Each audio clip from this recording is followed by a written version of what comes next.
lagi bersama saya. Ya, udah berikan like ya, jangan lupa subscribe kecil. Ya teman-teman ya, untuk hari ini jadwalnya yaitu puasa detik lawan Doksin.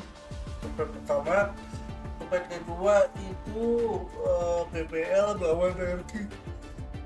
Prediksi gua mungkin ya buat energi PBL tuh 21 ya, 21 karena PBL tuh nggak bisa dianggap remeh. Terus yang no ship lawan waspada chip, wah ini kita bakal bisa ditembak teman-teman 21 atau bisa berpeluang 2-0 juga, bisa berpeluang 2-0 karena masing-masing waspada chip dan tongsim itu punya permainan yang rapih, mereka kayak permainan sama ya sama. Terus kedua ya buat PBL kan, kalau PBL dan energi kalau gue lihatnya gameplaynya mereka itu kayaknya lebih ke sabar aja sih, mereka kayak unpredictable gitu, jadi gak bisa ketebak. Karena kan mereka kan juara Valorant 2025 kan ya, nah, sebelum ada si Cornecle. Nah, itu keren banget sih, cuma ganti uang satu buat dengan Keiko doang sih. Terus ya buat BBL ya berharap sih mereka bisa bisa banding permainan energi, walaupun udah kesusahan lawan BBL sih, tapi sekali lagi masih lumayan lah. Sampai situ saja. Ini semuanya kalau dari saya sih seharusnya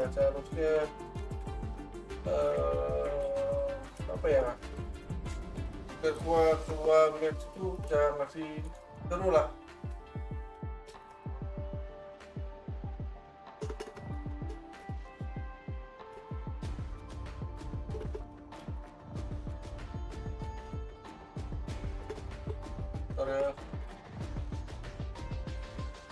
Ini kayak gitulah pokoknya. Ganti dulu kan.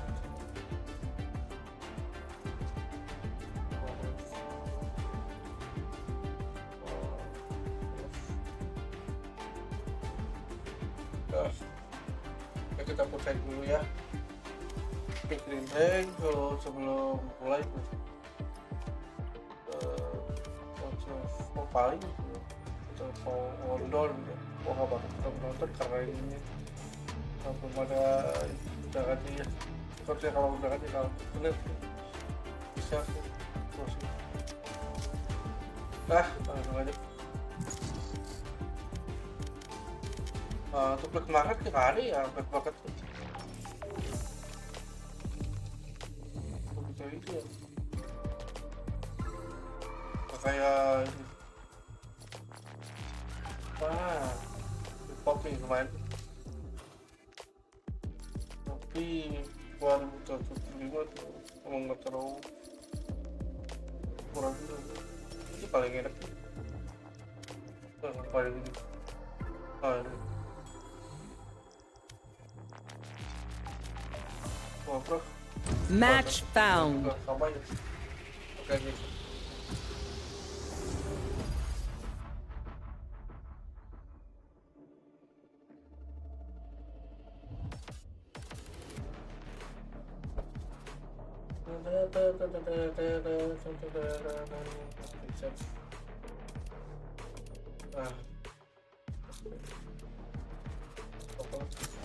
Wherever they run, I will find them.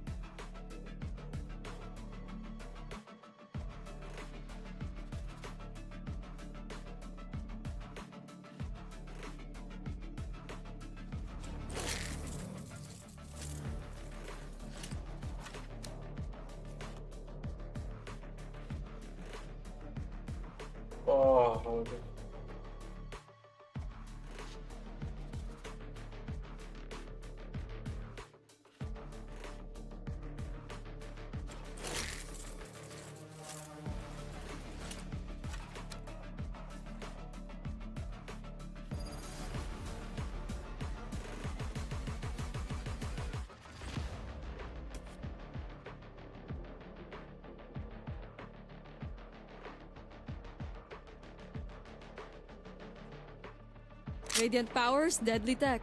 I'm sure we won't break anything. Nah, masuk.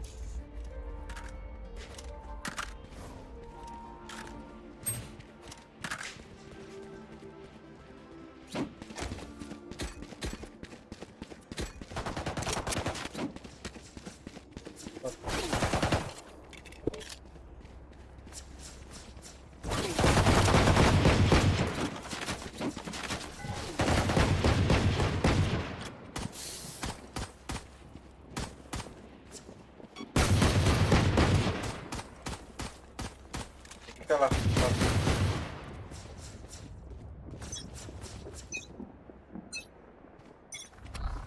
Revealing area. I'm out of here. Target down. This way. Gotta go. Launching smoke. Someone's in defensive spawn.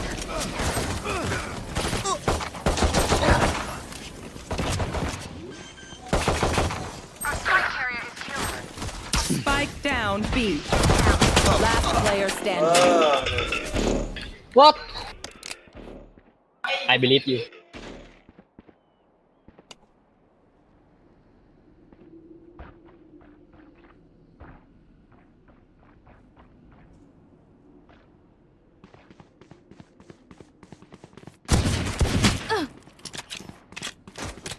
oh, nanti.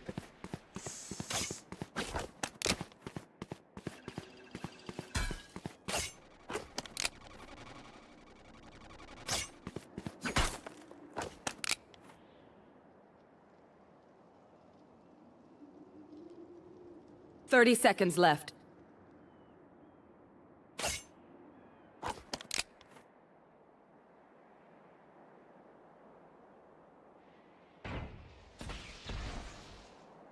Oh, dari dalam bakal susah. 10 seconds left.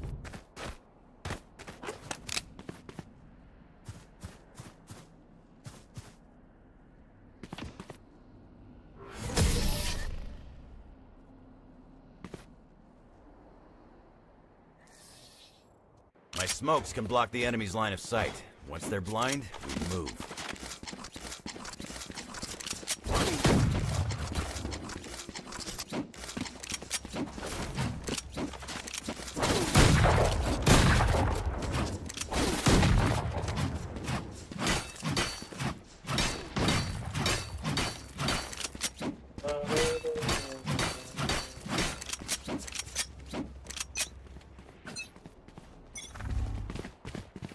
Going up. Flash. Scanning ahead. Fully smoked. Careful now. Coming through. Deploying Go, go, drone. go. Reloading. Spike down B. Our spike carrier is dead. Last player standing. Ah, udah kepleset.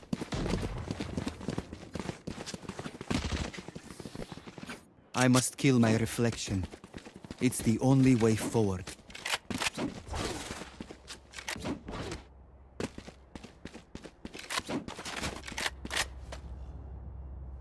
Maksudnya dia anjir.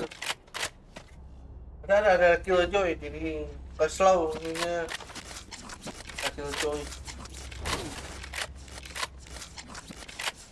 I'm fire. You're brimstone. Let's go. Deploying drone.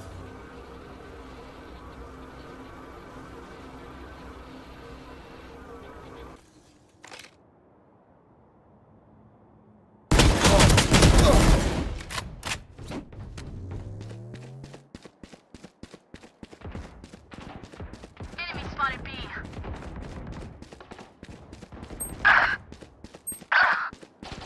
Aduh, masih kenal itu. No, you don't. Scanning ahead. There they are. My ultimate. I have the spike. Let's go. Right here. It's fine, bro. It's fine.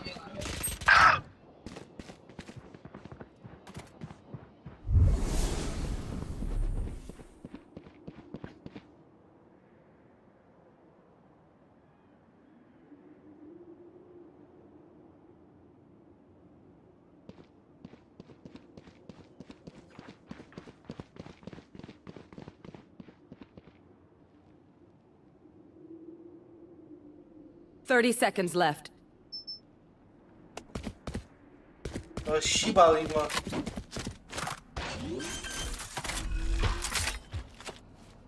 Spike planted. Molly. Scanning ahead.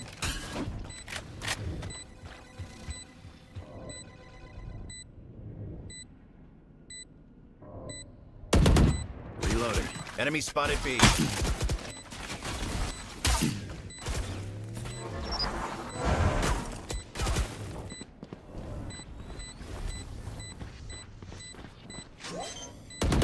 Last player standing.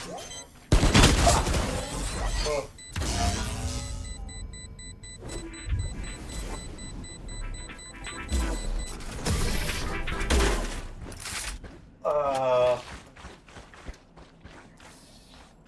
Stay taut as a bowstring. The fight demands it. I need a drop.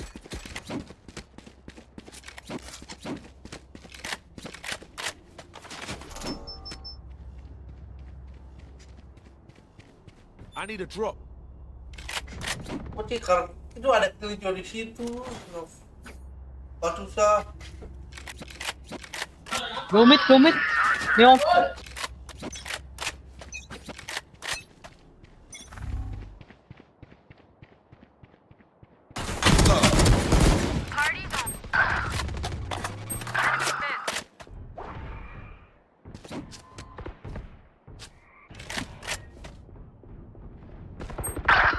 Last player standing. Mata shit, man.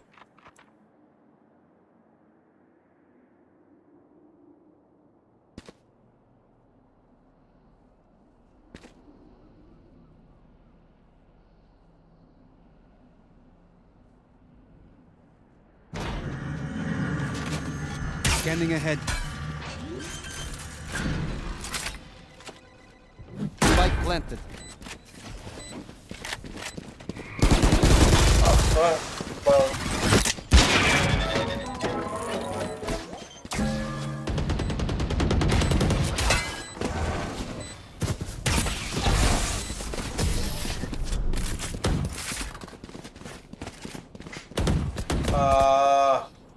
Win. Show me where to go. 3-2 elit, bener-bener tonggo aja. Karena gak ada ketina pula.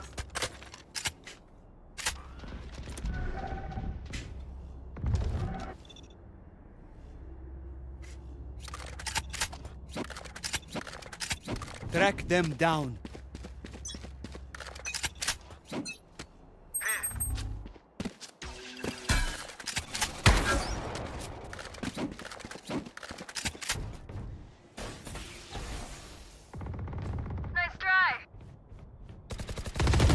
Be fast. Revealing area.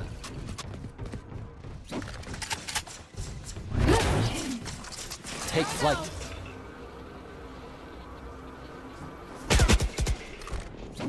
Beep.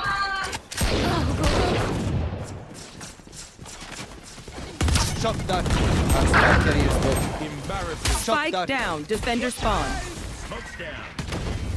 Got spike.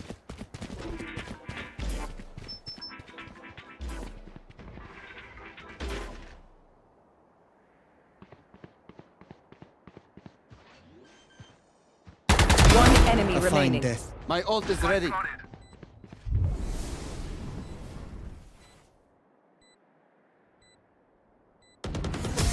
That's it, return.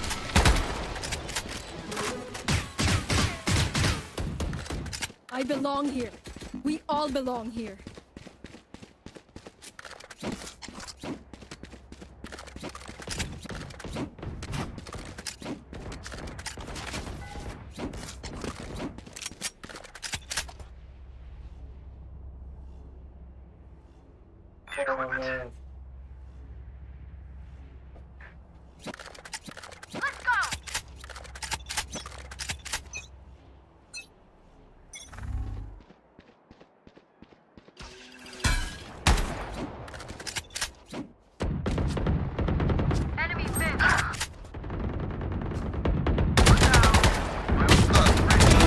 Gone. Revealing area. Found them.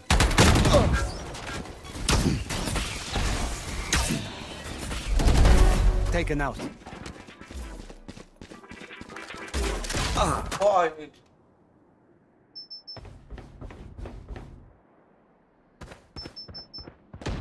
Flash!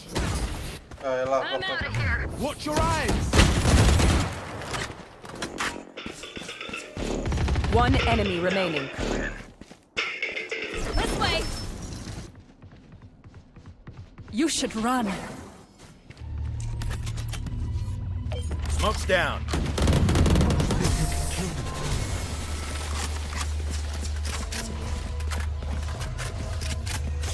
Snack time! Sorry. Only brought enough for me.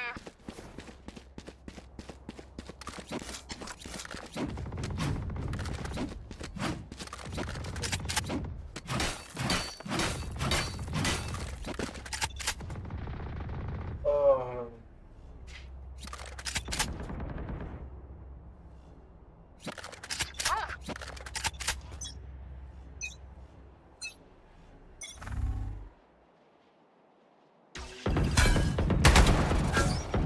Someone's mid.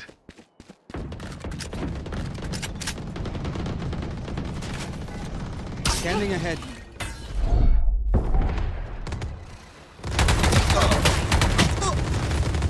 Shock dart. Reloading. See ya. Reloading. Deploying drone. Not ready yet. Lock in sight.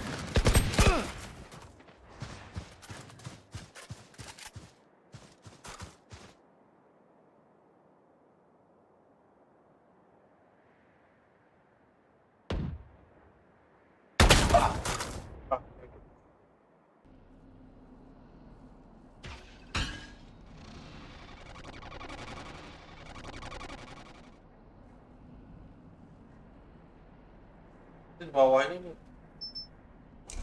30 seconds left. Launching smoke. Out of charges. Last player standing. Spike down A. At ease, soldier. Got the spike. 10 seconds left. Planted.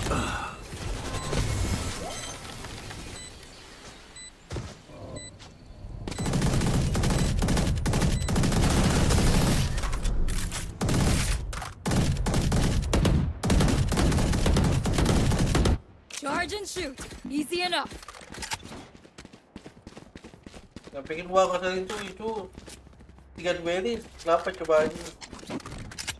Nah, tapi ini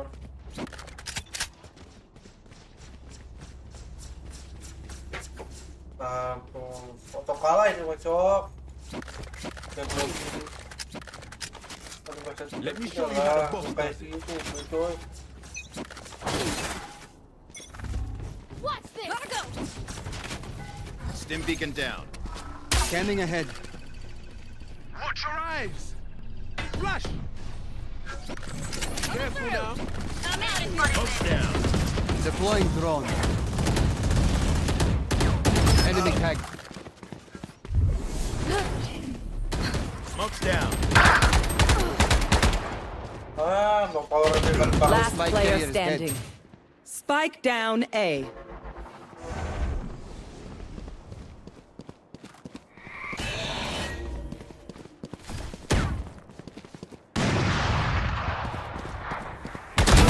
Down. Neutralized.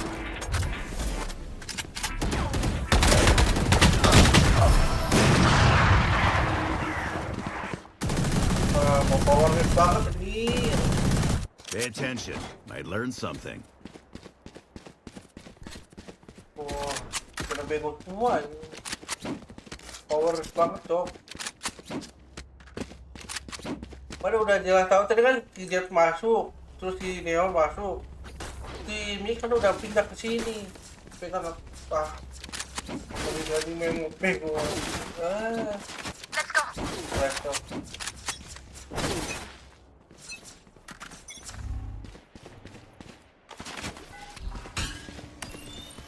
Revealing area. There they are. Launching smoke. Fire in the hole! Enemy spotted B. Nowhere to run!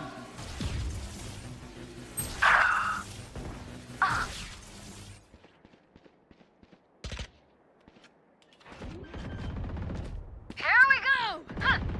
Spike planted. Dead.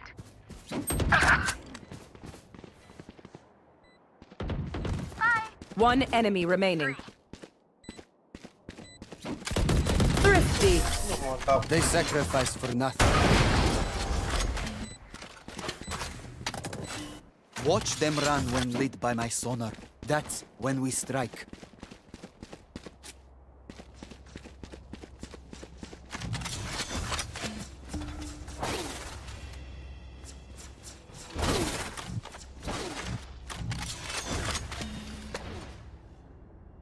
Oh. Together.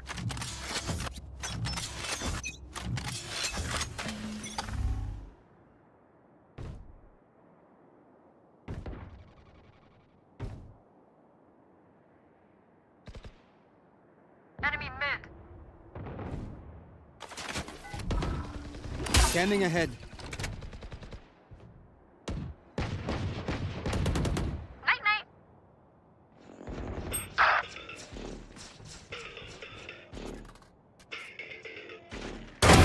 Silence. Anjing. Launching smoke. Last spike player carrier was standing. Spike down A.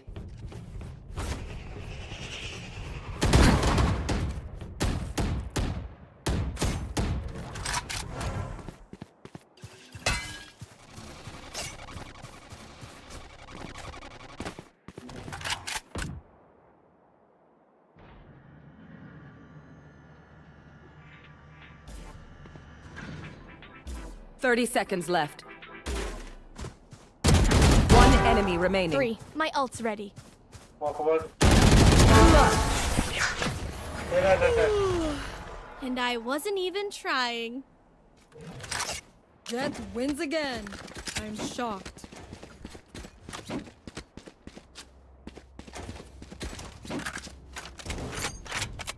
Need equipment.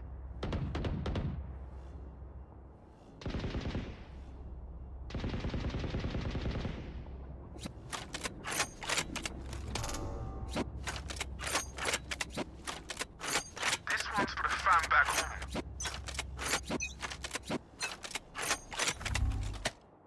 Come on, let's go! Someone's B. Revealing area.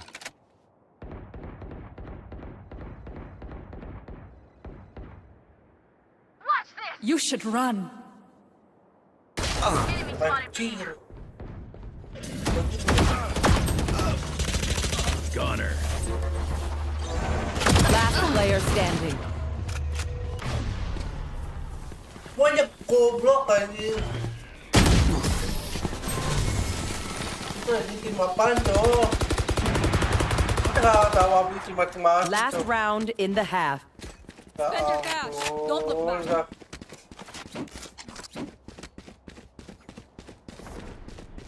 Sudah kesel banget dengan tim ini, Cok.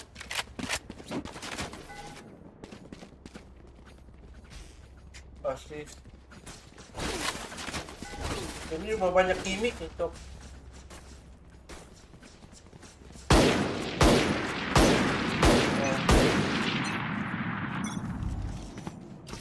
Scanning ahead.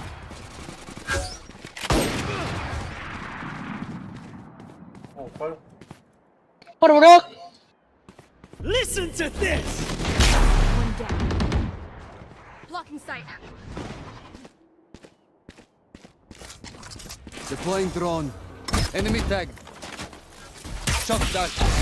I am the hunter! You cannot escape.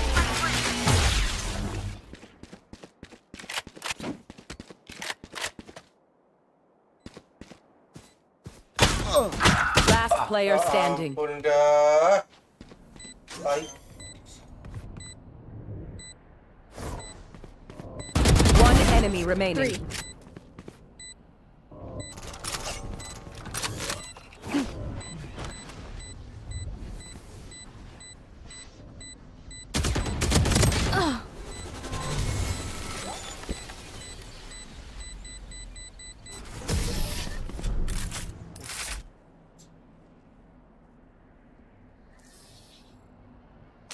Switching sides.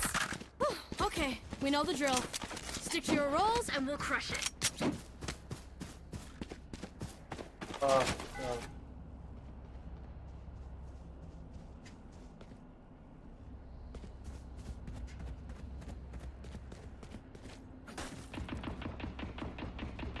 Asli dah. Komplit semuanya domba banget toh. Papawan mereka kurang banget coba.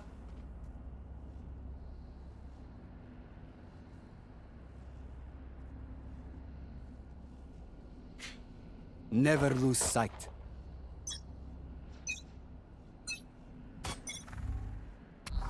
Revealing area. Bunch of guys B.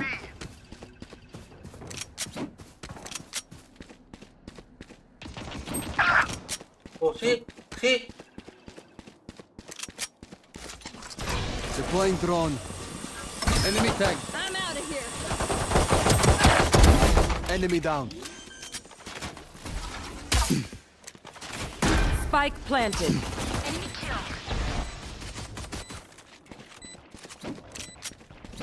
Blocking sight.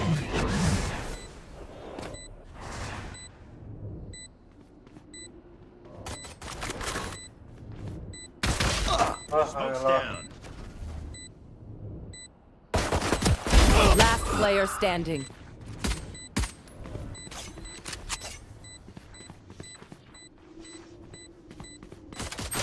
Fokus! Skin bro, utamakan. Mag-time. Shoot the bad guys. How's that for a plan? Astaga. Skin mulu yung ito.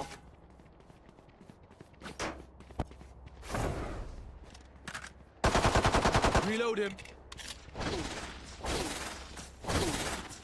Sudah dapetin jelek banget tuh. Sama yang ini, si Brim sama Leo dan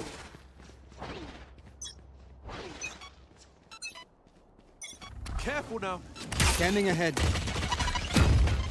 Found them. Yikes. Enemy spotted B. You're fine. Deploying drone.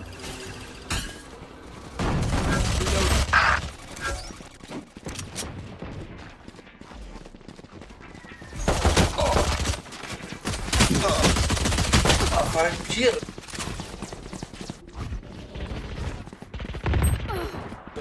Reloading. Spike planted. Dah.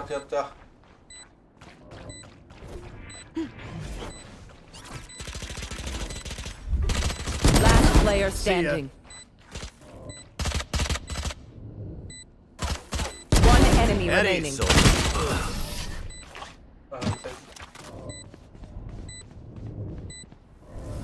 Tidak teman-teman ini Listen up. Kill them before they kill us.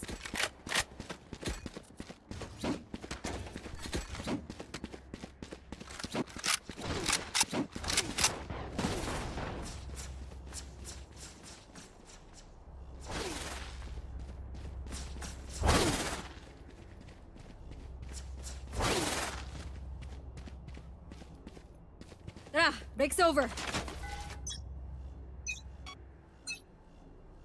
Take this. Revealing area.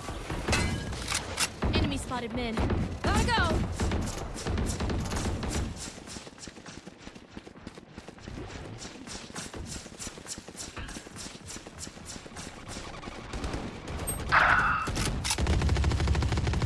Enemy A. Spike down A.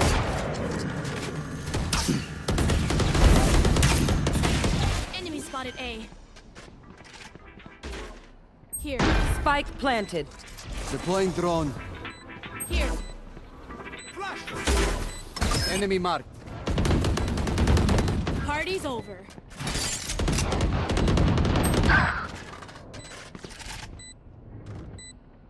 Last player standing. One enemy remaining. Scanning ahead. There they are.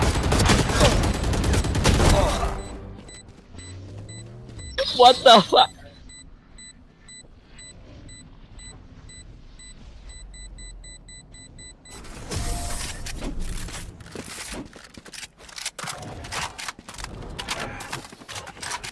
Remember to talk to each other out there. If we need a communicate, we win.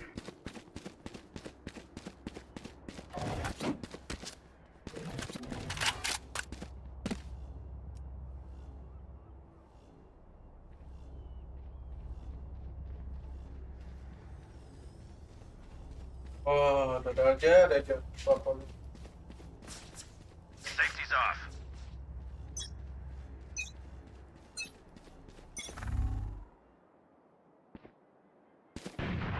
Go, go, go. Enemy spotted A. Oops, my ult's ready.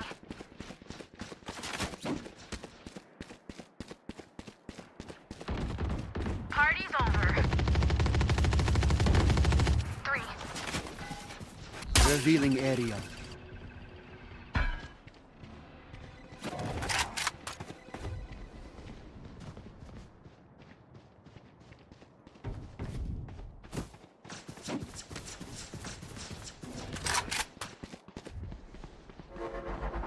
Rồi, go, go bro, Deploying drone. go, go. Spike planted.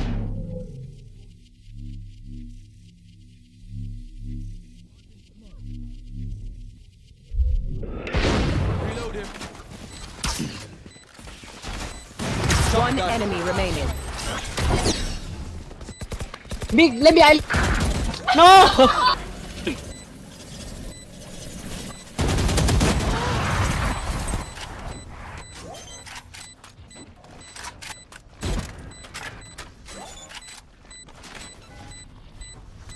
Revealing area. Not the boom you hoped for. Hi. Fight's not over, you know.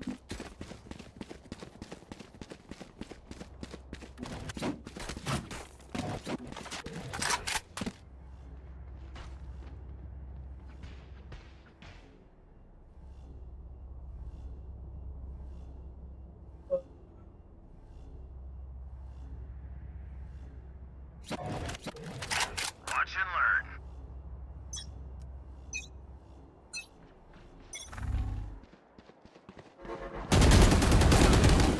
Revealing area. Right here. You should There they run. are. Camping, tapi camping.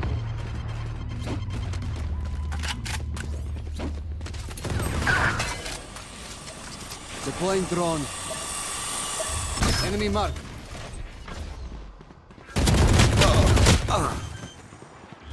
Last player standing.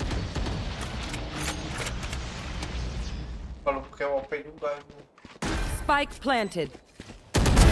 Eddie, soldier.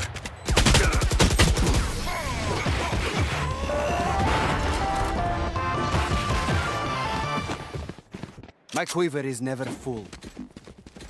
Need a drop. Neo. Yeah. Believe me, bro. Need a drop.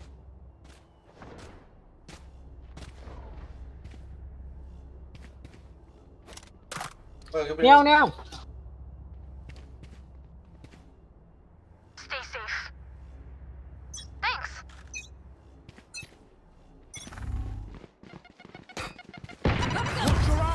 Enemy spotted. Scanning ahead. There they are. I am the hunter!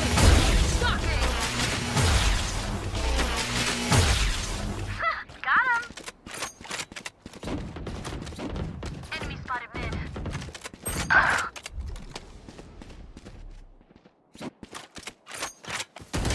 Anjing lah bener dah. Away.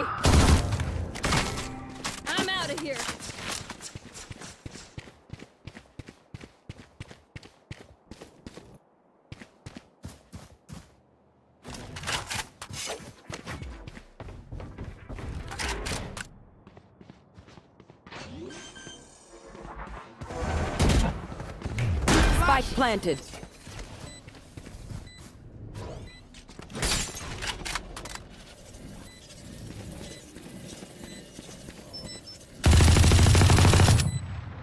Bawah di bawah, masing-masing bawah. Last player standing. Goblok belakang. Alah. Match point. Who am I kidding? My knees are gonna kill after this.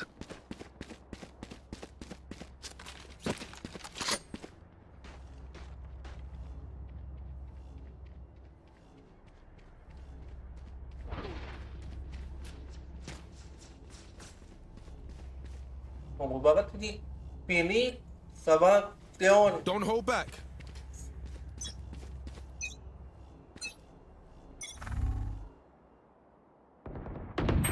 The hunt begins. Enemy spotted A.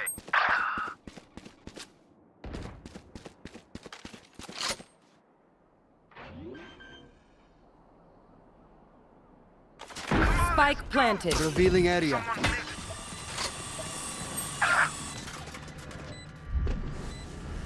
Last player standing. Gotta go.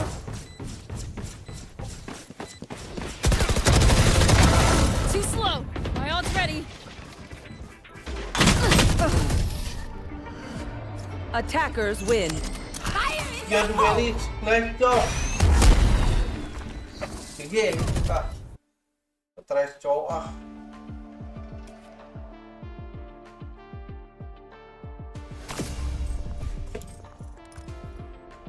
Tres dah. Gua repot tuh jadi turun ini itu ah. Gara-gara dia.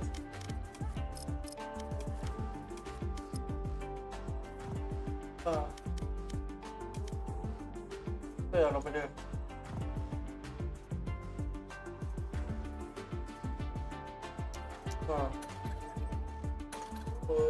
Leon. Baik untuk orang. Udah tahu tuh ada dua ini, sudah ada dua ini tetap dia pakai kayak tai.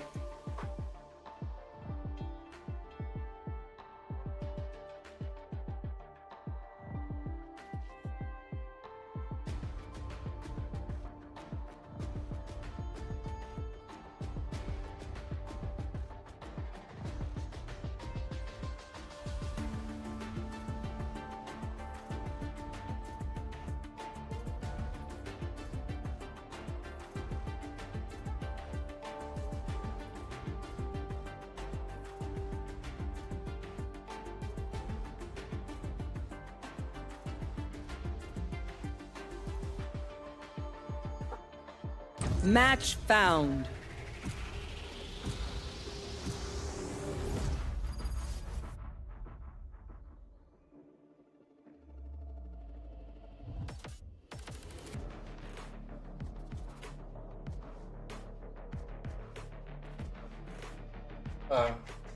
Terakhir aja lihat tuh, astaga. Enak kok. Mau gak omen ya ini Viper satu kurang sih. I am the beginning. I am the end. Terus mau keren.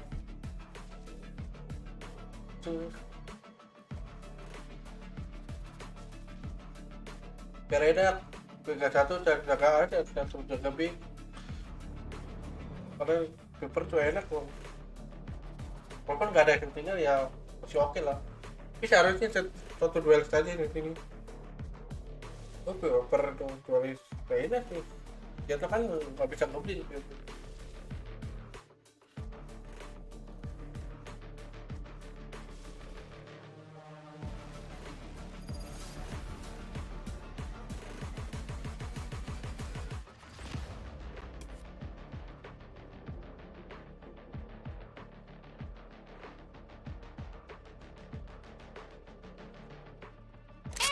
the gang's all here. This is great. They don't stand a chance.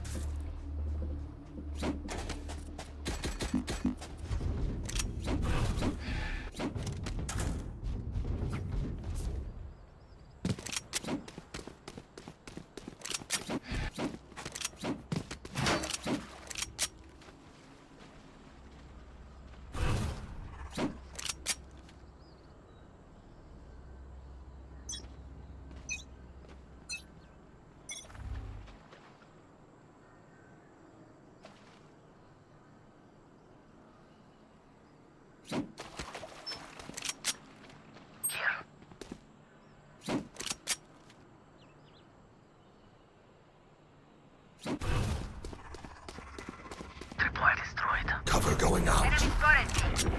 Enemy spotted mid.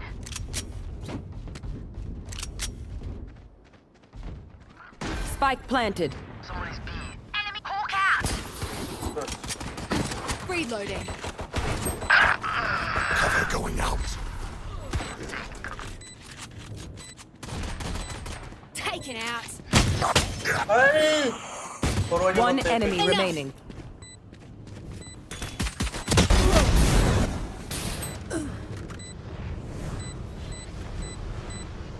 Block the sight.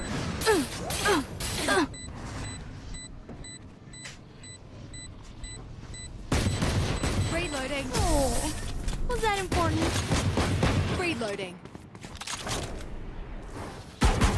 Let's blow them over. Nice, ngalangin mo.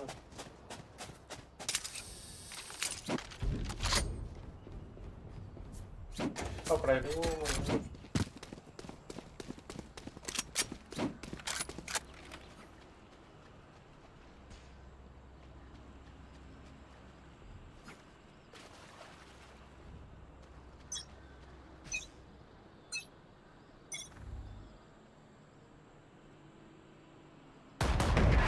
Enemy spotted A. Shadows traveling. Enemy spotted A.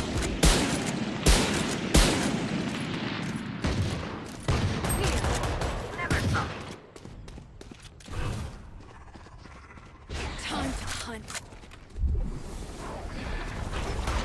They can cuss. Spike planted. Here. One enemy remaining. Stealing sight. Reloading.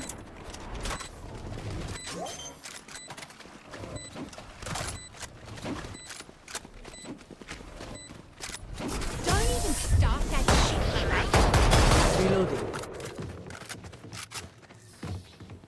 Kill their leader and the rest will flee like rats. Need a drop. Coba.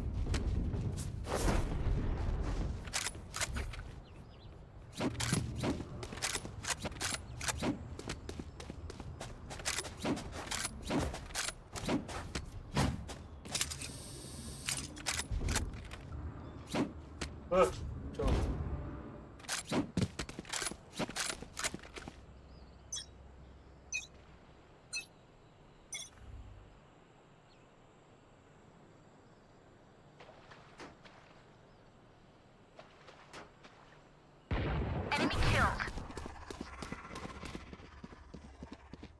Shadows traveling. Parasite. Enough.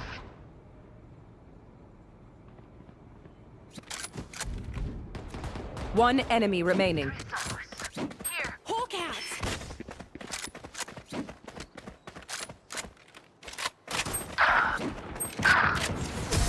That's done. Quick break. Sekarang dapetin GG. good. Let's do better. Nah, Just for fun. I need this.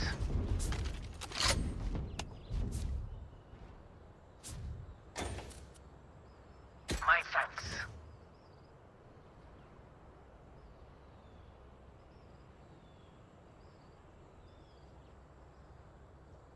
Help!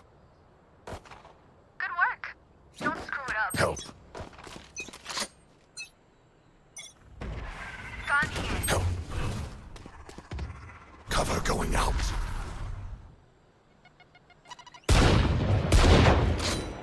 Here.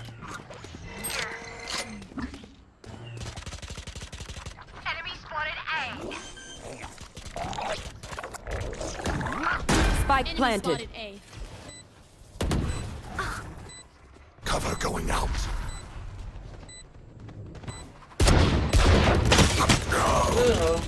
Oke, udah mati tuh. Tai. Udah mati belum.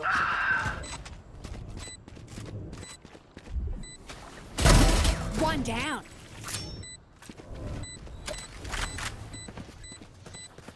Last player standing.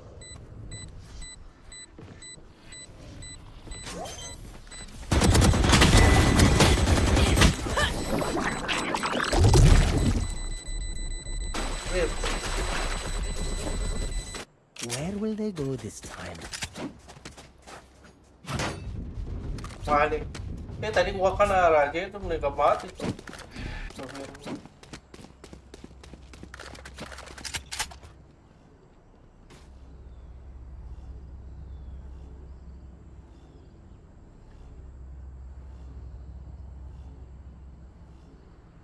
No prisoners.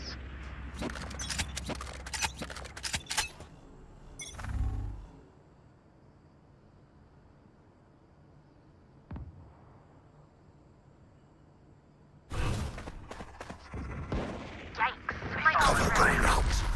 Watch this.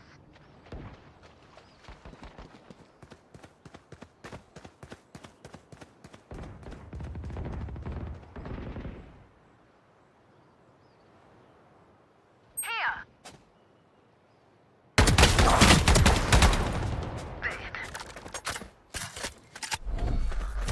Blinding. Fire in the hole! One enemy remaining. Spike down B. Miles ready. Ya, The mantap. last of them. Spike spotted B. They're just batteries. And you need a recharge.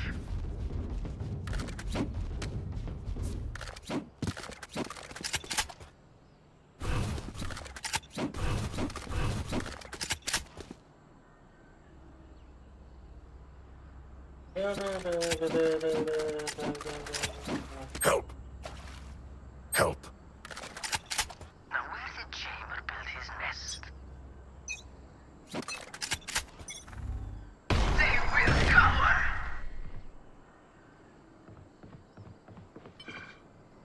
Here. Cover going out.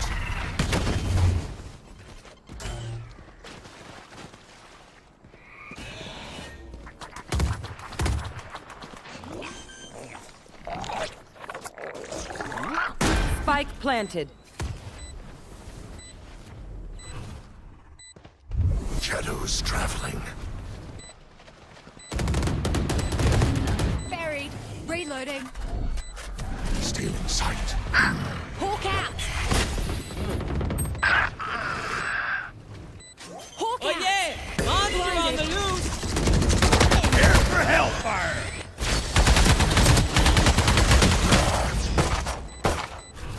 Cover going out.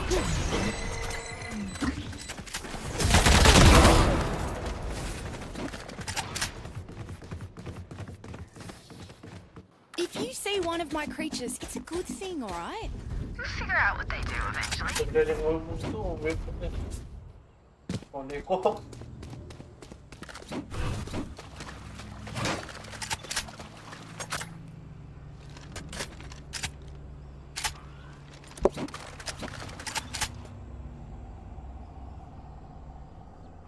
We win. We survive. You want to play? Let's play.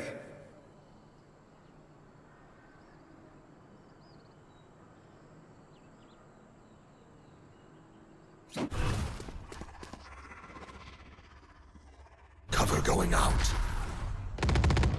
Don't resist.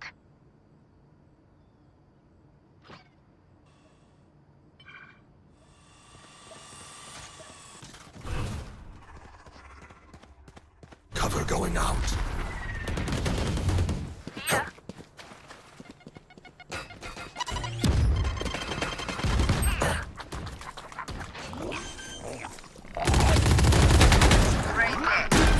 planted. One enemy remaining. Blinding.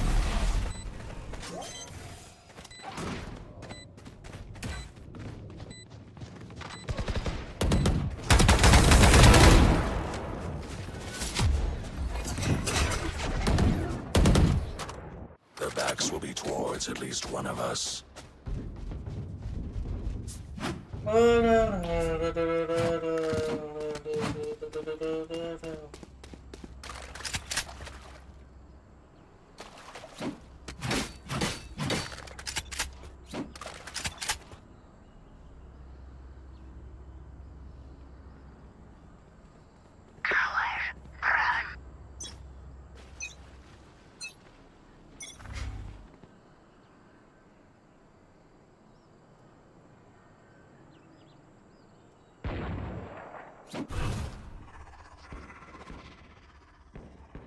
Cover going out.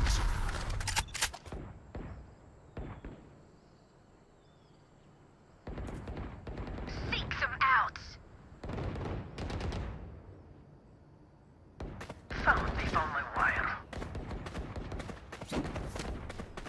Enemy spotted B. One less. Stealing sight. Disappear.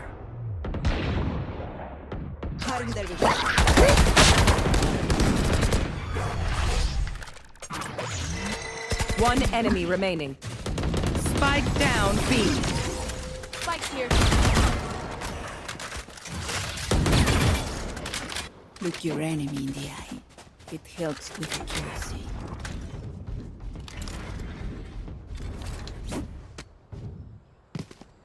Ya, itu.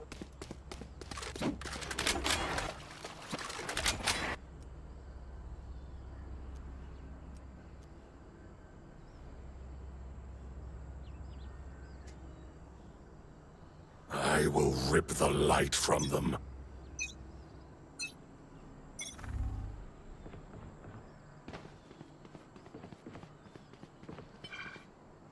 Here.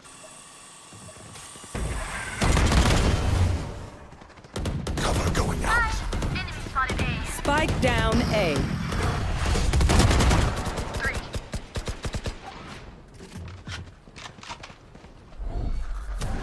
Hawk out. Blinded.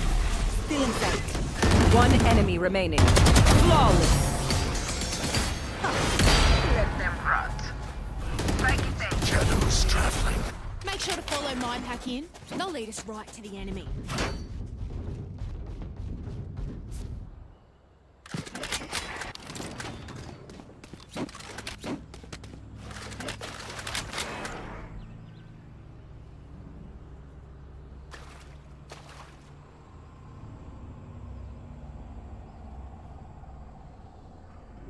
Aja belum pernah ulti aja 7 kali kill.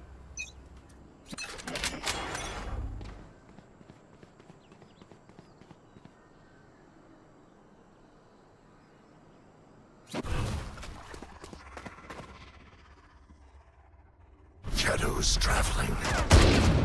Here.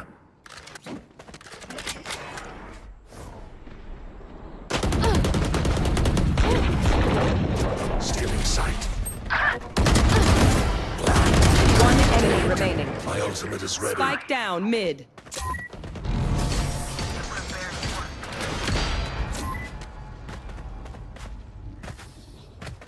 They will scurry. And they will die.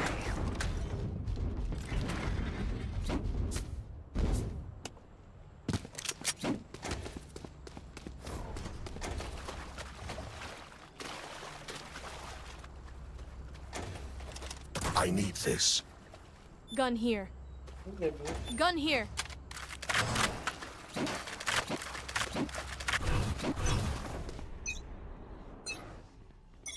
Shadows traveling.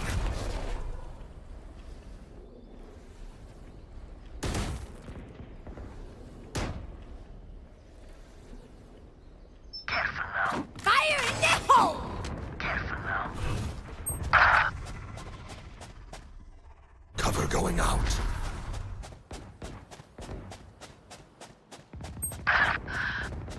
Rain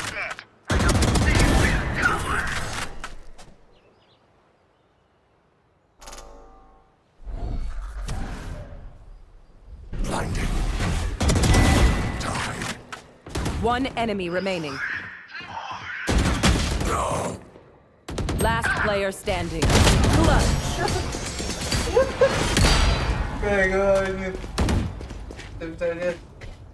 Last round before the switch. Spend everything. We keep nothing.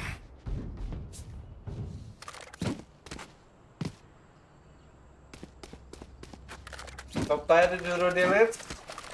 Top parang untuk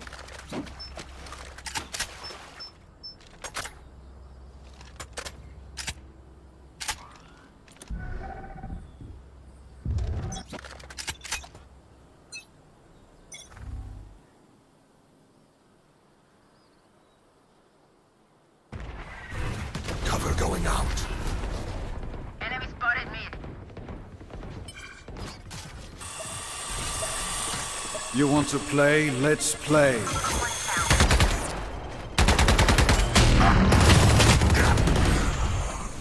lah. Gara-gara itu. Udah cirat. Oh yeah! Monster on the loose! Spike down A. Spike spotted A. One dead.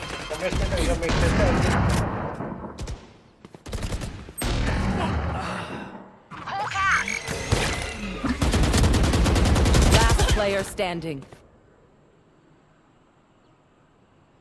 One enemy remaining. Oh, my back hurts. Everyone's so heavy. Switching sides. Shit, you little ripper! That was insane! Keep it up, love.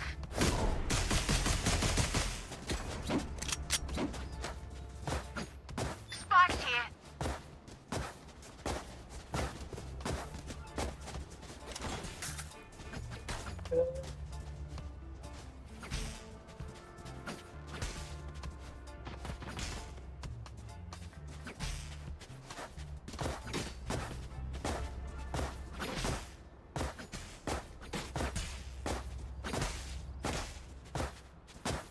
Claw through them.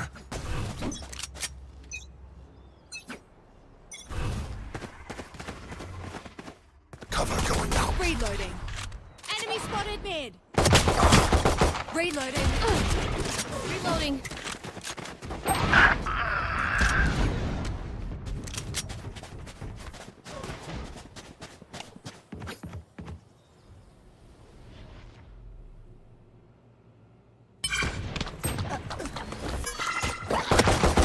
Reloading. Hawk out. Cover going out. Last player standing. Spike down mid.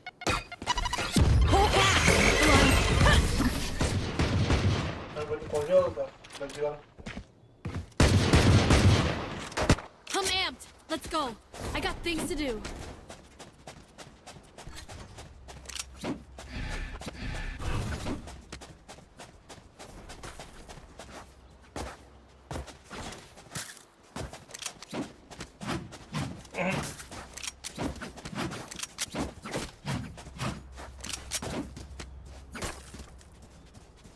No prisoners.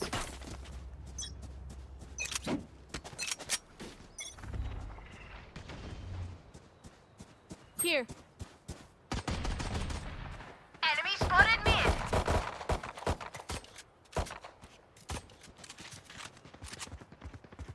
Drop the spike.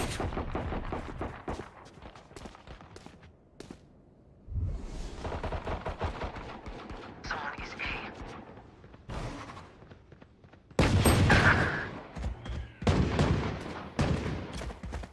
Enemy spotted. Unimportant. Time to hunt.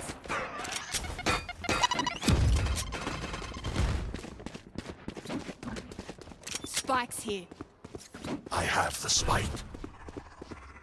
Shadows traveling. Finished. Hawk out. Cover going out. Last player standing. Spike down E.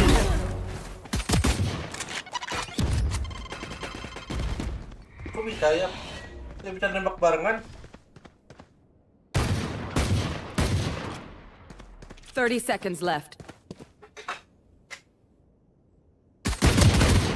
One enemy remaining.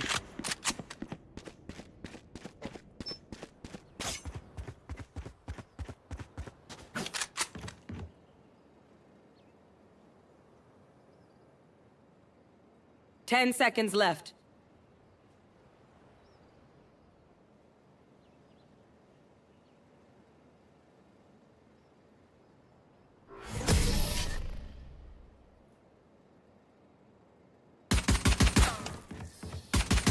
Another fight? Clean slate. Let's leave whatever happened in the past.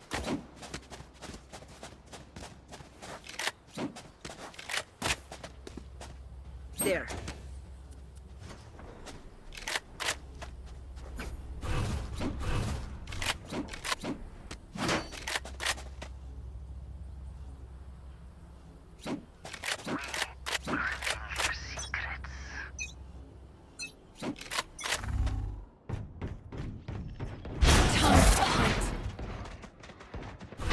Scout destroyed.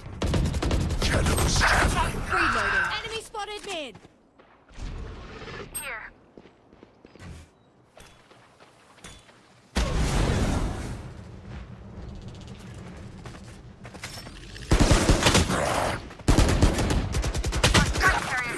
Spike down mid.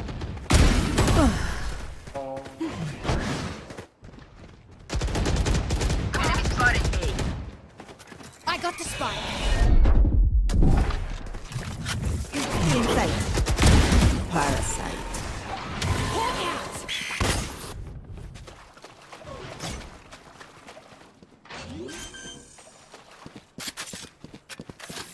Spike planted.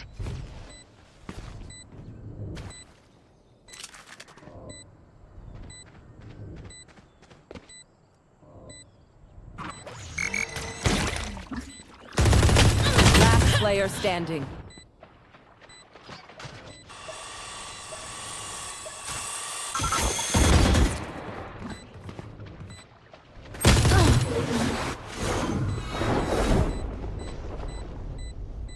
Ah.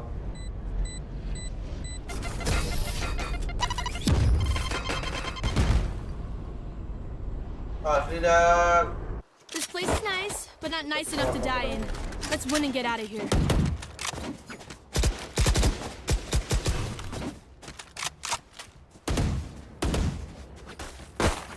ngomong ya. Udah berapa bulan?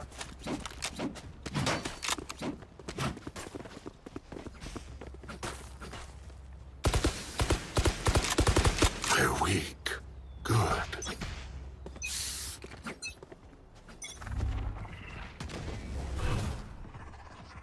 Cover going out.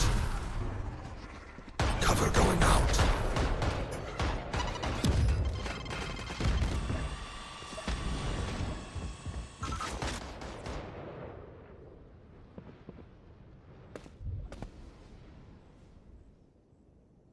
Here. Enemy spotted B.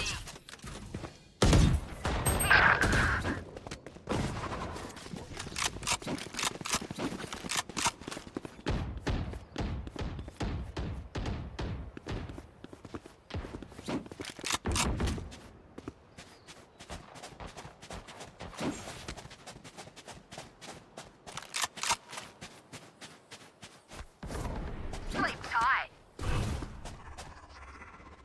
Shadows traveling. Here.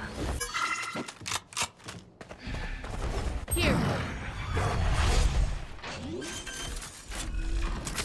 Trick shots. 30 seconds left. My ultimate is ready.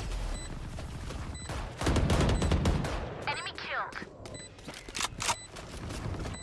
Enemy spotted B.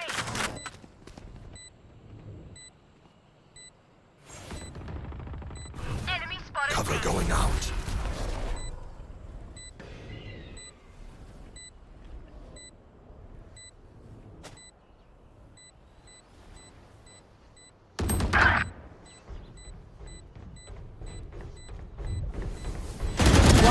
enemy remaining.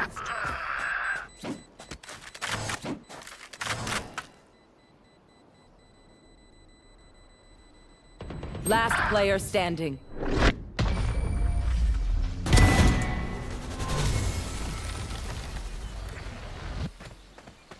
They're usually distracted once I reveal them. Need a drop. Make sure Need a to drop. advantage.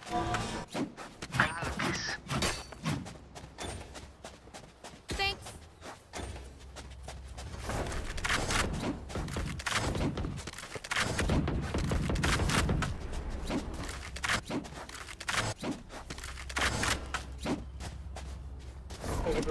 Spike here. Spike's here.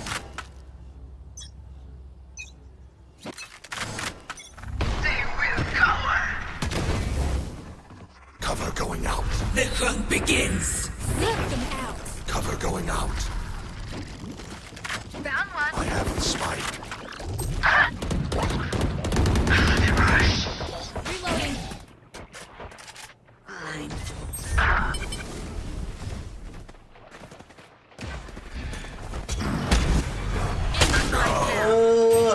Spike down A. Reloading.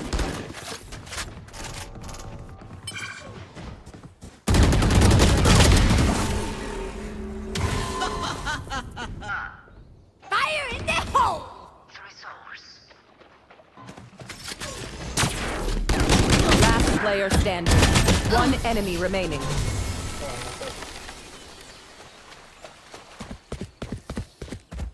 Don't sit down. We're not done yet.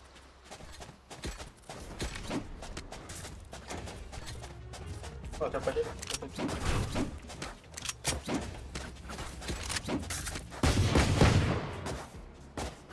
Spike's here.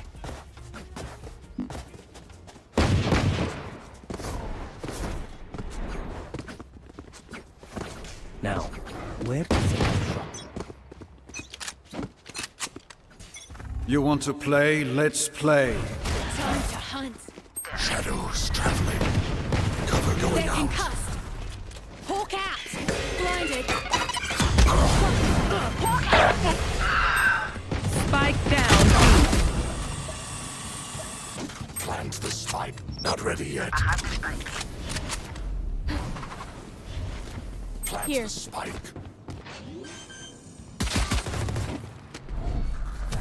Planted.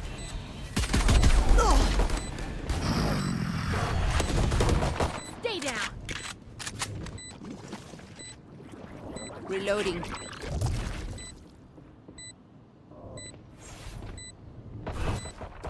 Cover going out. B.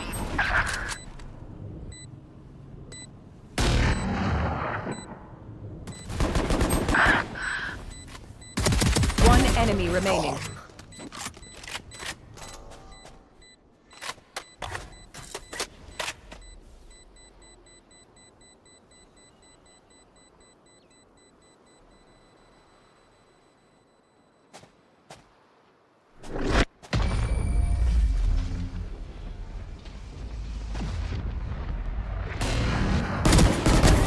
Match point. Stamp out their last breath.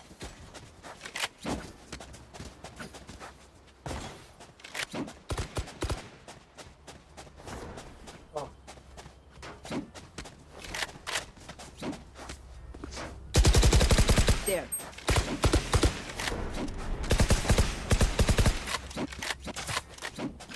I will find you. Spike here. Cover going out. I have retrieved the Cover spike. going out. Time to hunt. Oh yeah! Monster on the loose! Watch them run.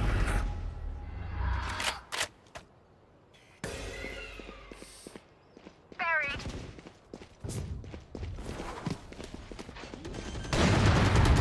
Finished.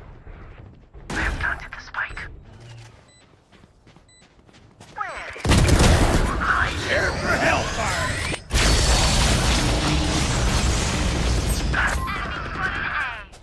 Hawk out. One enemy remaining. That's 3. Enemy spotted A. Attackers win. Out of my way.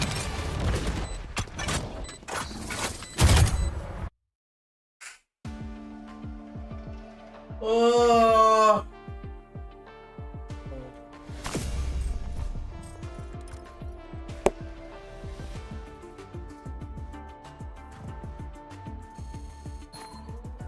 Mantap.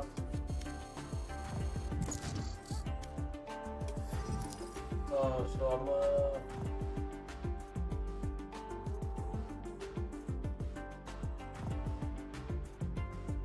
Match found.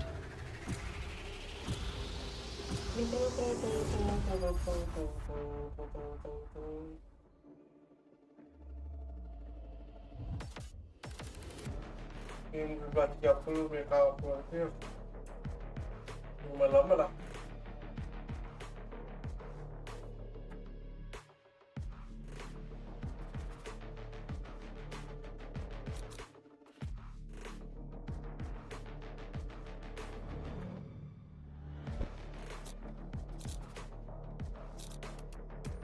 Fokus. Ini pakai pade atau kayu nih enaknya? Kayu nih. Let's do this.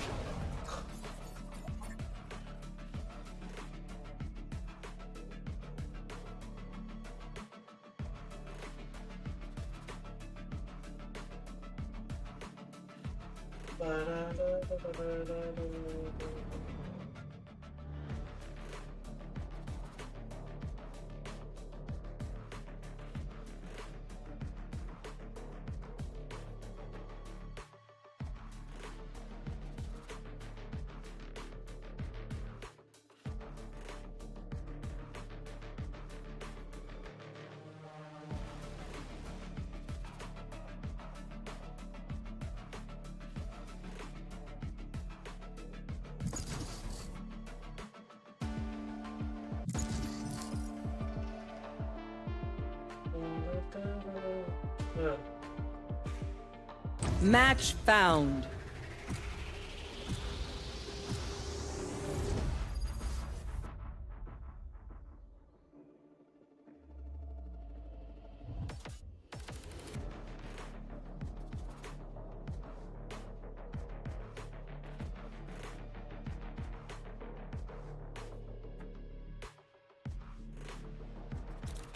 Apa?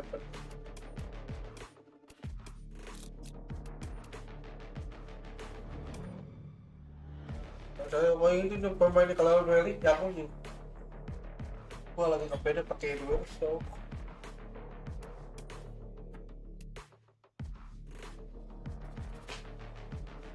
Besok bos lihat sini. Wah, apa ya? Gamer tuh tipe banget dengan gaya permainan ini. You have good taste, my friend. Kayak gini enak, tapi itu mirip dengan Bralix. Dia nggak punya flashing.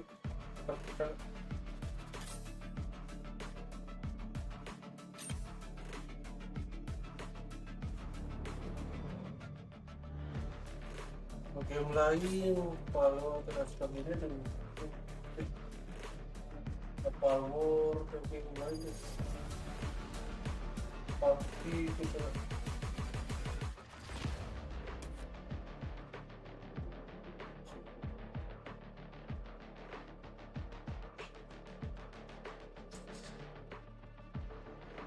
I would make fun of their dumb faces, but they're us. We look stupid.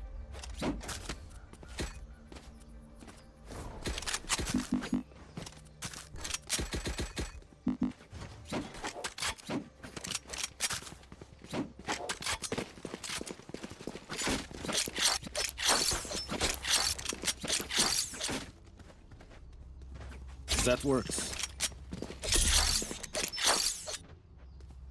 That works.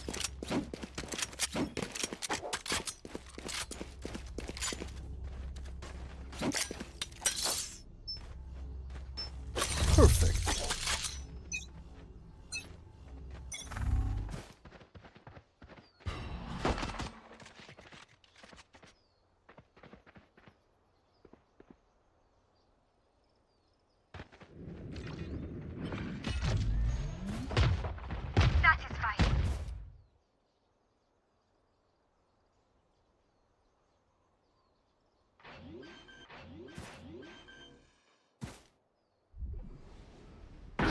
planted.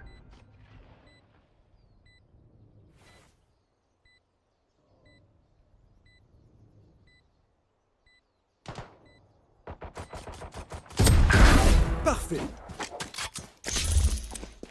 Enemy spotted C. There. Opponent killed. Enemy spotted C. One enemy remaining.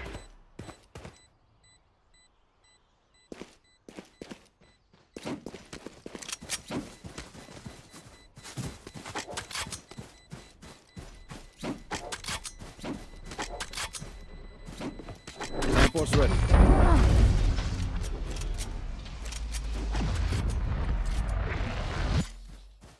We get a pick, we move in. Got it?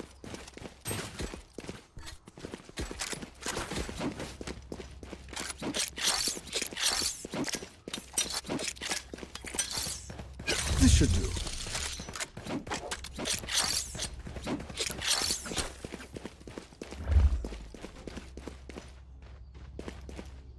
That works. By any means necessary. That works.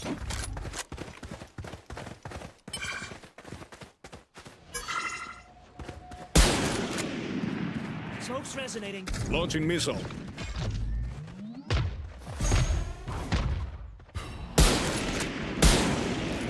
Enemy spotted C. Eliminated. Spike planted.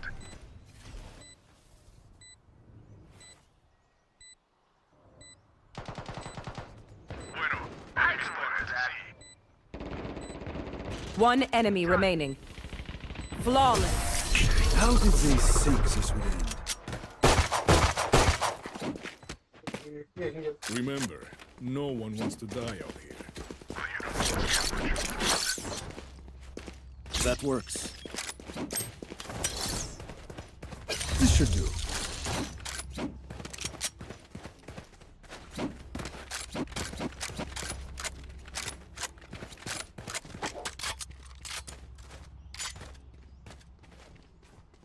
Focus now. Eyes off me. Oh,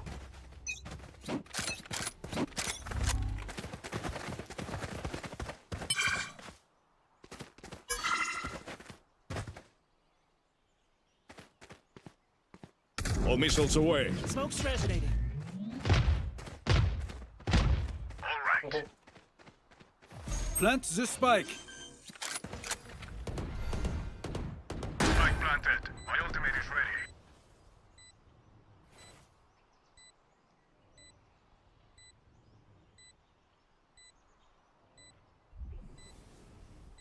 Healing you. Multiple enemies C.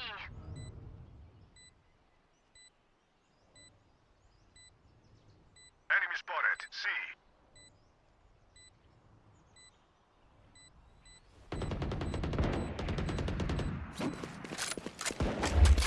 Message sent. One down. Enemy spotted. One enemy remaining.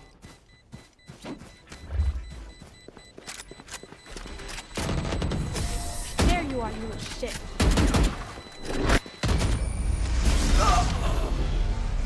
They're bad, but also we're just good.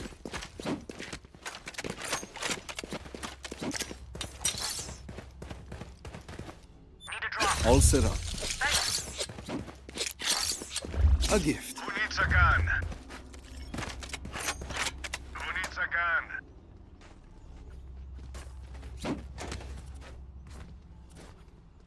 We got a winning loop. I got the spike. Lock in sight. All missiles away. Smoke's up.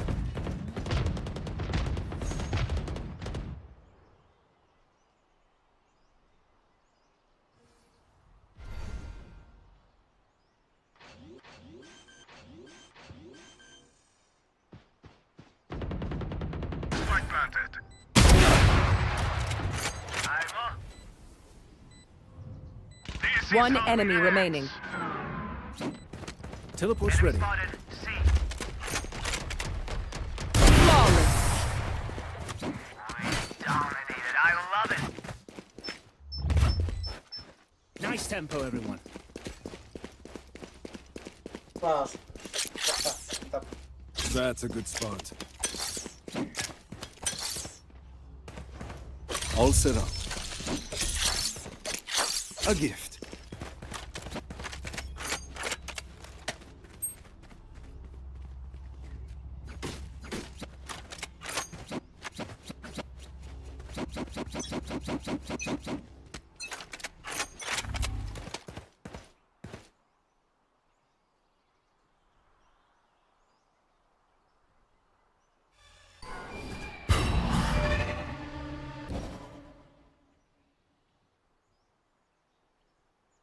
My ultimate is ready.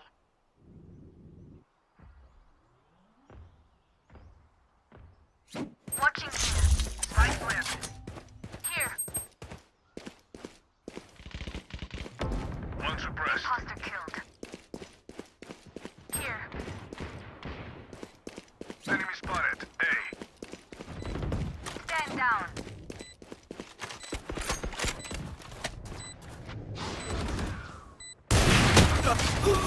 Ada. One enemy remaining.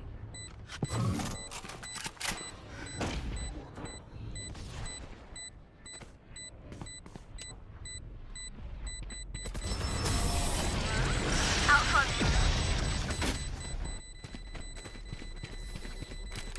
They keep trying to silence us. We keep talking.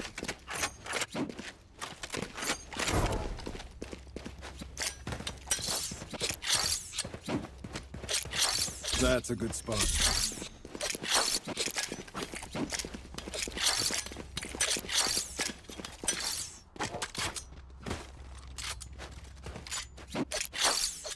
That's a good spot.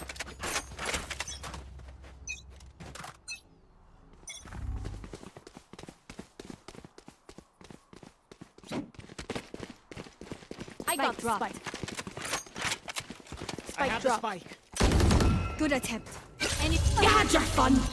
My turn.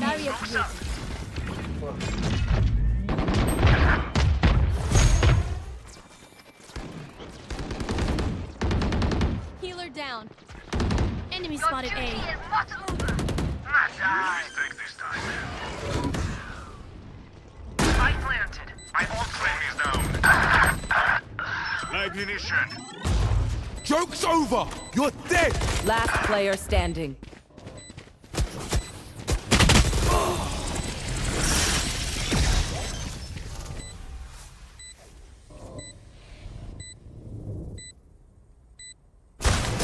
Semuanya ngapain anjir?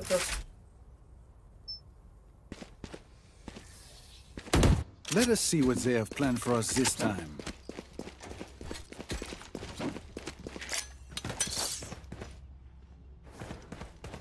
This should do. Does anyone have funds? That's a good spot. Thanks. Does anyone have funds?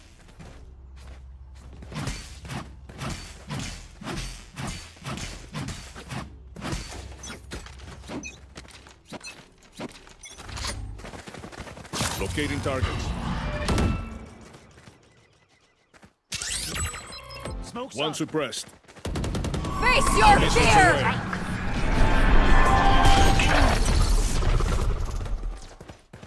Light munition. Here's a heal. Reloading.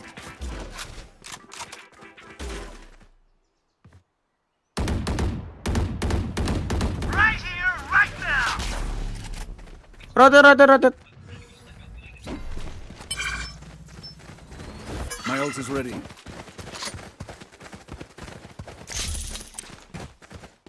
Teleport's ready.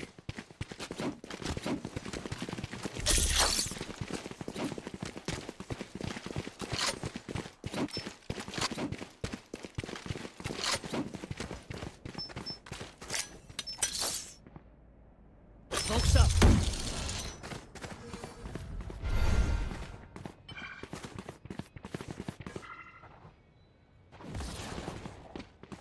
Thirty Here. seconds left. Planting. There. Jojo.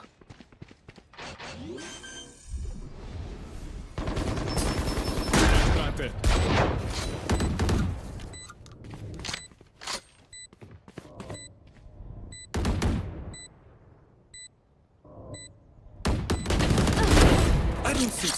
That works.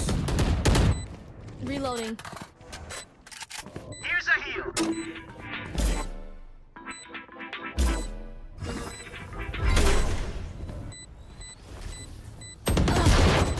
Dead enough. One enemy remaining.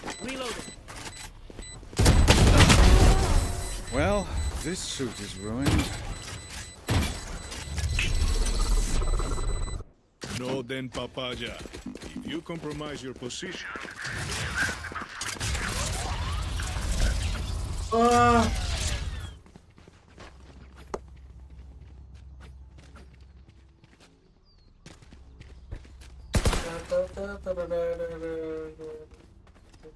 Watching here.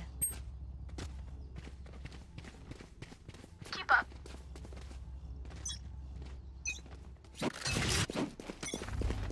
Spike dropped. That works. I got the Spike spike.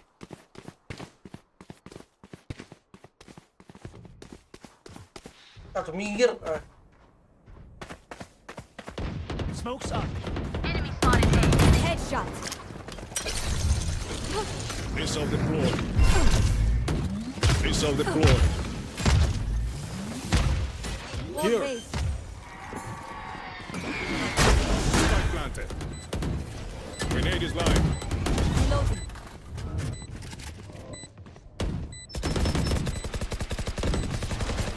Locating targets. Multiple enemies A. Reloading. Away!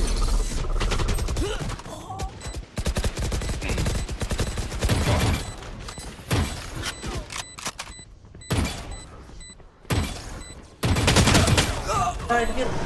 Udah mati itu. For you.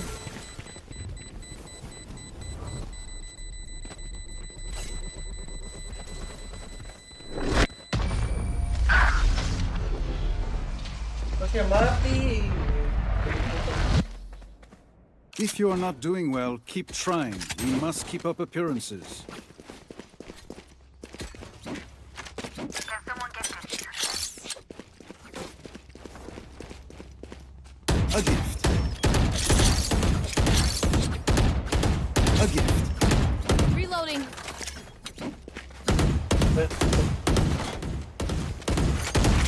And one.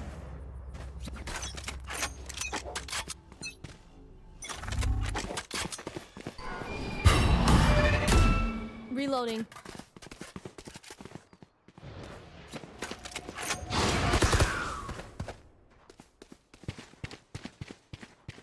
Reloading. Spike I got the dropped. spike. Smoke's resonating.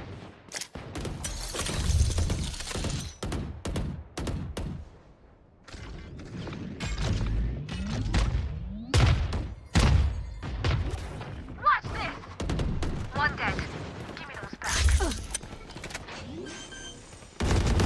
You fought well. Wall raised. Spike planted. Here's a heal. Reloading. One enemy remaining.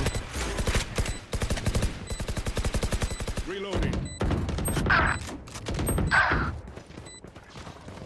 Get out of my way. One suppressed. Teleport's ready.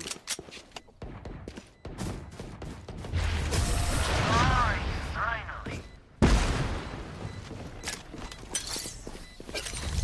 Just let them try to catch me.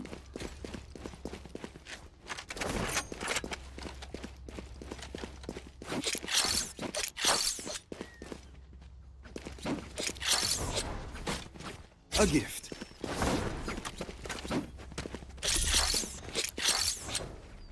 A gift.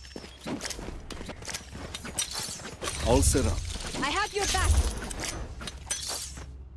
Perfect. Locating targets. Reloading.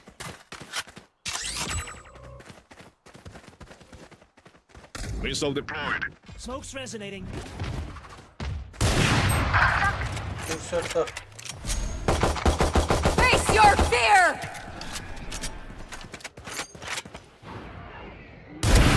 Next.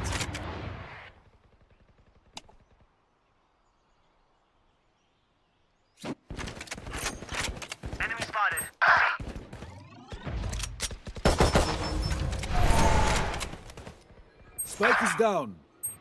Spike down, C. Back off! Last player standing.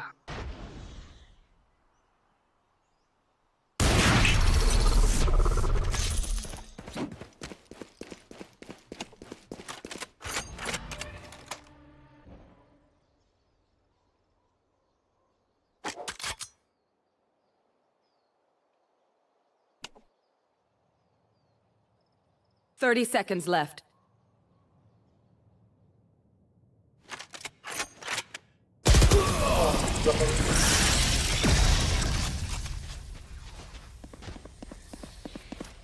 Watch my tech, everyone. If I throw it left and you go right, I can't heal you. Or hurt you, for that matter.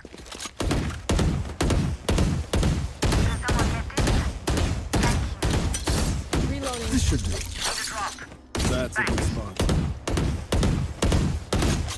Can someone get this? Thank you. Weapon here. Watch your step. They are so dead.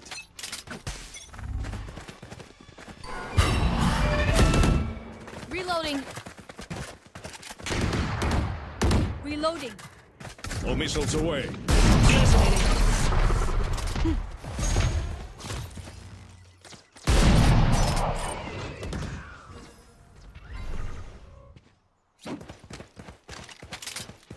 This is how it ends. Spike planted.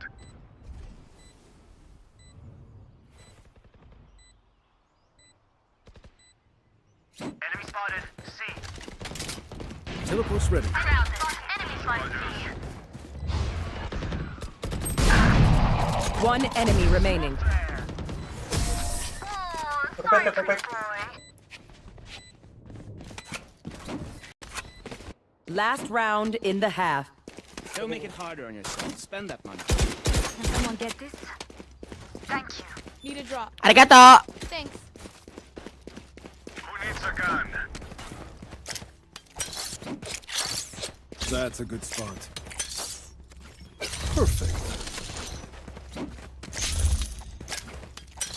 This should do. Kill my copy. This should do. Spike drop. spike. Drone going out. Enemy spotted C. Reloading. Works up. All missiles away.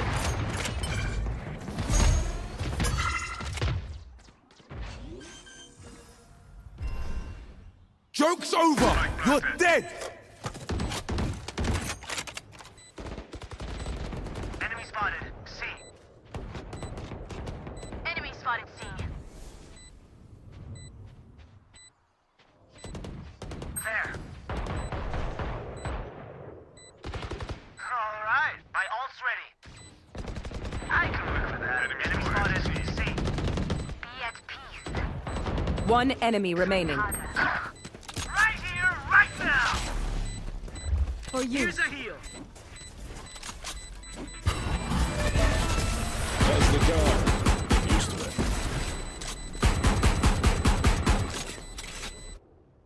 Switching sides. Trust each other. That's all.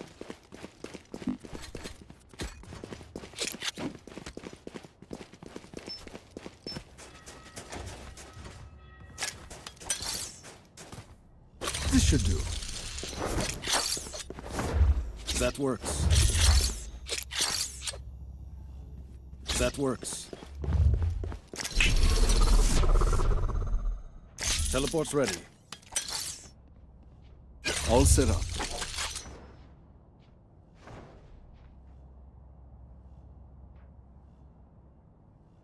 I will hold up the sky.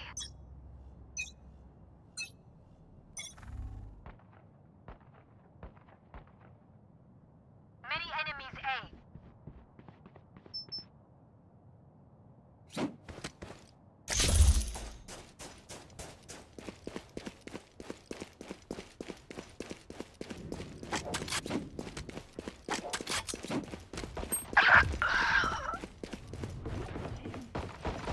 Unavoidable. Many enemies Reloading. A. I can't lose. Spike down A. One enemy remaining. Well, this suit out of charges. Do what you're here to do, and we won't have a problem.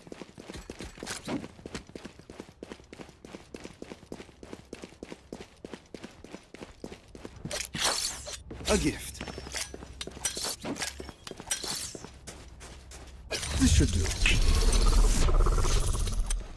Teleport's ready. This should do. We go!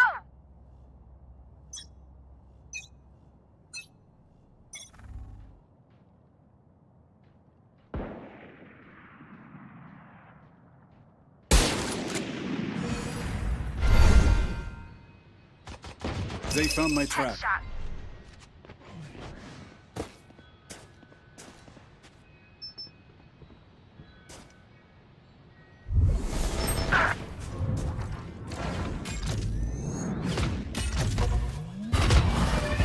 Spike down mid. Saving spike. Belakang lu One goblok. enemy remaining. Spike spotted mid.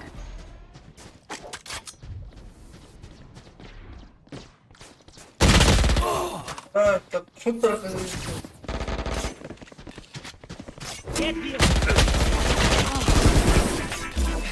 Pain and suffering is the Slavic way.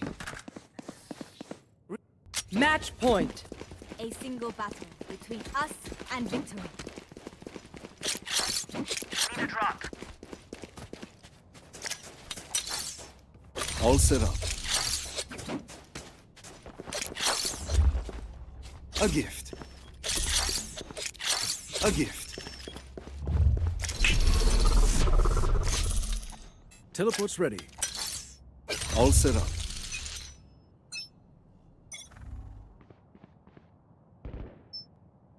Enemy spotted. A.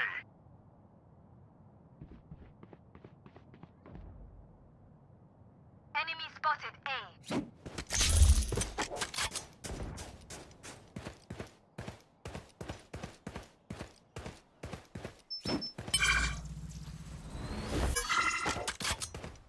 Drone is down. See ya.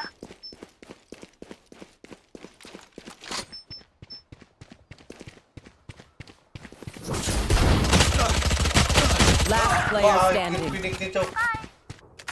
Macam apa tuh dia?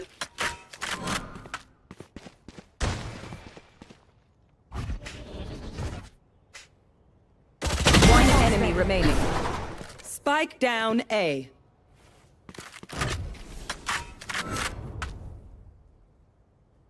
Pinik macam apa itu ini?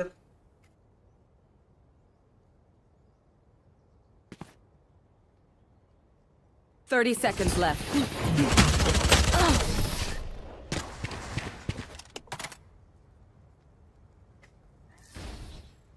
Race into the spike sites. Need a drop.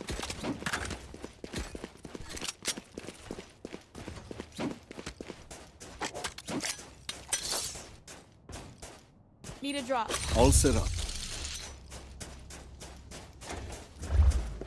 I'm going to stay. Can someone get this? A gift. Can someone get this? Tenemos hermanos. Thank you.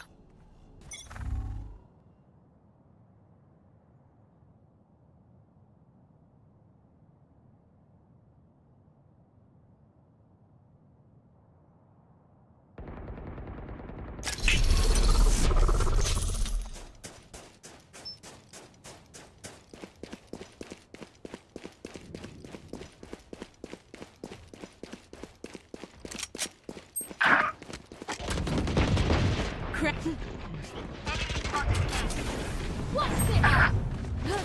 Spike down A. Spike down. Enemy spotted. One enemy remaining. Enemy spotted. A. Teleport's ready. Defenders win.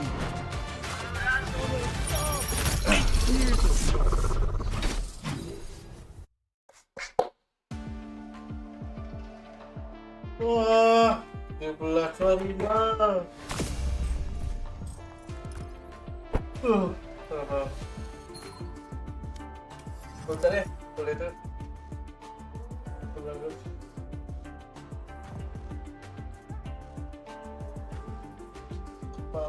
Palau.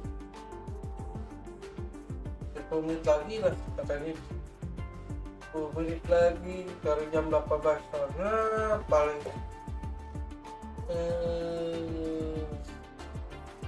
apa ya? Hari ini harusnya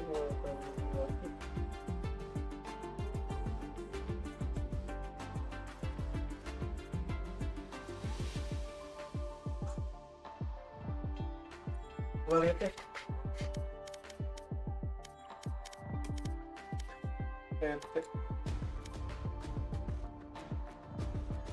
Oh, 3 tapi kalaupun 10 menit lagi sih harusnya apa ya, cuma terlalu kecil untuk kompetitif. Oh ya, kita main ini ya, pelan kita.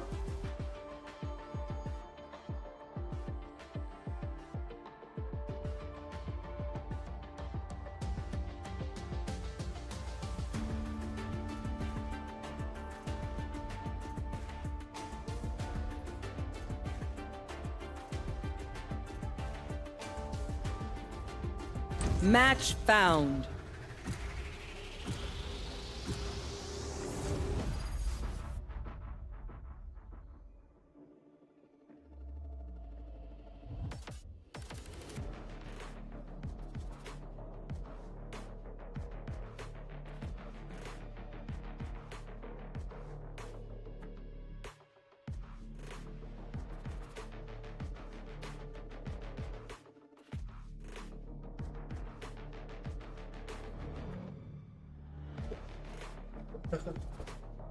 Tiga lawan 3 itu gak mudah.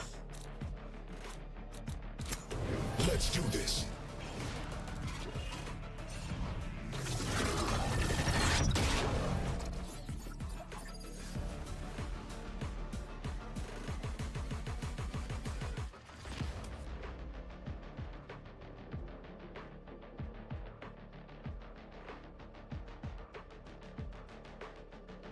Protect the spike.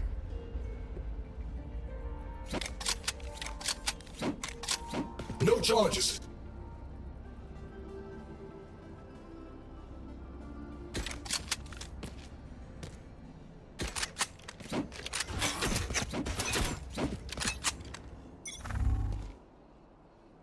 Over there.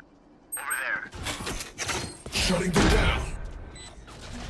One suppressed.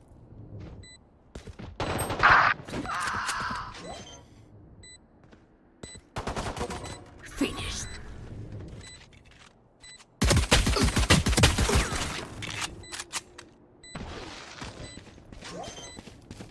One enemy remaining. Last player standing. Ya elah. Apa sih jelas cowok? Kalau dari bak satu itu kan ya aja. Peplas tuh kalau ngomong nih aku peplas. Defuse the spike.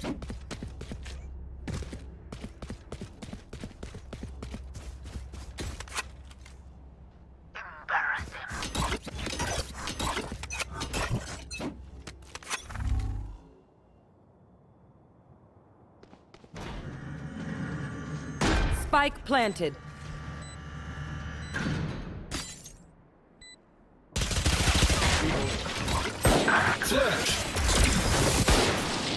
Last player standing.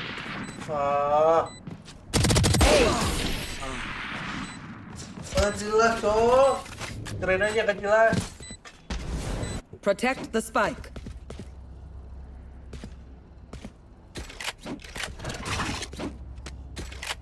No charges.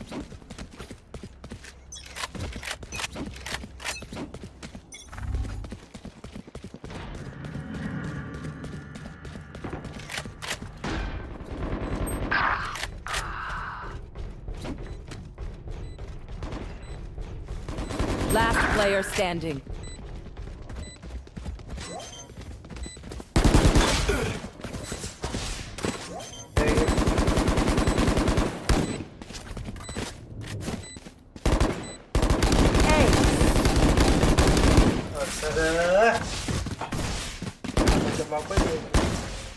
Defuse the spike.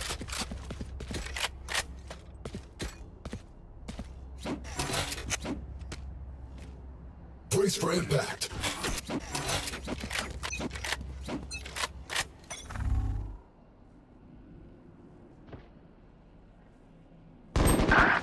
Spike planted.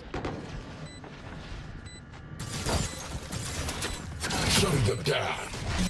One suppressed.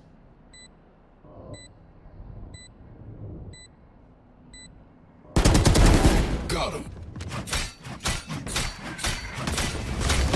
One enemy remaining. Flashbang.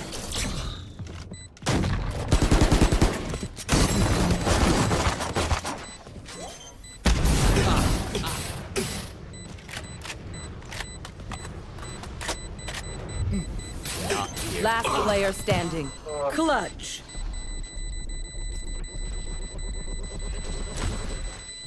Match point.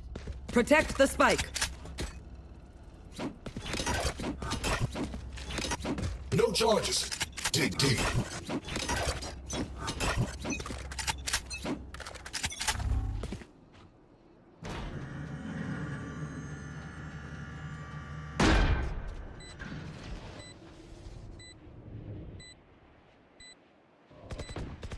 You're done.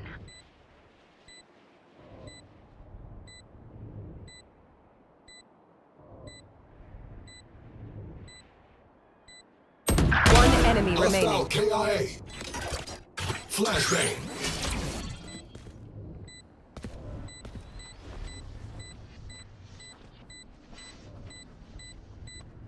You will not kill my ally! One enemy remaining. My ult is ready. Flash. Pain is a lesson I learned a lot. Defuse the spike.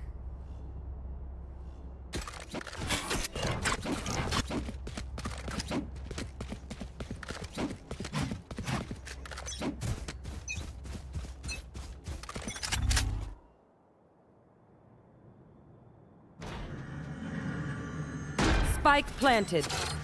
Suppressing. Last player standing.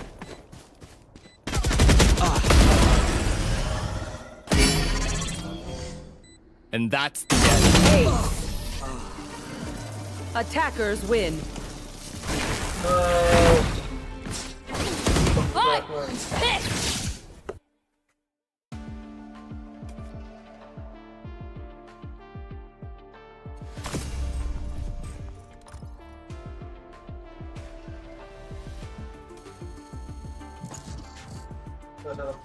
Udah, tetap gue kalau masih ada musik tentang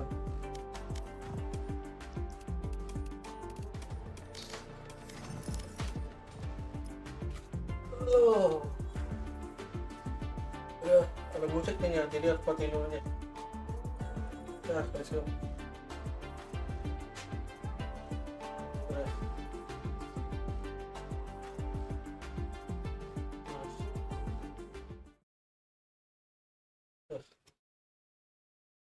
Keluarin dulu.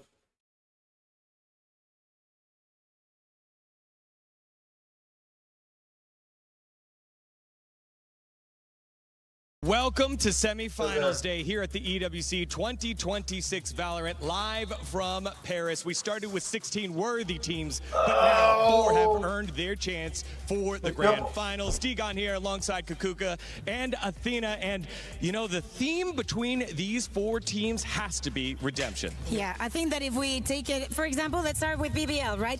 The last one standings from all of the teams from EMEA that made it into playoffs. Now it's just them left. left, and at the beginning of the year, the expectations were through the roof. They won kickoff, making it through Ascension, getting picked up by BBL. They had everything going their way. Now this is their second global appearance, and it's already being so much better and so much more what they promised us at the beginning of the year. And now when we're looking at Nongshim as well, the only Pacific team remaining here in the top 4. But of course, after their Master Santiago win, everyone was thinking, where did this team go? Back in stage 1 in Pacific, they couldn't perform. All these players couldn't put up to that expectation, and everyone thought it was a fluke, but now they're back at a global event to prove themselves. I love that she uses the word fluke, because I think that is what a lot of people still think about NRG and the moment where last year in Paris here they were able to name themselves the world champions of Valorant. But ever since, it's been a very difficult year for them. Yes, there's been a change in the roster here and there. It has not been stable at all. But at the end of the day, we talked about how difficult the competition has been here. All of the matches going the distance, and only the stronger ones standing, and NRG has proved to be one of those teams. And now 100 Thieves, the Americas rivalry, back on the board. This is their first globals with this roster, and of course they have so much to prove, because back in Americas they were constantly stuck in that 4th place seed, unable to make it to globals, missing out on Masters, both Santiago and London. But now they're here. They've just beat titans of teams, and they're ready to prove themselves on the global stage so they can take a trophy back home. Yeah, Timotino going to try and help that stalwart of the roster in Asuna to get over the hump and finally win a title. But to see how we all got here, let's take a look at the plays from yesterday.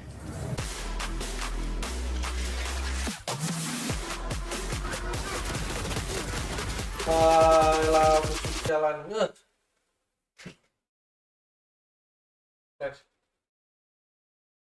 Bentar deh. Ini kecilin kali. Coba deh.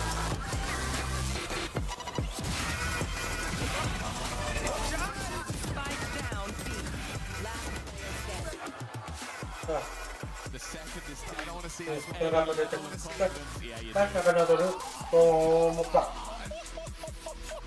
Oh, that's insanity.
The Esports World Cup, it's basically nerd mecca, and it's being held here for the first time in Paris, unlike previous years where it was in Saudi Arabia, near actual Mecca.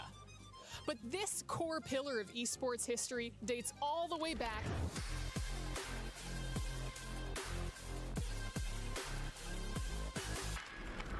to 2024. Okay, fine, it hasn't been around for that long, but since its inception, we've already had historic upsets, big victories, and of course, moments like this. I'm 35. Too many people say I'm older. I can't win anymore. But today, I prove myself. And outside the shock of someone over the age of 35 accomplishing anything, the emphasis has and always will be on the winners. But what about the losers? Who tells their story? To learn more about the art of losing, I decided to consult the experts, the French. Wait, do you actually want me to say this? Have you seen the French on social media? I'm gonna get destroyed on Twitter. You have me in a beret. But there's a lot that we can learn from losers. So who exactly are they? Well, according to my mother, it's everyone in this industry. But when it comes to the tournament, it's a little bit more nuanced than that. There can only be one EWC champion, and in order to win that title, they have to accumulate points across a series of 24 different games. So serious contenders are going to want to field a lot of teams. It's like the great Canadian hockey player Wayne Gretzky once said, "I don't even like poutine. I know it's supposed to be our country's thing, but this isn't the right... Can you pull up the right one? Yeah, thank you. You miss 100% of the shots that you don't take. So there you have it. So you might be asking yourself, well, why don't these clubs just field as many teams as possible? Well, the answer's a little complicated, but the technical term is that it's expensive. Hey, anyone got a euro? I'm trying to buy an esports team. I just need a couple million.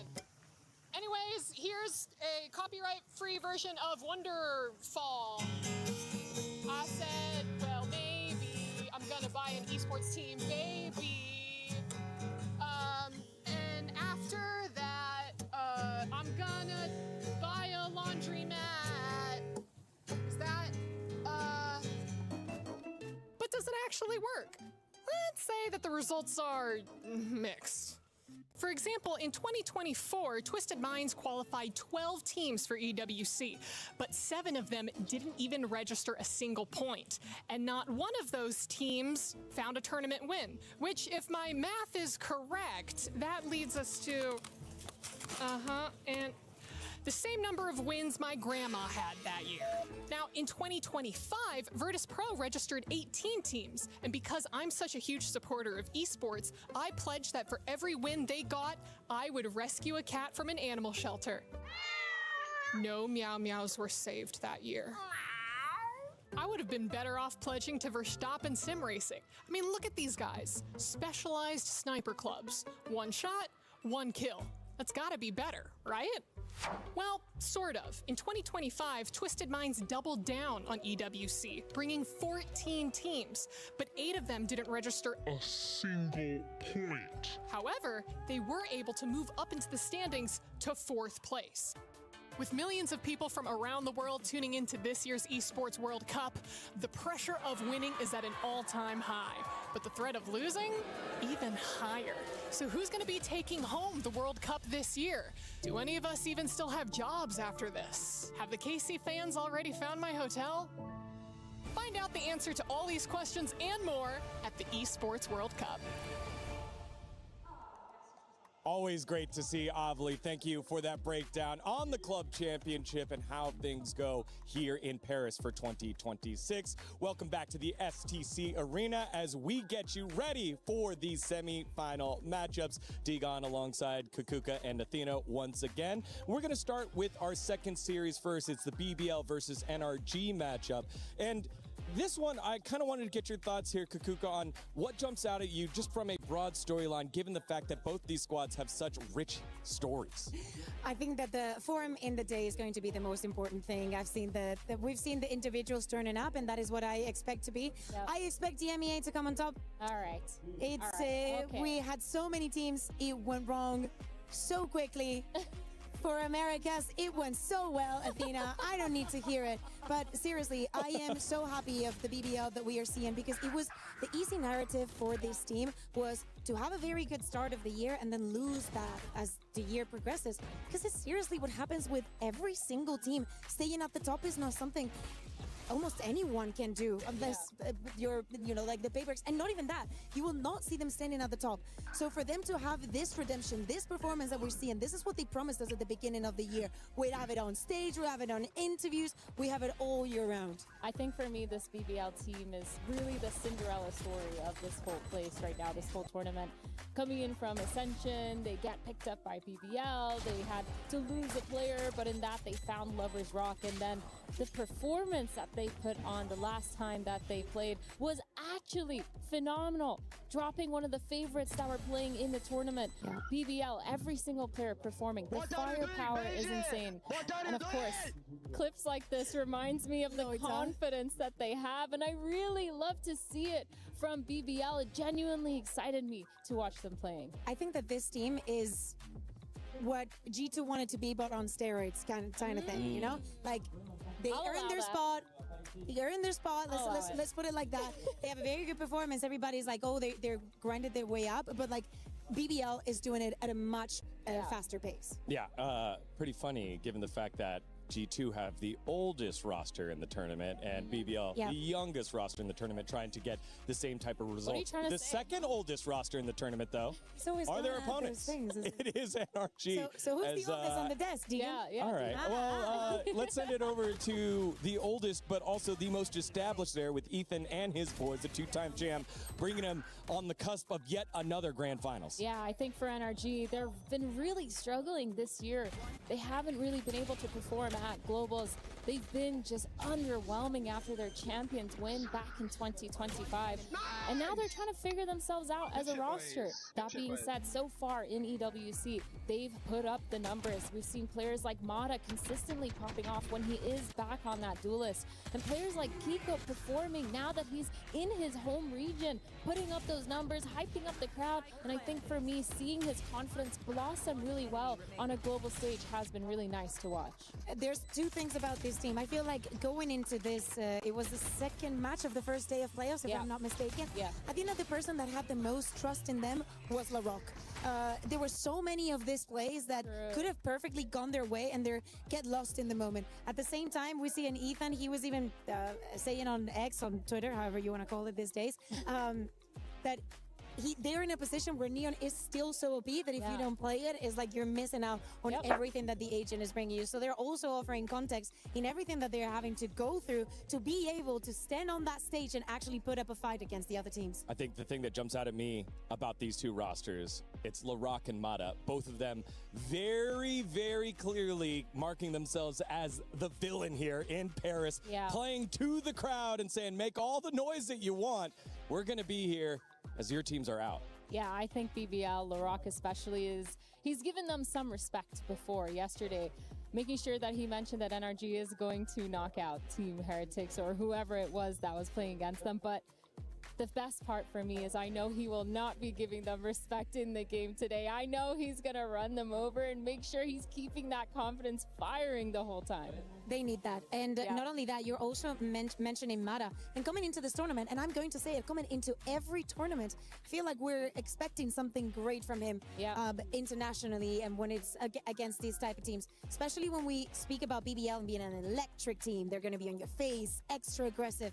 You want someone to match up to that. And I feel like Mata was slowly but surely getting accommodated onto the stage, but it was not until that final map where he actually turned up fully and carried the team. And that is when at the end of the match, he stood up and told people to be quiet. That'll be our second series of the day.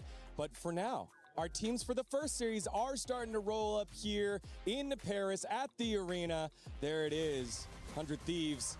Timatino, that was the man crushing the key and crushing the hearts of the fans yesterday and looking to continue that rise there. And on the opposite side, it is Nongshim Red Force, the lone Pacific representative out of all the teams, the lone Eastern team representative out of all 16 teams that made it to the playoffs. They are one win away from the grand finals and trying to recapture that Masters Santiago form.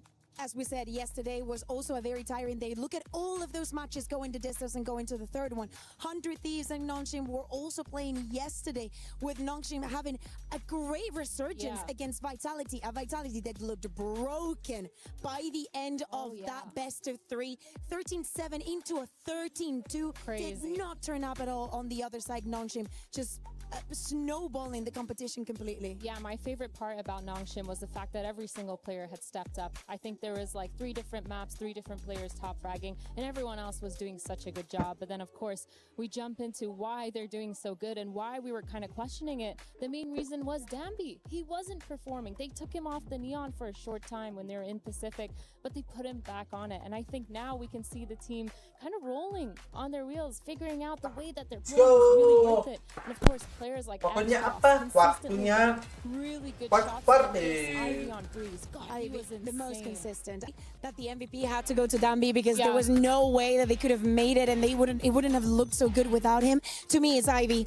All throughout group stage, even the day that he was sick and literally had to leave to go take care of himself, it has not stopped him. He has one mission here, and it is to take that trophy to Pacific. Yeah, Ivy with his very own Michael Jordan flu game to get themselves. No, we call it a Leo game. In Valorant, we call it a Leo game. He did it. He did it here as well. Yeah, he did fantastic, and that's the thing. Going back to what you said, Athena, everyone having their specific moments in this very tight matchup against what felt like to be yet another one of the tournament favorites in Vitality. Yeah, they're powerhouses. They're considered somewhat of a super team for EMEA, and they just struggled. They couldn't shut it down. Nongshim, they had such a strong start. Their defenses were so good. Their trap plays, their setups, every single time it seemed like they were on the right page. Everyone together doing something together. And I think that's what made Nongshim so phenomenal to watch and why it was such a good game for them. Their game plan was solid, but again, like you said, can they bring that same energy into the match versus 100 Thieves? Yeah, and in the opposite side, it is that 100 Thieves who won the Americas Derby against MIBR Los. And you just love this because everyone yet again stepping up, Timotino popping off there and winning rounds that they weren't supposed to win, and then bringing it to that final map where there was just no response there by MIBR Los. There were so many cool things about this game. I was enjoying it like a kid, especially this fracture when we saw the composition and we started reacting and we saw the plan for the side of 100 Thieves. It was so well polished. They trusted it. It was actually I'm going to say it was America's supposed to be super team, right? It's turning out to be a little bit like Vitality. Could not turn up. Yes, this second map was definitely got a lot closer, but you can see that 100 Thieves was not going to let this go, even jumping into the third map. Yeah, I think I was watching the duo as well, Asuna and Timotino together. The double duelists, man, they are so good at setting themselves up for success.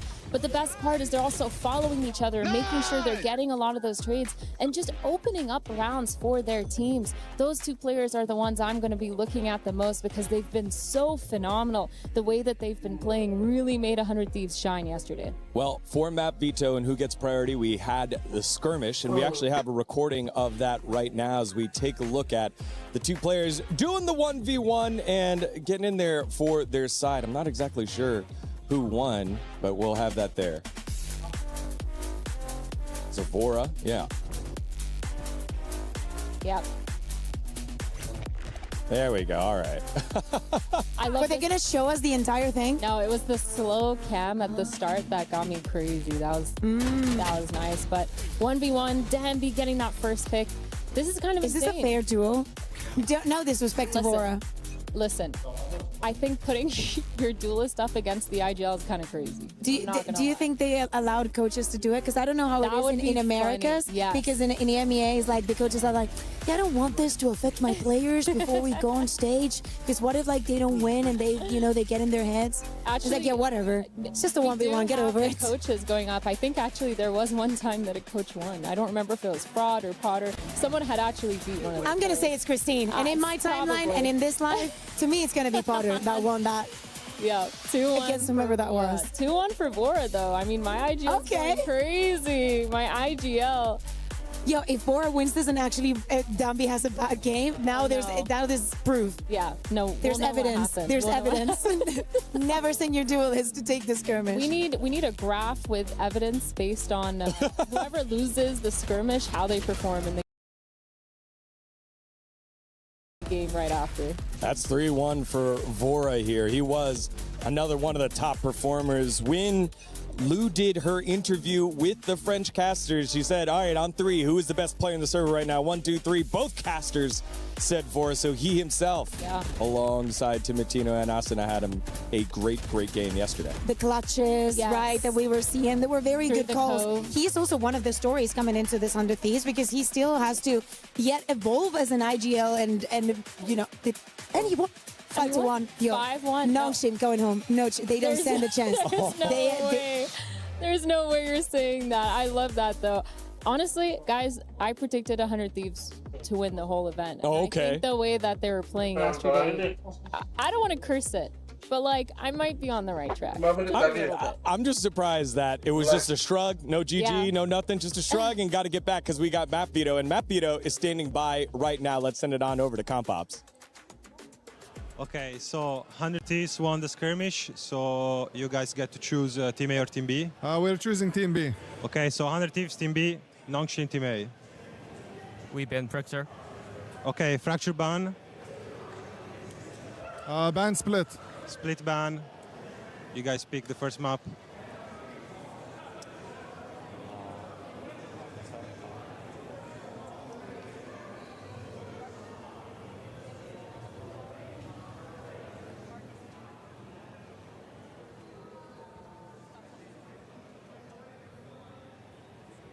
Pede aja yang map itu, apa atau map kecil.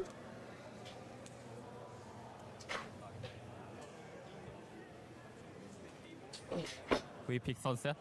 Sunset pick. Attack on Sunset. Attack, okay. Pick Lotus. Okay, Lotus pick. You guys choose the side.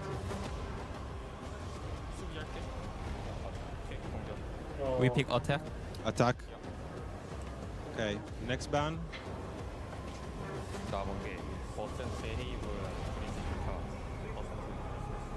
We ban Ascent. Ascent? Ascent ban. Ban Breeze. Breeze ban, so the decider will be Heaven. It already happened. Attack. Attack. Attack pick. Okay, thank you guys. Thank you. And there you have it, Sunset, Lotus, and Haven. So Sunset kicking things off here. I was chatting with Tom earlier. He feels like this was a pretty good trap set by 100 Thieves in terms of maps.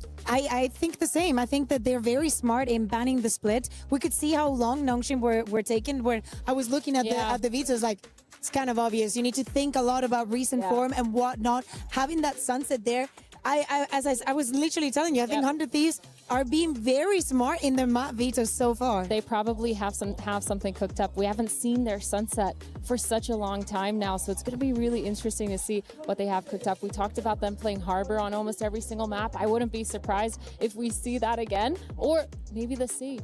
Maybe the Sage. Oh, and Asuna Sage, I'm so down. I'm in. Signed. Less than a minute to go. It's time for us to do our EWC pick'ems.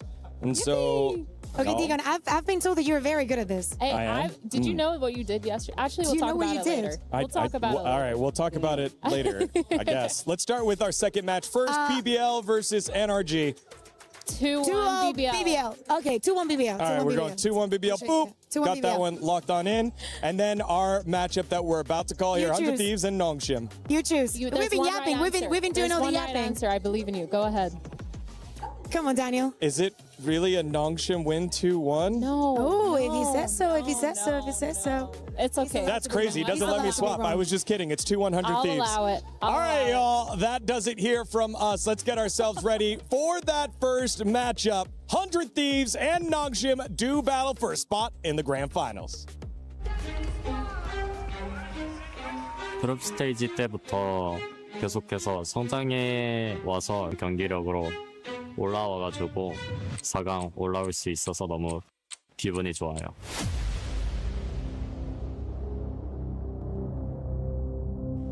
저희 팀은 지금 확실히 한 판 한 판 할 때마다 연습할 때나 뭐나 계속해서 성장해 나가고 있는 단계인 것 같고 관중분들이 팬분들이 있었어가지고 확실히 더 활기차고 재밌었던 경기였던 것 같고 일단 여기 온 팀들 대부분이 자기 지역에서 굉장히 잘해서 여기 온 거기 때문에 어떤 팀이 와도 저는 다 이길 것 같은 자신감은 있습니다. In his hands, he's got them in his palm, and he's closing into a fist! A three-piece! I feel like from the outside looking in, it looked a lot more rough around the edges than it actually felt. I feel like in the series, I felt I was pretty in control most of the time. things we didn't expect, maybe so really like a run for our money, but other than that, I felt in control the whole time, and yeah, it felt smooth sailing. Everyone makes mistakes, but I think we're playing a game that is even better than before, and we're taking every game with lots of lessons, and we're definitely peaking at the right time. We're all individually showing up for sure. I don't really hear the fans too much, but when I did my clutch, I did hear them. It got me hype, and yeah, always having a crowd, it makes me play even better.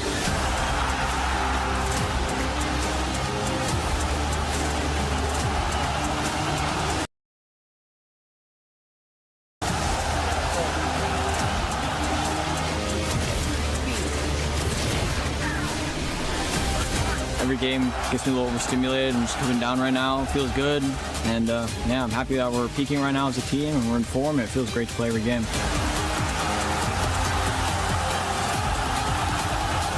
I hope you guys bring your best game.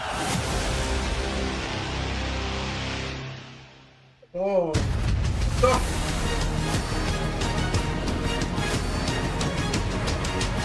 That's my boy.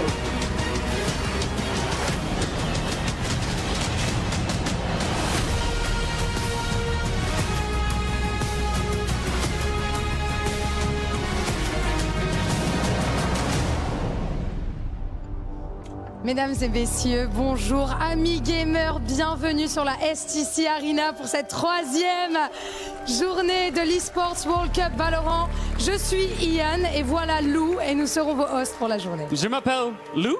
Exactement. Ouais, I'm cool with that. Listen, it's EWC.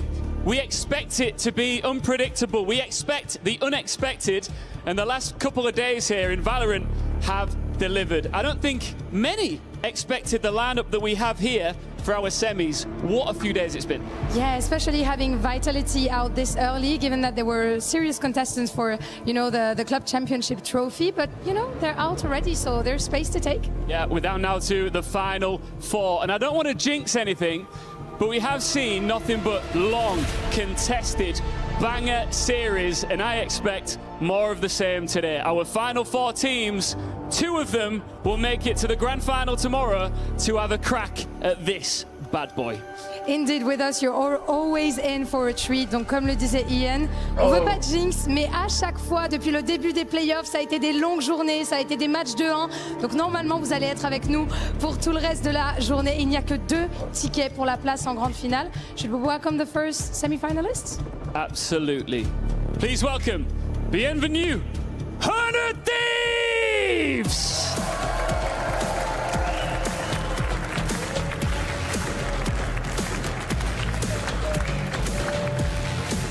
Timotino, hier, s'est pris pour Kylian Mbappé et aujourd'hui, il va falloir assumer. Let's see if the 100 Thieves can steal the crown here in Paris. Absolutely oozing confidence. So far, you can see it on their faces. They are ready for the occasion and see themselves in that grand final. And against them, the last hope of Korea, the last hope of Pacific.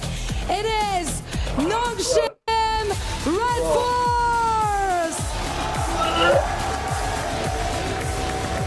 They might be the last hope for Pacific, but you can see they've got plenty of hope and determination in their eyes as they wave to the fans here, getting a strong ovation despite the fact that they took out Vitality yesterday. It's Americas versus Pacific. Time to pick your champion. Choisissez votre champion. Only one spot hangs in the balance in the grand final. Who's taking it?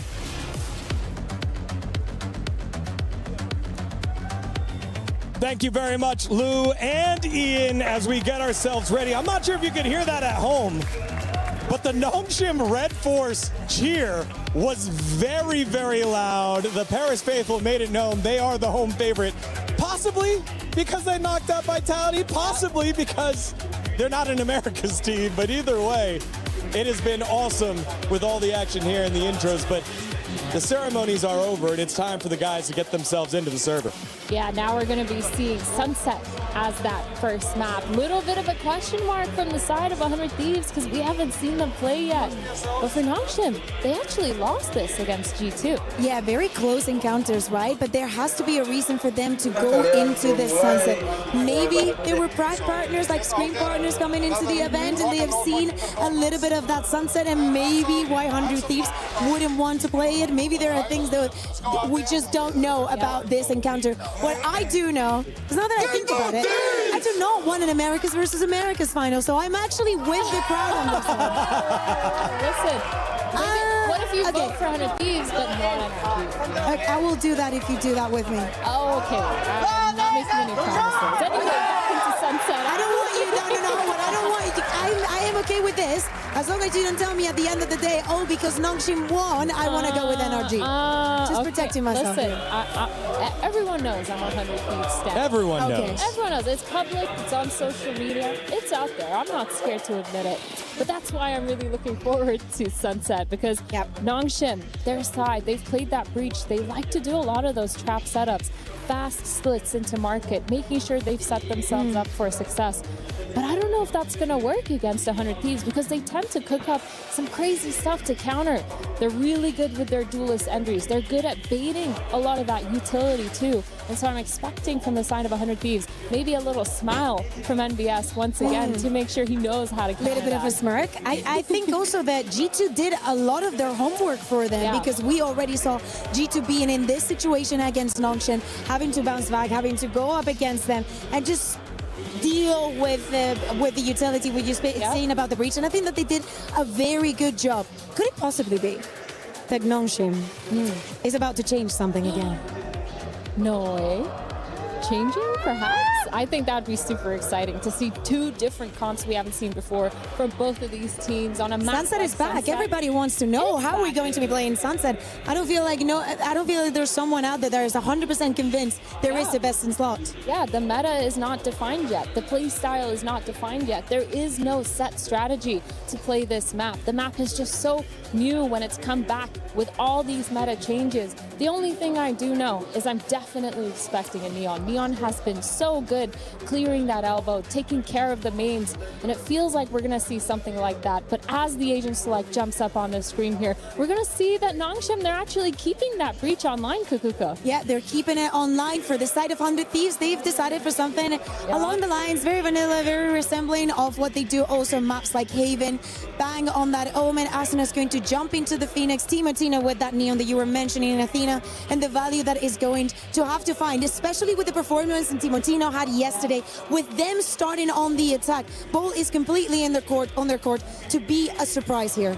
I think for me, it's X-Ross not on the Phoenix. X-Ross going here with the fade. He was clutch in many of those rounds yesterday on a duelist, but will flip on over to fit the composition for Nongshim Red Force. With the big talking points, you guys hammered it home. It is Timotino and Danby, two of the three best left in the tournament. They're going to go head-to-head in this first map, best of three. One step closer to the finals with this map win as we send it on over to our casters for this matchup. Pacific versus Americas, Nongshim Red Force and 100 Thieves on the call. It's Tom and Mitchman. Thank you, Degon. It's time to kick this one off with 100 Thieves stepping down on that stage, but I was surprised to see or to hear that Nongshim, I think they might have gotten the louder cheer out of the two. Yeah, for sure. I think maybe they've won some people over. Maybe a lot of Gentleman's fans. Eliminating one or two people along the way might have helped them out. But I also want to talk a little bit about the veto going into this one. I came into today going, okay, both of these teams have a bit of a map that they're going to ban. Fracture for Nongshim, it went the way I expected. It's that Sunset that was the surprise. And I saw MBS coach of 100 Thieves earlier, and he had a grin on his face. He took out the split. He knew this map was coming, and it seems like 100 Thieves have a plan. But if it was a trap, Nongshim have gone, I'll take your trap and I'll raise you because we think we can beat you on this map anyway. Oh, different identities brought to the server here. Nongshim starting with the breach. You see the stun lined up and it's fired through already. Asuna not long for this world. They threw out a cage to try to help him, but There was no way back for him, and now 100 Thieves are sent scurrying, leaving this position with just Cryo holding it. Lots of traffic coming his way, but he hits hard and brings us back to a 3v3. Yeah, it's left an isolated player on the other side as well that has to be dealt with. Ivy had a phenomenal performance yesterday and is going to need another one. It's a dink connected, but it's not quite a kill. That allows a route straight towards the B site and a post plant, which actually going to be quite awkward for the defensive side because it's planted for their own spawn. It's an excellent recovery by 100 Thieves. Cryo did the work outside of A. A formality on the trade out of the damage. Time ticks away. Francis sees absolutely nothing. Normally, you're going to expect to have seen the spike by now, but like you said, that plant position for 100 Thieves, it gives them that forward position to hold from. An awkward fight here in the corner. Vora isolated. But they've got the time on their side now. That stuns bought them even more. A paranoia to delay, and I even get them out of the corner. Maybe not for Bang. He's going to be caught off. Timotino, the last man standing. Wow. The clock by his side forced Francis on the defuse. It's a narrow margin, but a solid opening from 100 Thieves. I'll be honest, I thought that aftershock was going to be enough to win the round. Clearing both players from that awkward corner, forcing them into a wider position, and both of them being tagged low. But it is, again, some individual brilliance from Timotino. A man who is quickly rising up the rankings of how highly rated he will be. And for 100 Thieves, of course, a team that narrowly missed out on London. I'm out of here. Now look to leave their mark at EWC. Deploying drone. Well, this one's looking a little bit quicker. An open B site. Not really anything in terms of resistance, although saying that, Nongshim have rotated in very quick. Gotta go. Timotino's not looking to let Ivy out of that corner. Seemed to be a death sentence for Nongshim in the last round. Deep flash coming through. Asuna forced back by the Seas, but again for Nongshim, they don't have a lot to actually fight with. Like, they're dealing with that first burst of aggression, but they shouldn't win most of the fights yet. They're trading. They're trading remarkably well to start. But to finish, it seems to be a different story. RB left alone, trying to add more of a cost to this round, but the price tag stays at 2. Yeah, maybe a little bit more costly than they would have liked. A weapon or two that needs to be retrieved, but ultimately, that's about the minimum that the 100 Thieves would have been hoping for. And of course, Asuna getting a couple of those kills is always going to help out get towards that Phoenix. So the funny thing is, looking at these two Sunset compositions, you'd kind of look at what 100 Thieves are playing and think, I'd quite like to see Nongshim playing that. Like that more aggressive double duelist, having the potential for Exros back on the Phoenix. Yeah. So I want to see what they get out of this composition that they can't get elsewhere. And well, these aggressive stun pushes seems to be a part of the plan. It hasn't caught too much in the early round. That has, though. Yeah, I'm not sure that has much to do with the agent in play, but the breach of Francis finds one in the spam. Big pickup and a Rolling Thunder online now for Nongshim. It's going to be put through quite early on. I'm not sure they can really even follow up on that. As the smokes fade, it's just a delay strategy. It's stopping the spike from going down until reinforcements are here. Down B. Job done with Cryo alone. The rifle in his hand. A sliver of health remaining and a firing squad around the corner. Nongshim have handled that aggression beautifully. Yeah, this is going to be about damage now. How much cost can Cryo cause this Nongshim side, or are they going to come out of this one flawlessly? It's already an impressive start. They've enjoyed these deep pushes off the back of the utility of Francis, but he's also just frying. And this was sort of the fun thing yesterday. I think in that third map in particular, we were watching Nongshim play, and a lot of it just didn't make sense. Like with how quickly they could swarm onto an opponent, how good they were with just individual shots through smoke. Okay, this one there was a reveal, but yesterday there weren't many reveals. They were just hitting those shots anyway. Straight VS. And if they can get back into that rhythm again, I truly believe there's no one in this tournament that can stop them. Well, yeah, it straight up looked like they were cheating yesterday. Like, they had every read right. Even when players were in front of them, they would just cut straight through, mow them down, and Danby, with his early aggression, was a big feature. Now, he tagged Asuna, but the ult is activated. Phoenix going to get his health bar right back, but won't get much for the ult popped. The space immediately filled in by Nongshim, but the rotate through is massive. This defensive side has all 5 players towards the A side a couple of seconds ago, and 100 Thieves are quickly switching direction. This is going to be the B site for free. Maybe danger for Cryo, but okay, he's caught Ivy on the cross. Exros has managed to rotate in, and just the spams have helped him. He's now in trouble, though. Revealed up at the back of the site. Danby now making a move. This is very isolated from the defense, but they are happy to make these moves alone. They have the individual players that can just take over rounds, and Danby once again, maybe the best of them. He leaves it down to Cryo, and there's no hope with RB on the flank. There are moments where you look at what Nongshim do and go, that is one man against the world, but when that one man is Danby, that is enough. Yeah, it's the best thing as well, is seeing him be challenged by a wide swing Neon, that slide going through, the thing that so often buys him that first shot on his opponent, and he just domes him. He gets him right away, like, oh no, bro, you're not gonna catch me with those tricks. Look at this, or don't.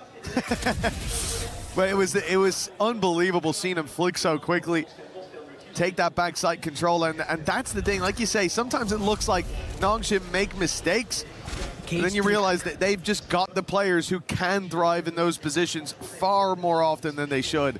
Yeah, it's the same sort of thing we talk about when we look at a team like Paperex. It's like from top to bottom, they have so much individual skill. And yeah, sure, sometimes they'll get punished for it, but more often than not, they won't. Already, Ivy playing back into his utility. They're up against an eco, so you think they need to be careful, but they don't care at all. Cryo left alone.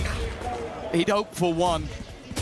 He'd pray for a second, but I don't think he's going to get anything from this round. They're just dancing around him, and it's Francis that ends up with the final kill. And look at them. This is a team in a semi-final looking for a spot in the grand final of EWC, and they are giggling. Yeah, momentum is a big factor for this squad. We saw that yesterday, heating up as the series went on, and they're coming off the back of that win. This is 11-3. For 100 Thieves, there's a lot to deal with, and you'd think coming in, it would be Ivy based on yesterday. It would be Danby in those big rounds, or maybe X-Ross. Or hell, RB behind the smoke. Jeez, that was ridiculous on Breeze, but Francis now the one leading the charge, and that is the thing. Work like this. Oh my goodness, Danby's already in their spawn! He's running it down, and it's a taste of what 100 Thieves will have to deal with across this half. All-out aggression, and they've dealt with every facet of it here. Only Francis left on 5 HP. And that might put Nongshim in their place. Yeah, this is what we need to start seeing from 100 Thieves is, okay, we know they're going to press us. We know they're going to be aggressive. We need to be able to soak up that pressure. Otherwise, they will continue to do it in more and more aggressive ways. This time, even with the stun, Bang was able to soak up a lot of that pressure, and a solid round from him individually. A 3K to level up the scoreline and take us 3-3. Yeah, we were definitely in that danger zone of seeing Nongshim run away. Oh, yeah. Think back to last map yesterday, you know exactly what that looks like. Even split. They won, what was it? They won I think it was an eco round from X-Ross. And then X-Ross, I think from then onwards, they won 8 rounds in a row. Like, all it takes is for them to get into a rhythm. And it's going to be very important for 100 Thieves to deny that from happening. Because don't get me wrong, there's fantastic players on both sides of the stage. You don't end up in a semi-final without that being the case, but Danby is just running it down. He's been shut down again. And now the rest of the players have got to try and find a reaction. 100 Thieves have slowed their pace quite a bit, and I think that's helping them. Of course, last round, we saw it in the replay, Bang was finding 2 shots through the smoke. Satisfying. They thought that Nongshim, well, let's just go aggressive again. Let's fight them. Last time we got unlucky. My God. This time, we'll show them what we're made of. And X-Ross. I got spiked. It might not have been Danby as the tip of the spear, but the hilt just as deadly. Cryo. He's in a good spot. Looked like he's got a fantastic chance to backstab here. It's all going to come down to timing, though. Give me a And indeed, the direction that they go in with the hat off the head. Ivy's got all the info. X-Ross, I'll be honest, for the majority of this round, it looked like he should have been dead to rights. Nightfall, not going to connect. Both players have been able to dodge it. It does clear a lot of real estate. But those positions can be filled back in, and in fact they have done. Isolated fights looking like the most likely turn of core. X-Ross needs another and hits his 4th kill of the round already. Looking for that last player. He reads it perfectly! How does X-Ross make every move exactly as he needs it? And an ace already in our semi-final. We wanted to see that comp on the other side. We wanted to see Nongshim playing the Phoenix so X-Ross could have a chance to shine, but my God, it doesn't seem to matter. He's insane. What he's playing, look at that. The read couldn't be better. Doesn't even react. He's just made one of the most insane plays of the tournament, and he doesn't even react. My God. Sensational for Nongshim. That's the lead secured. And proof that it's not just Francis here today. Danby will not be deterred. He is pushing. My. He is pressuring. And he's tearing them apart. The big swing finally shut down by Bang. Shadows traveling. He's been the one to catch him a couple of times. The reason that Danby has fallen, but a 1 versus 3. The damage surely already done. Question of the TP is whether or not it's worth it. Ivy low, RB in an isolated fight, but he is normally the safer pair of hands, forcing him into Francis again. An opportunity for a 1v1. No group up just yet. Bang's done well. Looks to try and maybe bait the idea that he's going back towards the B site. This is where you'd kind of expect the remaining players to try and group up, especially with how low Ivy is. The possibility of a clutch has gone up massively. Shadows traveling. RB's in a pretty solid position, but again, they're somewhat split. Spike planted. Bang's looking for him. Okay. RB hits the shot, but that's a big risk from Nongshim to split up in a moment like that, to give him a chance. What about the rest of the round? Well, this is the third round in a row. The Danby has pushed the same angle. And keep in mind, it started with him being shot through the smoke. Bang got a double to shut down the round before. The last round he ran out, immediately died as well. If at first you don't succeed, try again. And that's what he's been running. And it is just that confidence. That's the problem. You know, for this squad, I actually don't know what it takes for Danby to go, ooh, I need to tighten up here. I need to play. Maybe it was 3 in a row. We'll never know. We'll never know now. I'm not so sure. This is a tough one as well when you're the coaching staff, of course.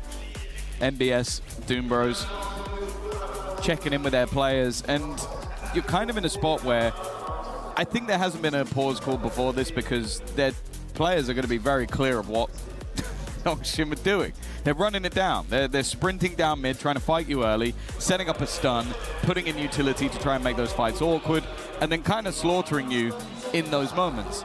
And although we have seen 100 Thieves already correct in some of the earlier rounds where it's like, okay, we've been able to stop that, we've been able to deny Danby and then get aced by X-Ross, you then kind of go as a coach and go, well, yeah, you guys know what's happening. You know what's going on. It's just they haven't been able to find a solution to it, or at least a consistent one. This goes here. For 100 Thieves, cracking the code is going to be tough on this one. Pistols brought in for Nongshim. A likely 6th. And of course, against the Nico, we all know what teams do. They push. At least to start. Nongshim went towards A main. They looked for it with Danby trying to swing around that corner. Outlaw in hand. And he then holds the angle. This is a different face to Nongshim. They're going to play much more passive in that early fight. And the space they're containing allows those rotations to go through. I don't think 100 Thieves are going to be quite ready for this much presence from Nongshim. 3 players towards top mid, one of them being Breach as well with a full kit to play off of.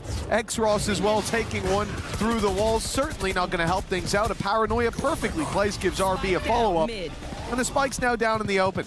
Even when they don't push their aggression, being primed and ready to rumble.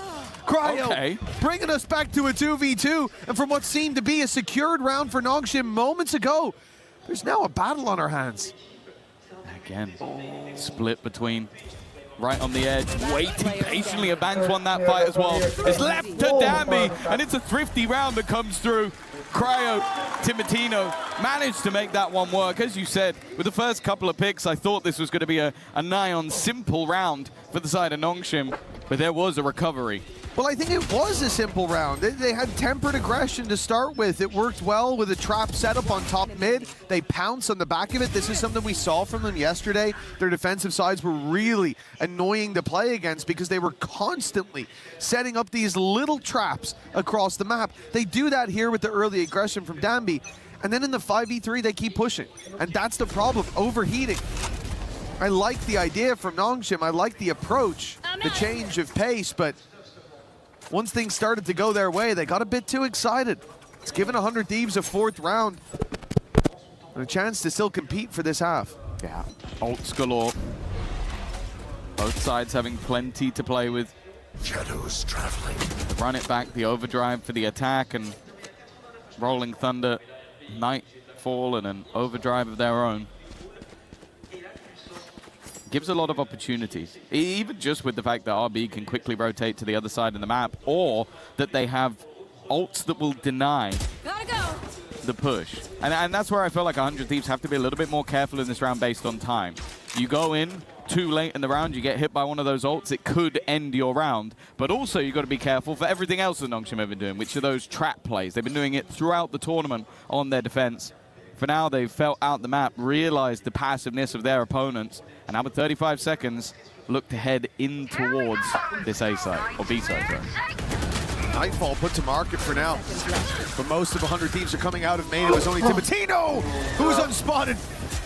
Going to be shut down by Danby, but they have found themselves an advantage nonetheless. Rolling Thunder trying to pull it back, delaying that time. Spike on the site, isolated, but not dropped. Vora exactly where you are. Somehow survives in that corner, but the cross is needed. 10 seconds, and Vora's there for more. His head may be bloodied. Spike planted. But unbowed in the end as 100 Thieves find themselves the site. It looked like they were up against it. Even with the man advantage, the Rolling Thunder, the fly through from Danby, but they dealt with it all. Yeah, really good work from them. RB now the last man standing, and he's going to clear one, but Vora there to close around with a quad. Fantastic stuff from him individually, but also just as a unit. They're able to soak up that pressure, not panic when it gets down into those last few seconds. Obviously, the plant was the main goal, trying to deny it on the Nongshim side. You can see the aftershock sent through, but it's the clear of Francis that makes sure that there's no real danger towards the end. And the fact that Vora is also hitting one of those shots while stunned has helped him out massively. Yeah, I mean, Vora did a phenomenal job. The pressure he was put under in that corner, his teammates isolated, the wall was trying to help him, and maybe it did give him the edge he needed to quickly correct. For Nongshim, they're left to pistols. Again, they should have 6 on the board already. 5 versus 3 in the anti-eco, but 100 Thieves managed to pull it back, find themselves with still a chance to take the lead by the time this closes. We talked about Nongshim's traps, though. It's been a huge problem for teams before. That stun, that flash, but a counter flash from 100 Thieves has bought them a bit of space, a bit of time, and indeed an advantage with RB down. Nice work. That was really all the eggs in one basket for Nongshim. If that push works out, they've got a weapon on the floor, but instead, rotations to the A site, and 100 Thieves again picking the easier hit. Yeah, I think Cryo's done well consistently throughout this attack side to sort of hold on to space. He will lose the fight versus Ivy. There's always deadly players on the Nongshim side, but they are being picked off one by one. Good use of the paranoia as well, just to remove a lot of that additional danger. Even still, though, Spike planted. They managed to make this scary. A late flank back. That's a freebie for Francis. We're now in a 2v2 scenario, and sure, there is a Hunter's Fury if necessary. I think that might now be the plan. You can see Vora falling back into a more passive position to maybe make that ultimate a little bit more viable. Yeah, out goes the drone. A tag here, and maybe the ult will be popped. You can save it for time at this stage, though. That clock has run way too far down. Reveal going through. That player spotted. The spam has not landed. Oh no! Do they think that they've cleared it? Thankfully, the defuse no longer underway. The issues seemingly gone as time will decide this fight. Asuna playing it patient and securing 6 for 100 Thieves. They've now taken the lead. Yeah, it's a costly round, but it's one where ultimately I don't think you're going to be too worried on the 100 Thieves side. You get through towards the end of the half, and economically they should be absolutely fine to get back into the next one. Again, it shows that there never seems to be a free round, but they've at least, after what was, I think, 5 of 6 rounds in a row, managed to stabilize, managed to hold on versus what was an incredibly aggressive defense. And at minimum, they're going in even at the half. It's a damn side better than it looked like it was going to be. Lifting the lead from their opponent's pocket, now a chance to lock it in at the halftime.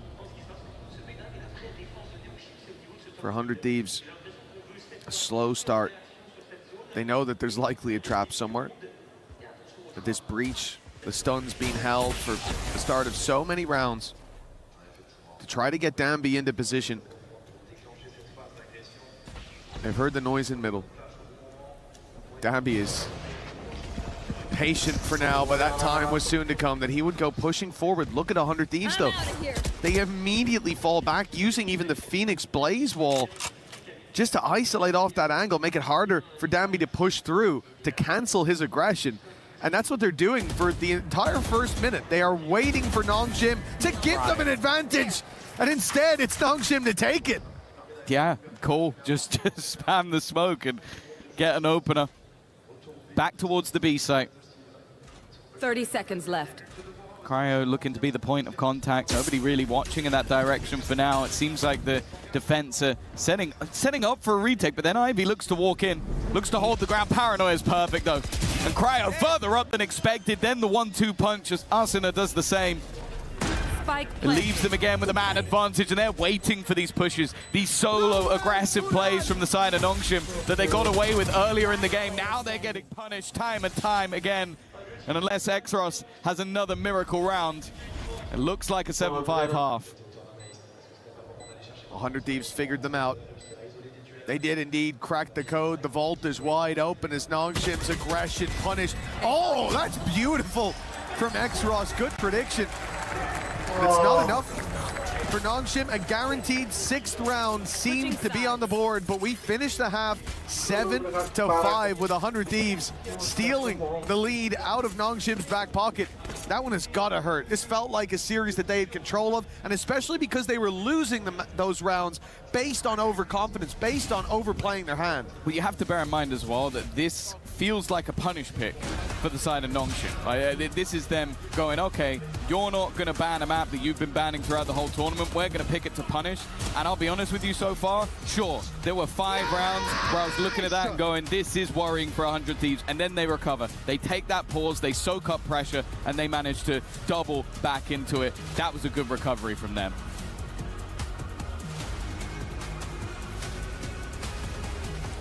Yes, a familiar face here in the arena. Vous le reconnaissez peut-être, c'est pas le coach de Vitality qui m'a rejoint. Vitality coach Paul here with me. Yesterday you were on stage, today you're with me. I'm sorry, it's a pleasure to be with you, of course. I wanted to know, because you faced Nongshim yesterday, right? You must have watched their VOD, etc. So I wanted to have your little insights and thoughts on why they're a great team according to you. Yeah, unfortunately they don't let me back on the stage again today, so I've got to watch Nongshim from here.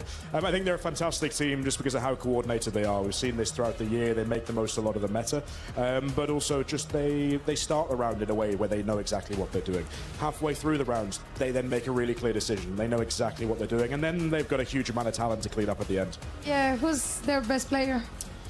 I think Danby got Neon nerfed at the beginning of the year, but I think it's Ivy so far for me. I think he's put in a fantastic performance this event so far. Fair enough. Danby and Ivy, du coup, première question, vous avez affronté Nongshim hier, c'était compliqué. J'imagine que tu as dû regarder beaucoup de VOD, etc. Pourquoi est-ce qu'ils sont forts selon toi? Énormément de decision-making collectif, ils trouvent les solutions ensemble, ils sont impressionnants, toujours même en milieu de round. Et pour moi, le meilleur joueur actuellement de Nongshim, c'est Ivy. And last but not least, even though the result, didn't go your way, etc., what do you want to be taking back, to Berlin Berlin from this weekend in Paris. I mean, this entire week in Paris, and also EWC. I think we've been enjoying a bit of the weather, and the sun's been nice to actually be in Paris and be somewhere else. But I think ultimately the biggest thing is just getting to see the fans, getting to see all of you guys that have come to actually support. Unfortunately, not today, but yeah, being able to actually share a little bit more time with the club and feel like we are part of something that is a lot bigger than us. So it's nice. Absolutely. Donc, dernier petit mot de balle pour les fans. Ravi d'avoir pu vous rencontrer évidemment toute cette semaine. Merci à tous pour votre support. And let's see if Nongshim can or not take the win on this first map. What does it take to beat Nongshim? Well, that's not a question that Pal can answer, but it looks like 100 Thieves may have come in with that question pre-filled. They played a blinder in that first, especially the second quarter. They come in with a complete awareness of what Nongshim want to do. They're ready for every piece of aggression. They seem to have protocols to deal with it, especially around mid in that late stage for Danby. He was not having even close to the success that we saw yesterday, where at times we had to question if he was even mortal. Well, onto the attack they go. Versus G2, that's where we saw the most improvement, but Cryo has been on a tear. His attack side lurks definitely were a big part of holding on to a lot of that pressure. Even still though, RB's gone TPing into the site. The ground is being claimed with a pre-take in from the defensive side. They're not just going to sit back and cower away from this Nongshim side. They will take the fight before they can get the spike down. A brilliant round, a clean round, and a pistol that will hold a lot of value. Oh, that is a big step in the right direction now. I'm seeing MBS looking very comfortable on that side of the stage. As you said, you come into this, you feel like it could be a punish, but it's looking for 100 Thieves like it very much is something that they have prepared for day and night. Pistol, the cherry on top after a solid first half, a resurgence as well. The wind fully in their sails at 8-5. Yeah, saving a map for the semifinals. Oh, that's a Spectre. Is crazy. But yeah, a solo Spectre with no shield, no Spectre. shields. Yeah. All right, so he's gonna ace. I'm ready. I think he might have bought that as the barrier went up. I genuinely think that was a mistake. We'll have to ask. Or maybe we'll never know. Oh! It's not gone fantastically well for Francis and his Spectre, but there is one Spectre that's shining on the other side. Cryo continuing his reign of terror. As only Ivy stands and Cryo's there with 4 to his name. A big round individually, maybe not the player you want to get your orbs on, but I don't think they're going to care. I don't think that they're going to be very happy on Nongshim Red Force, on Francis in particular. They'll just buy a Sheriff and headshot everyone, it's fine. Yeah, well, to be fair, it does work a lot of the time. Look at him, he makes that big investment, he jumps to the side, and he gets picked out of the air. He's just going to be the util boy.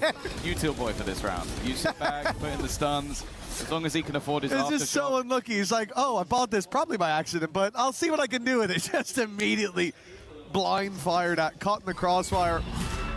Now for 100 Thieves, set up close on A main. This is nasty. Timotino's going to be spotted, but there's a flash prime for right behind him. No, there's not. As soon as ran away, Timotino's dead. He's being sold to the Wolves, and they're eating good with Asuna.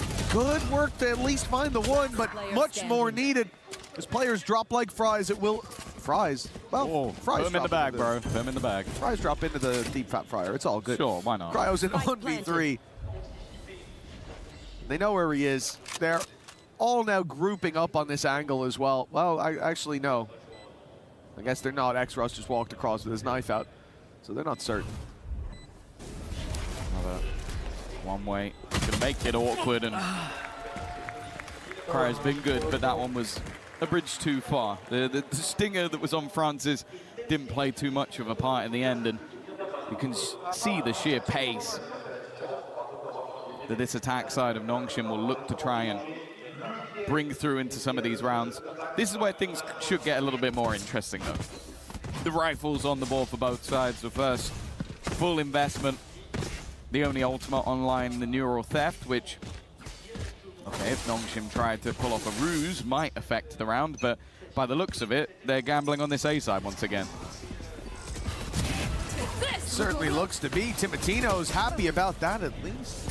But the first pick, Paranoia landed on a couple. They're forced back, and that staggers the fight. One enemy remaining. Leaves Bang and Asuna. Some easy duels and double digits seemingly on the board for 100 Thieves. This was a big round for Nongshim. The rifle for Ivy. Left on the other side of the map, and I think now they're going to start to get an idea of what 100 Thieves are looking for early on. Like, it's been a lot of presence on that A side. A lot of utility swinging out, not just from Timotino, but it's the fact that as soon as there, you have the Phoenix flashes, you had the paranoia from Bang coming deep. Get aced. Okay. That was nice and clean. I like the reposition, but I think he stepped a little bit too much. I'm almost certain Vora heard him, and there's a ping on the map right here. Yeah, he's got those pieces of info connected. Double digits locked in for 100 Thieves. Yeah, it looks like they're fairly in control of this at this point. Those explosive moments of those 5 rounds in the middle of the pack. It seemed like it could be the same steamroller that we saw yesterday. And then 100 Thieves have learned to soak up that pressure. They had responses to that same side A aggression that they failed to hold in the last round in their bonus. And already we're going to see the pause out of Nongshim. Now they are a team that are quite happy, if the moment feels right, to invest even 2 pauses back to back in a row if they feel that they are necessary.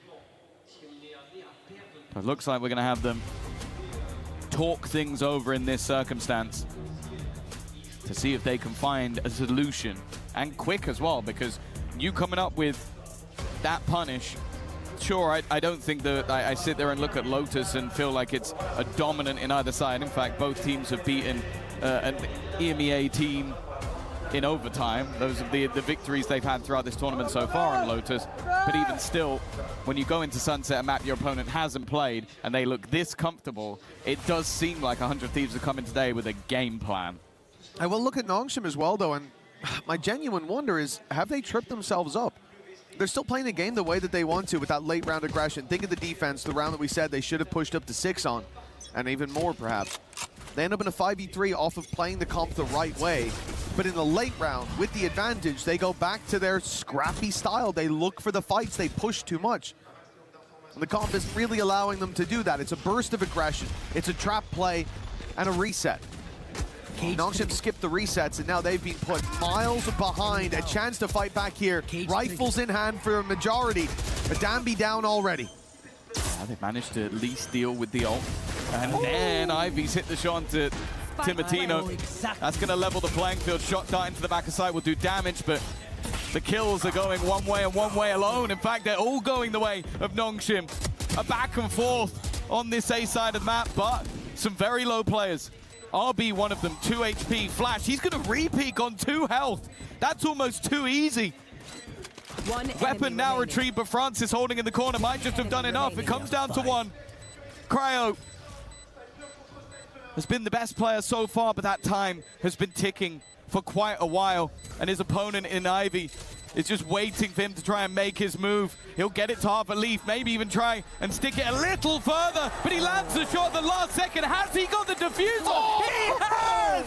Cryo, once again, it's going to close out a round for 100 Thieves. That is a crazy clutch from him. It felt like it was played pretty well on the other side. Ivy ran the clock down as much as he could, even went in for the shoulder peek at the end there. And from his perspective, there's a good chance that it's being stuck. The time is so low, not many would have the balls to stop at this stage, allowing the reveal to come through while he's still crouched down below. And you can see even at the end, they weren't sure he had it, but a big win, a big fight as well, right off rip. 100 Thieves, they changed their aggression to the B side, but they found, oh, the TP from Bang, they thought he left! What? But somehow, he survives in the shadows, a corner, unchecked, and Nongshim needing a clutch now. A 1v2 with Bang still in their way. It is his round and his alone to put 100 Thieves on 12. I think he would have put Houdini to shame with the way he managed to disappear from vision. and then reappear in a spot that nobody expected. Not one player was ready for Bang in that corner. And no surprise, I think we're going to be seeing another pause. Just look, they're swapping guns, and it's the half check from Francis. That moment is going to be in the back of his head for quite some time. He looks to check if somebody's there, but it's a half check, and they're punished for it. They'd already killed 2 players. They saw re-aggression coming out, and why would he still be there? And then just further reinforcement. You hear that TP, and you think, anyone who was even cautious of him being around there, he's leaving. He's running away. Yeah. He's fleeing. Let's get around that corner and catch him. Losing sight. A small gap. And 100 Thieves use it to blow this map wide open for Nongshim. They are so far behind now. This is a squad that seemed to have a commanding lead at a point with a chance to push it even further. They failed to secure a lead at the halftime, and from there, 100 Thieves have emptied the vault. They've taken them for everything they're worth, with Nongshim almost guaranteed to need a reverse sweep for the grand final spot. Yeah, back-to-back clutch rounds. Bring them down. And now Nongshim need to find 6 in a row. The thing is, they've been investing over the last few rounds, so it's not like they've been building up to a big buy. This is still them on the brink. Only a singular primary rifle, but they do have a couple of ults to play with. Now, we saw them on the defense use both of these in 1 round, and wow, blink and you miss it. Timotino's already got the first that could be putting map 1 on the board for 100 Thieves. Nongshim sending this to the A site. Only 1 man stands there, but it is the demon from their darkest dreams, their nightmares in the previous Bang. In the corner, put 100 Thieves up to 12. Timotino's not stopping either. He's pushing forward, but Bang will have to hold his ground, but the reinforcements are coming. A tag up onto Francis. He's down to 10 HP, and what was previously 1 man on this A site is now 3, is now 4. In fact, 100 Thieves have wrapped in heavy, and it seems like Nongshim are going to take advantage of that. The spike's going the other way. Playing off site. Nice shot from Dambi. He tries this as a ruse. The TP is going to give the information that they are outside that side of the map. Already rolling Thunder in, but it's not going to connect onto anybody. They'd left that back moment of the site. Shock dart in. Plant will be coming through with 7 seconds to spare, and this flank could end up being everything, but it needs to get a move on. In fact, I think he knows it, starts running it down behind, tries to give space, but it's Vora again, leaving RB as all that remains, and 100 Thieves from what was looking like a bit of a dangerous map, a map they banned all the way through the tournament so far. They have won it convincingly in the second half. A remarkable performance from 100 Thieves, starting out behind and then running away with the game. For Nongshim, coming in today after dishing out an incredible defeat to Vitality. You thought that they would come in today as the biggest challenge 100 Thieves have ever faced, and yet we have seen them prepared for every trick up the sleeve of Nongshim. 100 Thieves starting this out 1-0, and it seems like there's danger for Korea's #1.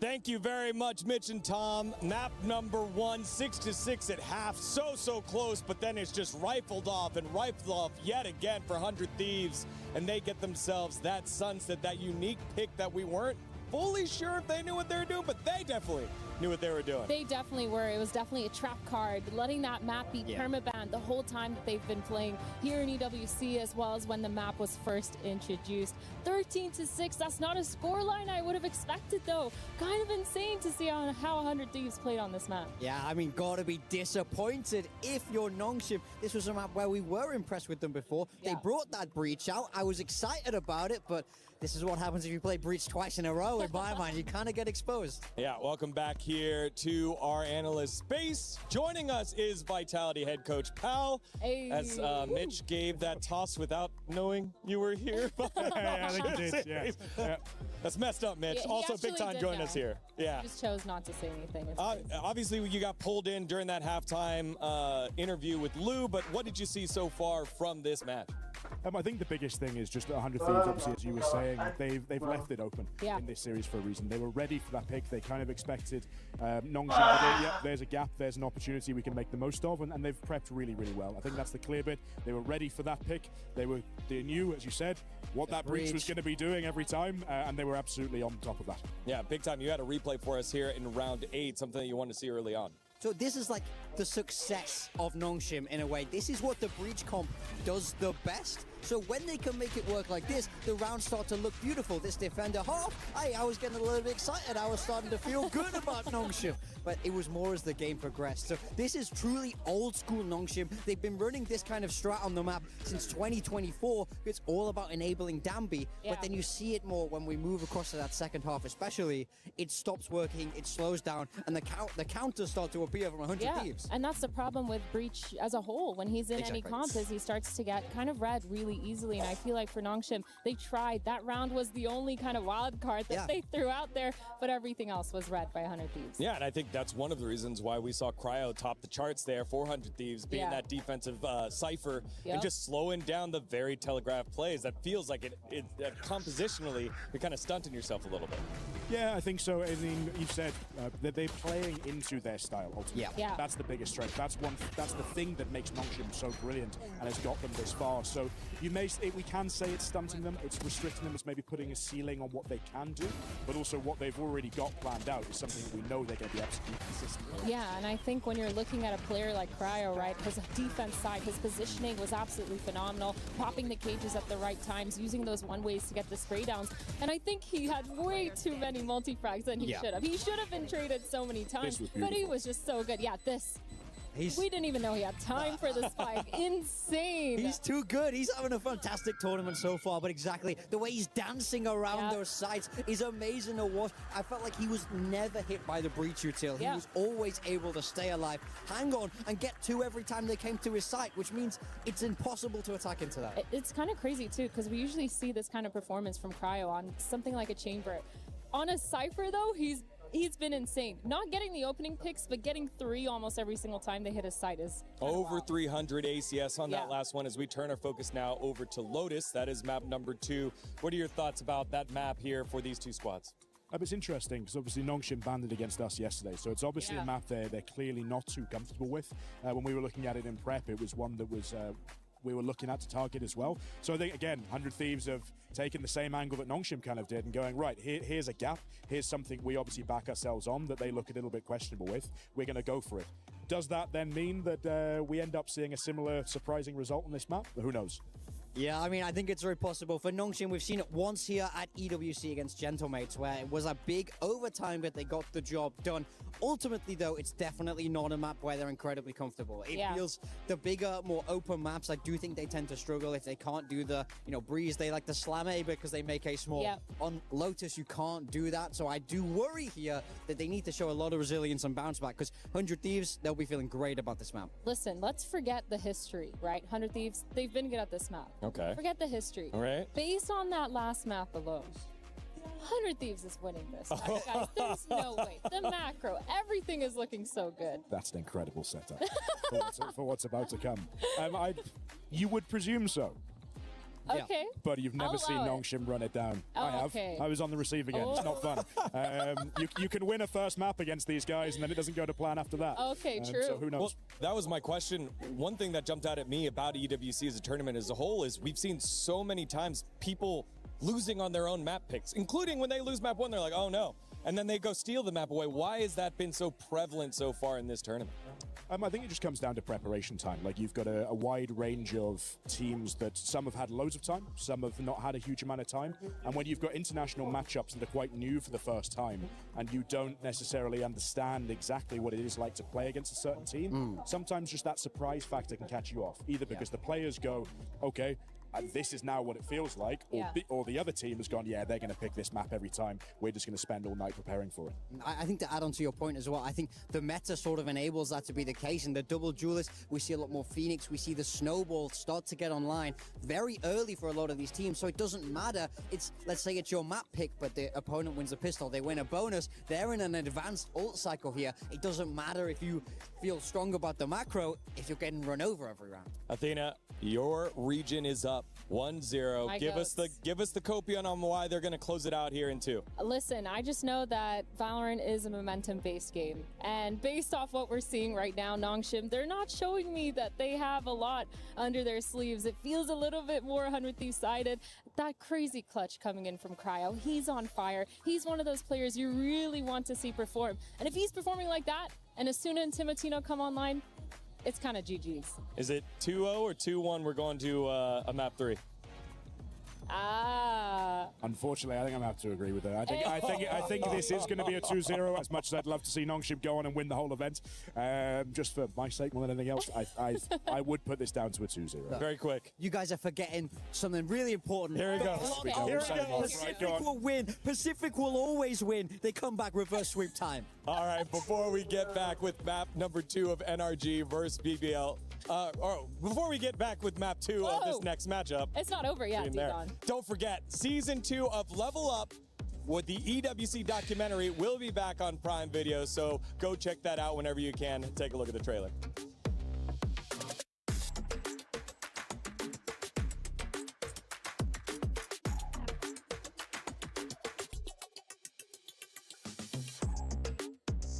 Valorant has exploded into a global phenomenon.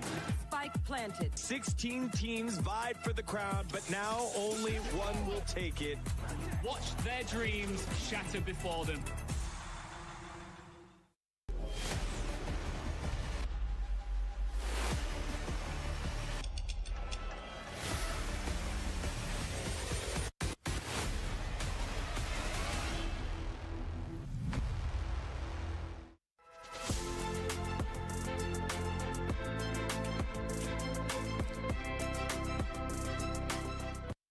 I remember watching Pokimane and trying to get a drop, and I was like super excited to get it, and I was just grinding the game with my brother.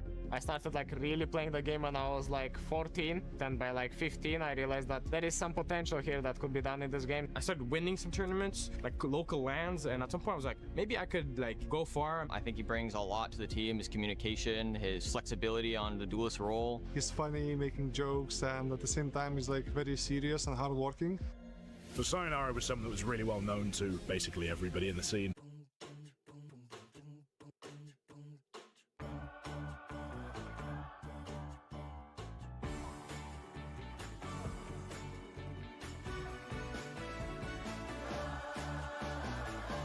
Still be able to deliver at the same level he does when he's at his best. I said my family I'm gonna be pro player, and they said ignore it, go school, but I said just trust me. And I trust myself too. And when I signed the contract, I brought myself too much. He gives us energy, he gives us his aim, he gives us his brain. Like, everyone thinks he can only shoot, but he can do everything. Like, he can play every character, he can play every role. Like, he's a joker in our team. It feels like people believe in me for a reason, because they know I'm good. So I take it as a compliment each time and try to prove to everyone that I am that guy and I can play as good as I can. He's kind of like playing a lot, learning a lot, and kind of like trying to share it too. He's not a player who wants absolutely to be micromanaged, for coaches to be involved in everything. He's very confident in what he has, in the things that he's done previously, and we just need to make sure that we're there and available to do everything we possibly can for him. You're looking at all these rookies that are coming to Tier 1, and they just look like the best players on the planet. The young generation can take a bit more strategic approach to the game while still having fun and running around. I'm so unbelievably excited to play on the biggest stage, especially here in Paris. I just can't wait.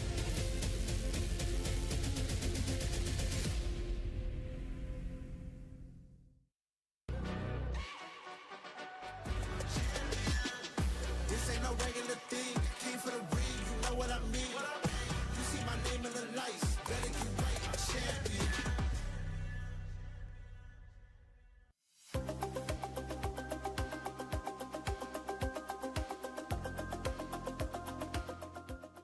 The human body was built to move, not trapped at a desk in one singular posture for 12 hours a day. It's time your chair evolved. This is Secret Lab Titan Evo. Ergonomically engineered for you, gamers, hybrid workers, artists, backing your every move.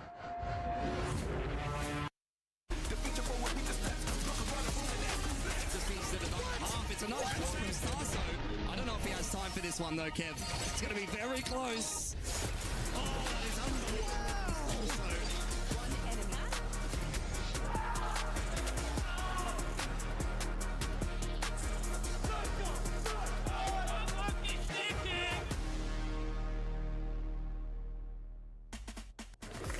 Hello, everyone. Welcome back to 100 Thieves versus Nongshim Red Force, and it is 100 Thieves up 1-0 and on the cusp of making the grand finals and one step closer towards etching their name in history at EWC.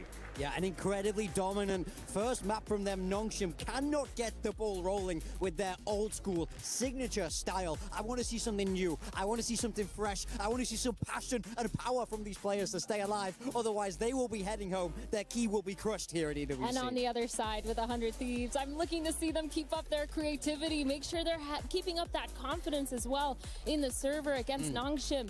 These are no easy players to beat. They have proven records. Like you mentioned earlier, winning that first map doesn't mean everything. The return in the fight, taking that map pick away, is definitely a possibility here for Nongshim. Yeah, talk to me about that, pal. What are you saying right now? You're in the dressing room of 100 Thieves. You've just had that big map win on your opponents. How are you preparing for the next when momentum is in your favor?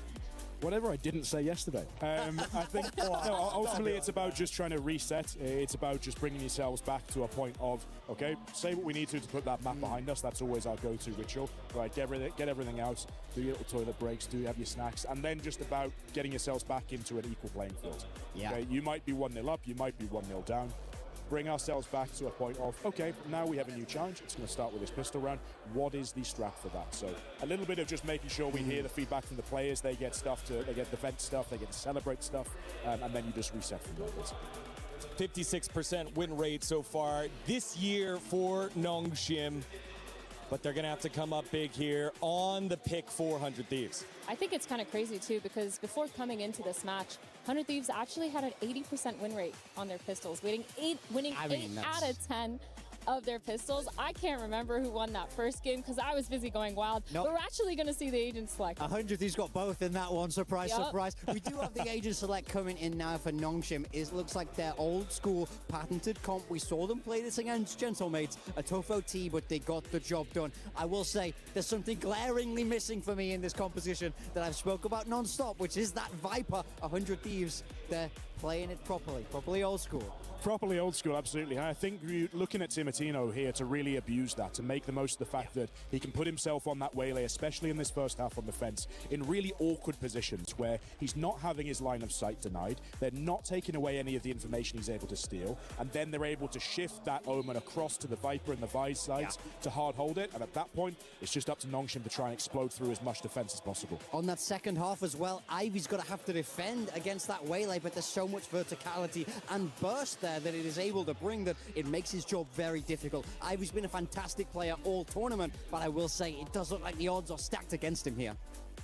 100%. I think we're going to see a lot of the fighting from Danby and X-Ross, absolutely, and ultimately it's that duo taking the fight.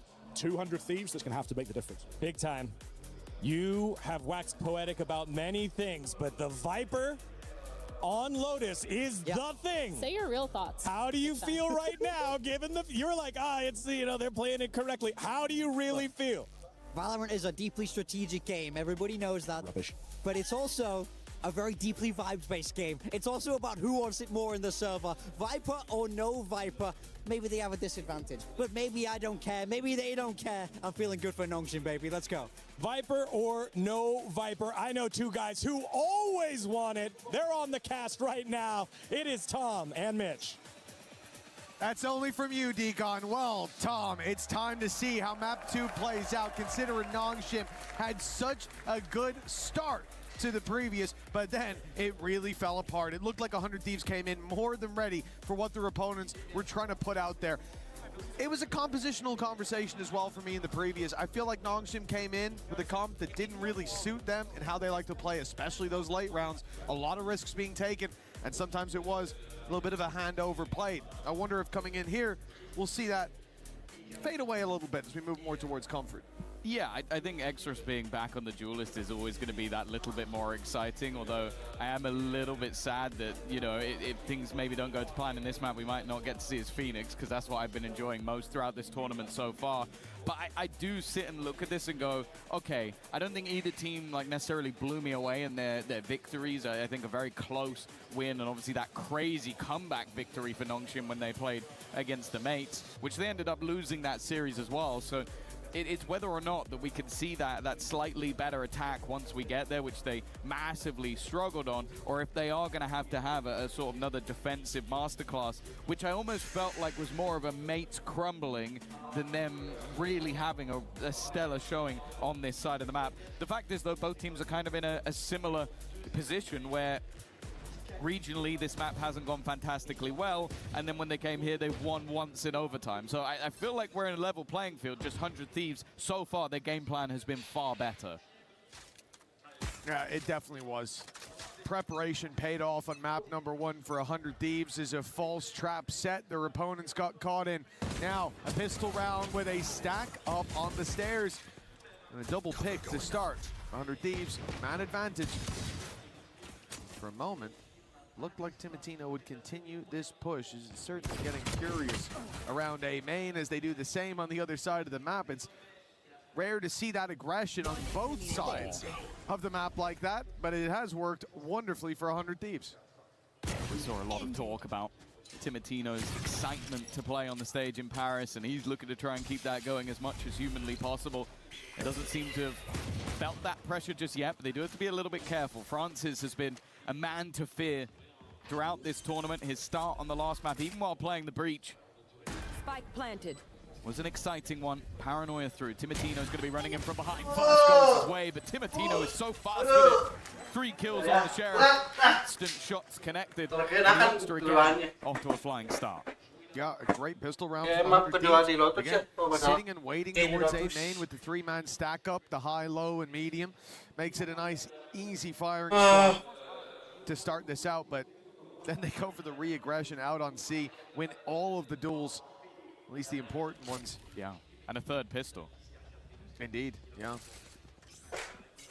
It's more so towards the second half, I think, of though, like, pistol for Nongshim might have given them a bit of momentum. Instead, it was what 100 Thieves were able to do with that half-2 pistol. Completely shut Nongshim out. Remember, cepat sih, 2-0 terus 13 and 6. Gamenya itu BBL Nergi 2-1 sih. Now going to look to them, see if they can have that same sort of start to this defense right away. It's an isolated player. Dami does manage to survive a moment. They want to deal with him before he's given a chance to push with the rest of his squad. Door open for Bang, and very aggressive up against the pistols, but it is working. Well, that's the thing. They've got Spectres across the board and then a singular sniper. Like, this is one where you almost need to just be getting that little bit closer than maybe you would have liked. I'm definitely going to be intrigued to see how these are used in towards the bonus round. Like, what sort of plan 100 Thieves have. How is Ivy winning that fight from there? It seems ludicrous, but it's only going to be the 1 gun loss.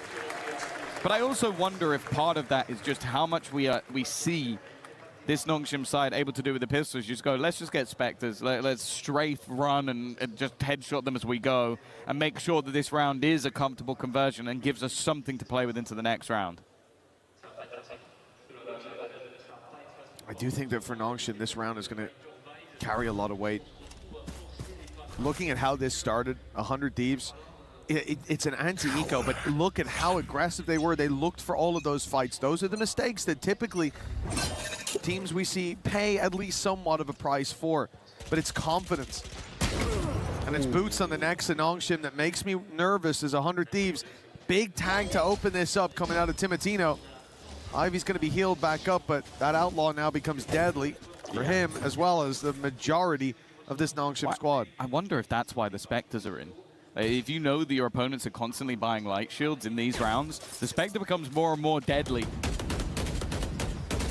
A much higher chance of being able to clear out some of those kills. But also, as said, like starting out on the attack for Nongshim, this is where they really struggled. A bonus round victory is a necessity, unless again they are hoping for a crazy comeback, and already under pressure from the aggression of that Whaley. It was mentioned by on the desk that that's going to be a consistent factor for Timotino. Thinking of yesterday where Nongshim were the team who went where they want, when they want. Now it seems like there was a different face being worn by this squad. One of respect, one perhaps of fear, as 100 Thieves have kept them back even with these weaker weapons. The rotation's dragged over, Danby goes down. But the C-site should now be easier to take. That's the idea, and it better be. There's 20 seconds left, and still a Vice wall up. It's gonna cause problems as the first breaks through. The Spike still stuck behind. RB isolated on the TP. And as this wall goes down, as soon as repositioned, he gets damaged, and they drop the planter. Give it time, 6 seconds. Another shot in for Ivy down. It leaves Francis. Sure, he'll put the Spike on the floor, but he may be soon to join it. Timotino up over and in. 3-0 for 100 Thieves. Oh, this was his round. Not only was he hitting tags from the get-go, like leaving players low, but he was everywhere. We saw him take fights on the entirety of the map, starting out aggressively on A, moving his way through the middle of the map on B at one point, and then fighting back into the C side. Literally wherever Nongshim went, Timotino was waiting, and he's even there to close it out in the end. What a fantastic round from him individually. And as said, looking at the attack side last time out versus mates, there needed to be a bonus round. There needed to be a good start on the attack side for Nongshim, and it has not happened. Honestly, up against Vitality, I don't think I saw Nongshim approach a single round with that sense of trepidation. And then you look at this round, where they have the rifles and their opponents have got the weak weapons. It's a big map, like Lotus as well. One where if you decide to just, hey, let's run at that site and see what happens. Even against those low buys, there should be less numbers there. But they were so scared. And for good reason. 100 Thieves showed that they've got claws, even in rounds like that. And now Nongshim are left with pistols. Certainly nowhere you want to count them out. They've already traded blows. A lot of damage done, but 100 Thieves are playing this super passive. Sitting back, allowing them to have that early space. And when the utility's gone, they'll look for the fight. Arsenal waiting a chance at range to spray down multiple players. They're looking to put the pressure on to him, but he thrives under that pressure. 4 kills in a matter of seconds while the aces are going to be handed over. Cryo doesn't want him to get all of the limelight, but there was only one man that was important in this round. And that was very comfortable in the end. All these fans, be it 100 Thieves or Channelmates fans, but they're having one hell of a show here today. Came in rooting. A lot rooting for Nongshim, even over on that mate side. We saw a lot of their jerseys stand up as those boys mounted the stage, but this is a completely different vibe from what we saw yesterday, from what we've seen from Nongshim all tournament long. And we're getting a timeout here. No surprise with how things have gone. A 4-0 start. The next round carrying a lot of weight for this squad. As at this stage, it's not just about this, it's about the end of the previous map. This has been a streak where 100 Thieves look and feel more and more confident by the round. I felt like we saw glimpses of this on Split yesterday, where Nongshim went a little bit silent. I think it was 4 rounds in a row for Vitality.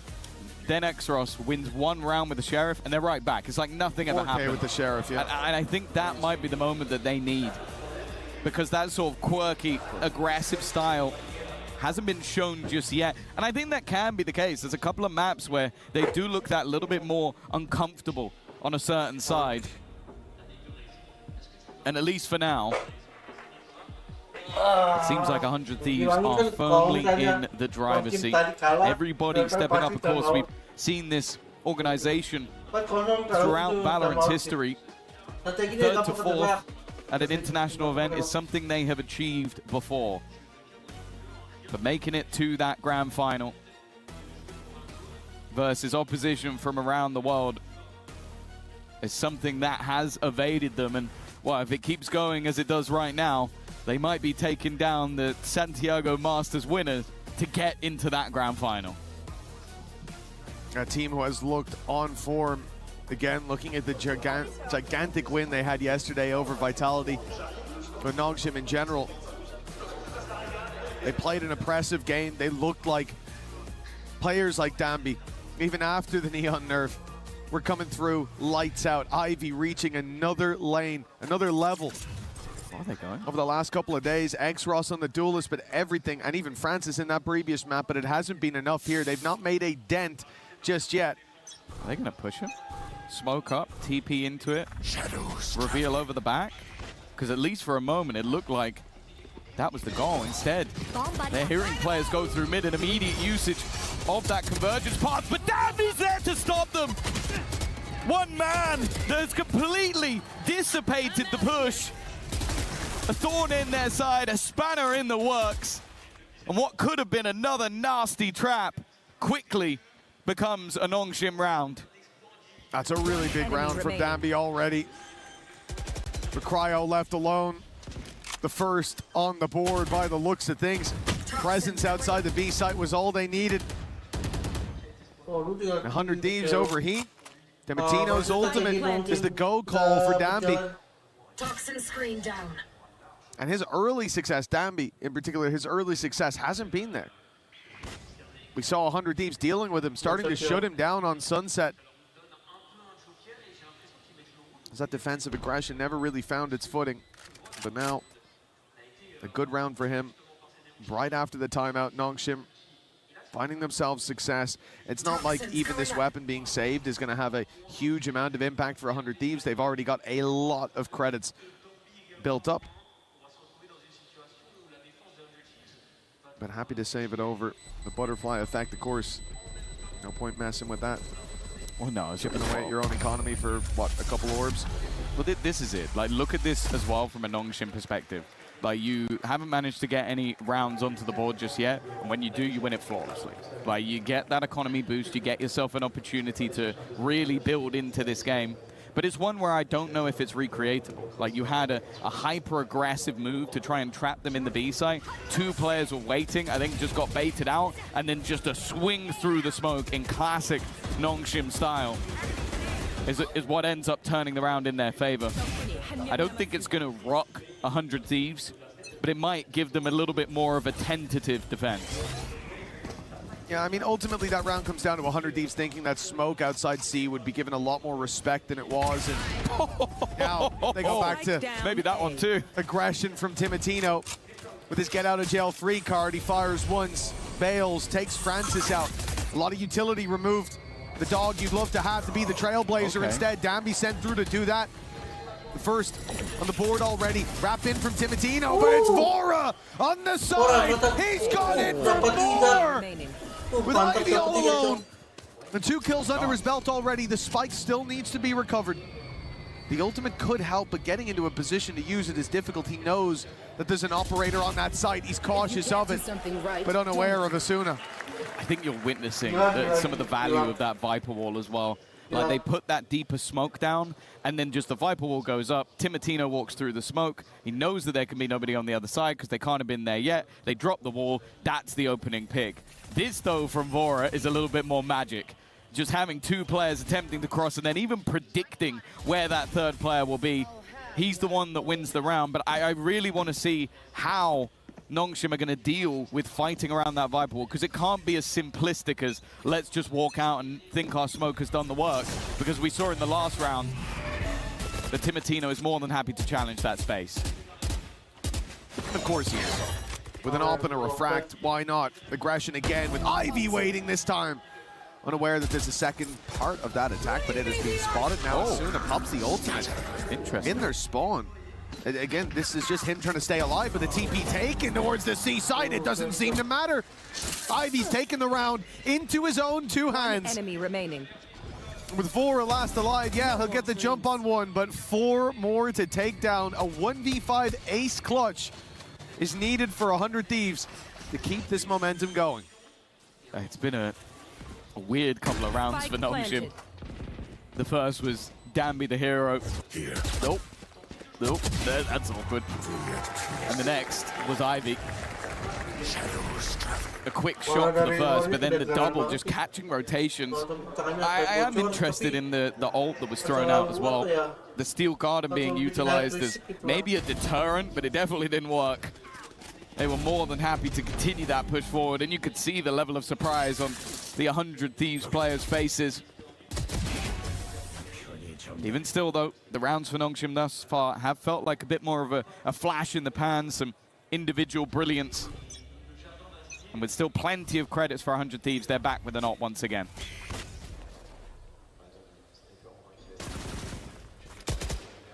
Thieves towards that seaside. You can see the bang is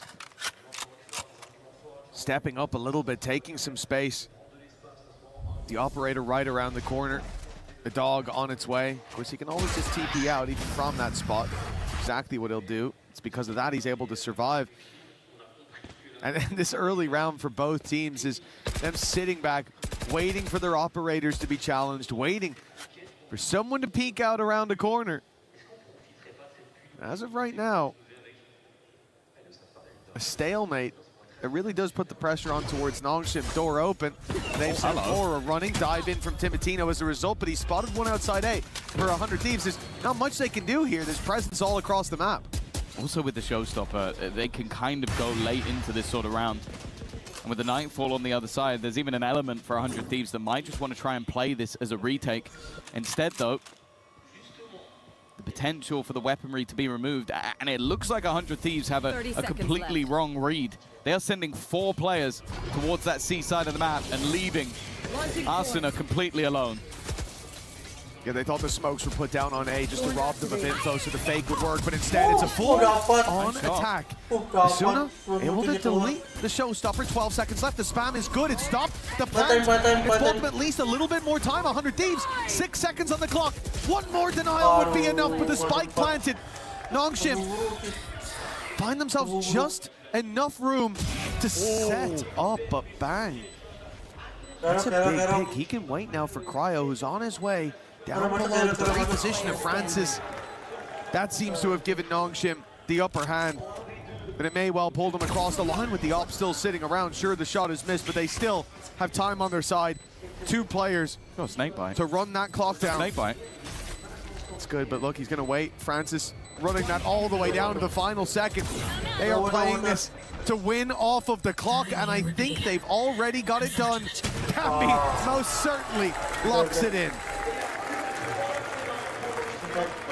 Back and forth round. A lot of ultimates that needed to be used there for the Nongshim side, but I think the timing of the Steel Garden ended up being the best, because I was a little bit worried. Like, I saw them priming it originally, and I was like, okay, for Arsena, that's basically a death sentence, especially if the showstopper is used at the same time.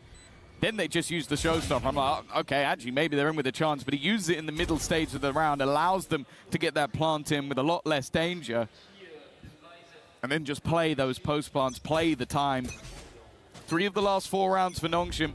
After the start they had, I was getting a little bit worried. And also, Mitch, now that economy runs dry. They finally broken the 100 Thieves bank.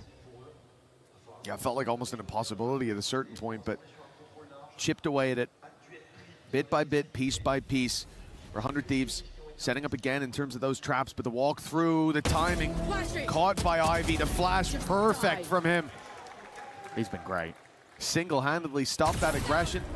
Although the op shot might not land for 100 Thieves, 2-man disadvantage, pistols in play, and 1v1s across the map. I think all Nongshim need to do now is group up to close this round out. Although that group up does mean crossing Cryo, that there is a chance here. He'd have to hit some nutty shots. No, and he won't. Not this time. We've seen plenty of them, and RB is just countering those ecoing players. Looking like another clean round up until Vora wins the fight versus Ivy. Of all the players you'd bank on so far, Ivy's probably the one you'd expect to hit that shot. He has been stellar as that solo player on the other side of the map, but this round is over for sure. And although the economy of 100 Thieves would allow for Vora to go for this, it's whether or not it's worth it. Giving orbs over to the other side could be a problem, but if he can pick up enough, cause some cost for Nongshim, maybe it's worthwhile. Yeah, as we can see as well, X-Ross is waiting on the other side of the map, so if he did turn tail to just go and save, Death probably waited for him over there. Nongshim, now we're looking a little bit better here. Starting to piece rounds together, starting to look a little bit more in control of this game. Remember, this is a 100 Thieves map pick, though, and I suppose that's a good question to ask as we get towards the end of this half. Where is the goalpost for Nongshim? Is 4 enough already? Well, if you're going based off how they play versus mates, yeah, they only needed 2. But no, I'd say if they can get 5, I think they're still in a pretty good spot. I think their defensive side aggression was really difficult to play against. It's clearly something 100 Thieves feel ready for, though. And that's what makes it difficult. Danby, aggression once again! And we'll see you later, Cryo. The thing is, this isn't even the push. This is the ruse, but sometimes the ruse can be enough all alone. Danby, with no help, no friends beside him, is a menace. And he's given his team full control. Trying to get ahead of it. He gets dealt with. Timotino's found a response, but that response still sees them one behind. That's the wraparound from RB. He's been spotted. I could have Last closed the round, but the swing from Ivy does just that. Timotino, an AWP trained on his position, and that will be a death sentence. Nongshim back up 5-5. The recovery most certainly honest. The real fear here is that 100 Thieves would replicate that performance from the previous map. Nongshim's pick, but if we could go back in time, I think that would change. 100 Thieves were ready there, but seems like Nongshim found an extra gear on Lotus. It seems like both teams have done that. Like, we've seen these sort of early starts, and then both teams having that ability to completely reset. And I do think a lot of that just comes down to a couple of rounds from the likes of Danby, from the likes of Ivy.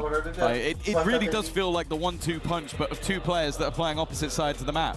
You have Danby just running around. Like, this round is literally him diving into the B side, coming out with 2 kills, and the rest of the team are just going, all right, we're going to hit C. You're your own entity. And then think back to some of the other rounds where you have this sort of aggressive push coming in, and Ivy's just holding the line. He's able to just be that almost turret-like player that just doesn't allow 100 Thieves that level of control. It's difficult when both of those players are playing fantastically well. That aggression that was initially working, think of Timotino finding those openers, finding that aggression. When that fails, is there another level to 100 Thieves? And well, that's probably what the pause is for, because they've lost 4 in a row now. But there was on the previous map, you think about Bang hiding in the corner, the impact of Cryo, whether it be in the early fights or the late. Been a bit quiet here. Exactly. A complete change for 100 Thieves. Nongshim, Ivy as reliable as ever. Searching for that 6th round now, stun up close. Timotino just about makes it out, and the spam from Bang good enough to trade onto Danby. It's a solid start for 100 Thieves with the man advantage, but Bang being tagged low and the pressure still being put on means they've got to keep delivering. Timotino with the missed stun just bails. The fall back towards the site, space taken for Nongshim, numbers traded, and HB looking better for the attackers. Yeah, they got aggressive in order to even up, and now Timotino goes back for more. Asuna alongside him. Wall tripped. Keeps things even in terms of numbers. Just look how much space has been taken. This is the problem I talked about. You have Ivy being able to give them the B site for free. TPing straight in, the pit now goes down, but it seems like they're still a little wary of some of that flank control. That's why the attacker yet to get that plant in, and Asuna's now found himself right within opposition ground. Smoke's gonna fade soon. He walks through. 30 seconds thinking left. maybe they'd left. Smart from RB. RB was sat waiting while Ivy covers up top. Comfortable plant can now be found. Francis has been a snake in the grass for a while, but he's wrapping back to the squad just in time. Cryo, we talked about his performance in the last map, and now a chance. The judge, it seemed, would count him out. But that pick gives him a weapon with a smoke down as well. He can actually recover it, and he might need it because Bang, low on HP, low on luck, is being taken out. Look how far back that rifle went. He's managed to recover it. Managed to get it into his hands, but this, a bridge too far for certain. Ivy reliable as ever, is there to close this one 6-5. The lead now Nongshim's. Again, just great work from Ivy, but I also want to give a shout out to RB. Just the patience they have to tap the spike in the B site and then him just wait and watch the smoke. He had an inkling that, okay, we need to maybe get another pick before we can actually get that spike down, and is just so patient.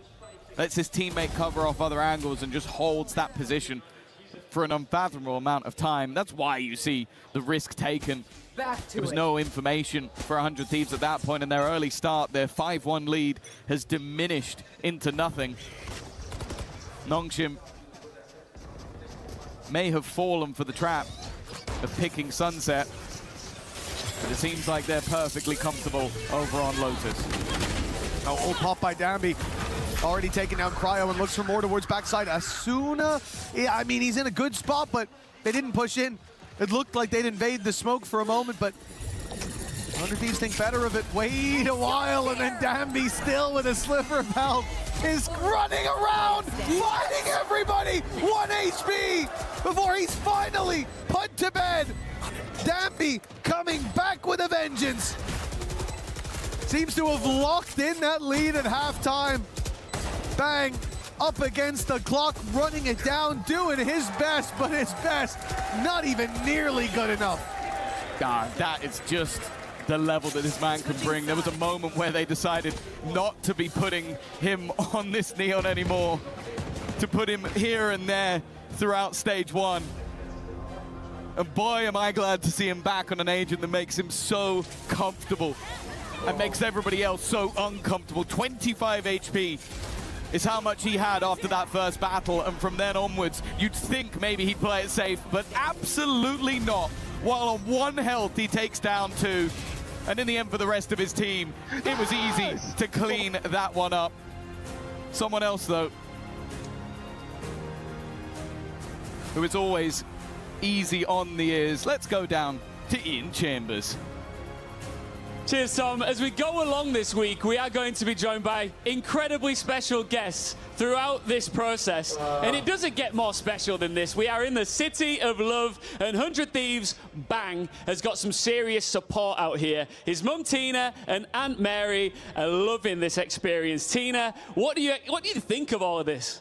This is just a blessing to be here. Paris is beautiful. The fans are amazing. We're rooting for 100 Thieves.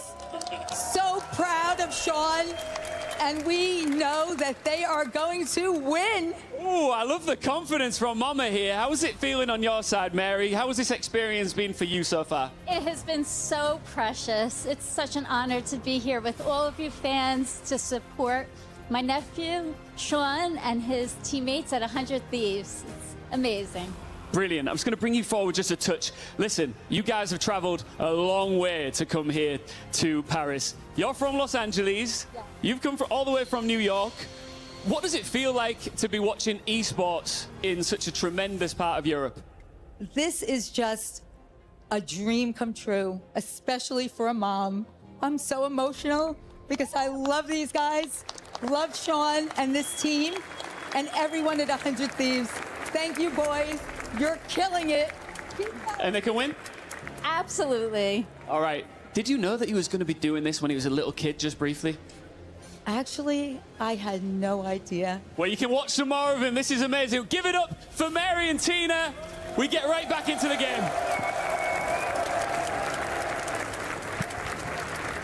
Make no mistake, those cheers are also for Ian Chambers. We love to see him doing his thing down in that arena, and we also love to see the players doing just the same. It has been a big bounce back from Nongshim, who seem determined to bring us to a map 3. It's a semifinal. You never want to see them go by quickly, unless you got a game tomorrow, I suppose, which is true for one of these teams. 100 Thieves trailing by 2. They want that quick success. It's going to have to be a strong start to the attack side. Best of 5 awaits the winner. A third, fourth match awaits the loser.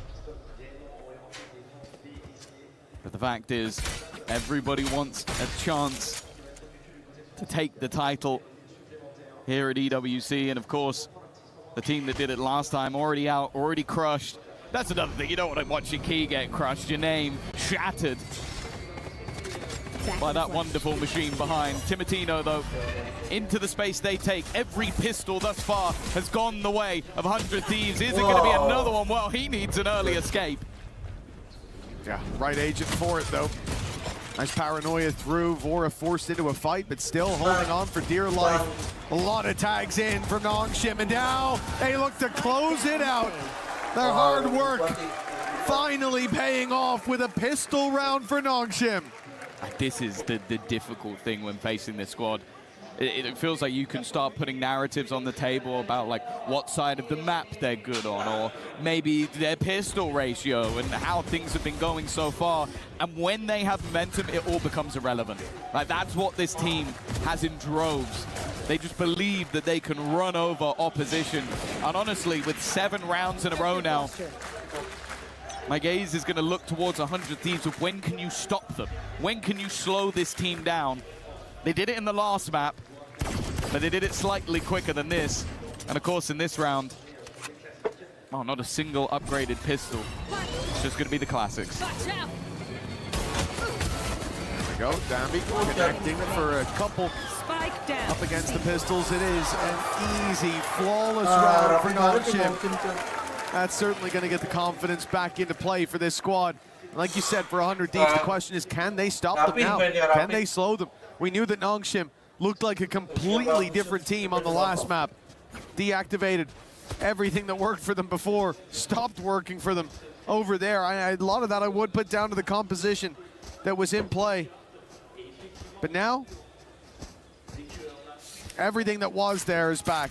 Ivy's having the game, or more so, the tournament that he was. Dambi is doing Dambi things. But 100 Thieves are buying rifles. This is their line in the sand, their moment to stop Nongshim before it spirals out of control.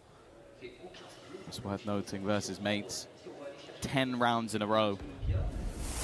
It's what Nongshim won to bring it back. 100 Thieves have got to try and stop that early, but they're very nearly there already. Much earlier than last time out, and an aggressive stance, but it seemed like the Thieves had it under control.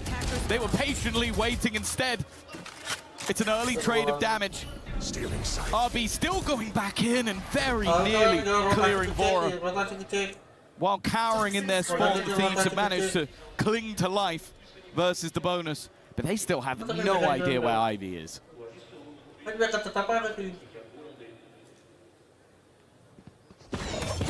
certainly know where his utility is with the wall going up. It hasn't left them perturbed whatsoever. The B site's still the target. The snake bite will get them in. 30 seconds left. Nongshim will hope that an opportunity is offered up. Spike The planted. golden plate, it might be Cryo in the corner. No, it's a quick swing in from Timotino. If he was slightly slower to react, there would have been some real danger there, but it's a formality to close out for 100 Thieves, a necessary win. Yeah, and you look at the way that this round was played by Nongshim, you can see they wanted to almost just trip them from behind, get right up in their face in the early stages of the round and not allow them anything. It was a good attempt at a bonus round with how much damage they were able to do. But the fact is, although they've broken the streak of rounds slightly earlier than the mates managed, there's an operator coming back. There's full rifles for the rest. I'm out of here. They're saying that RB has taken a nasty tag very early on this round.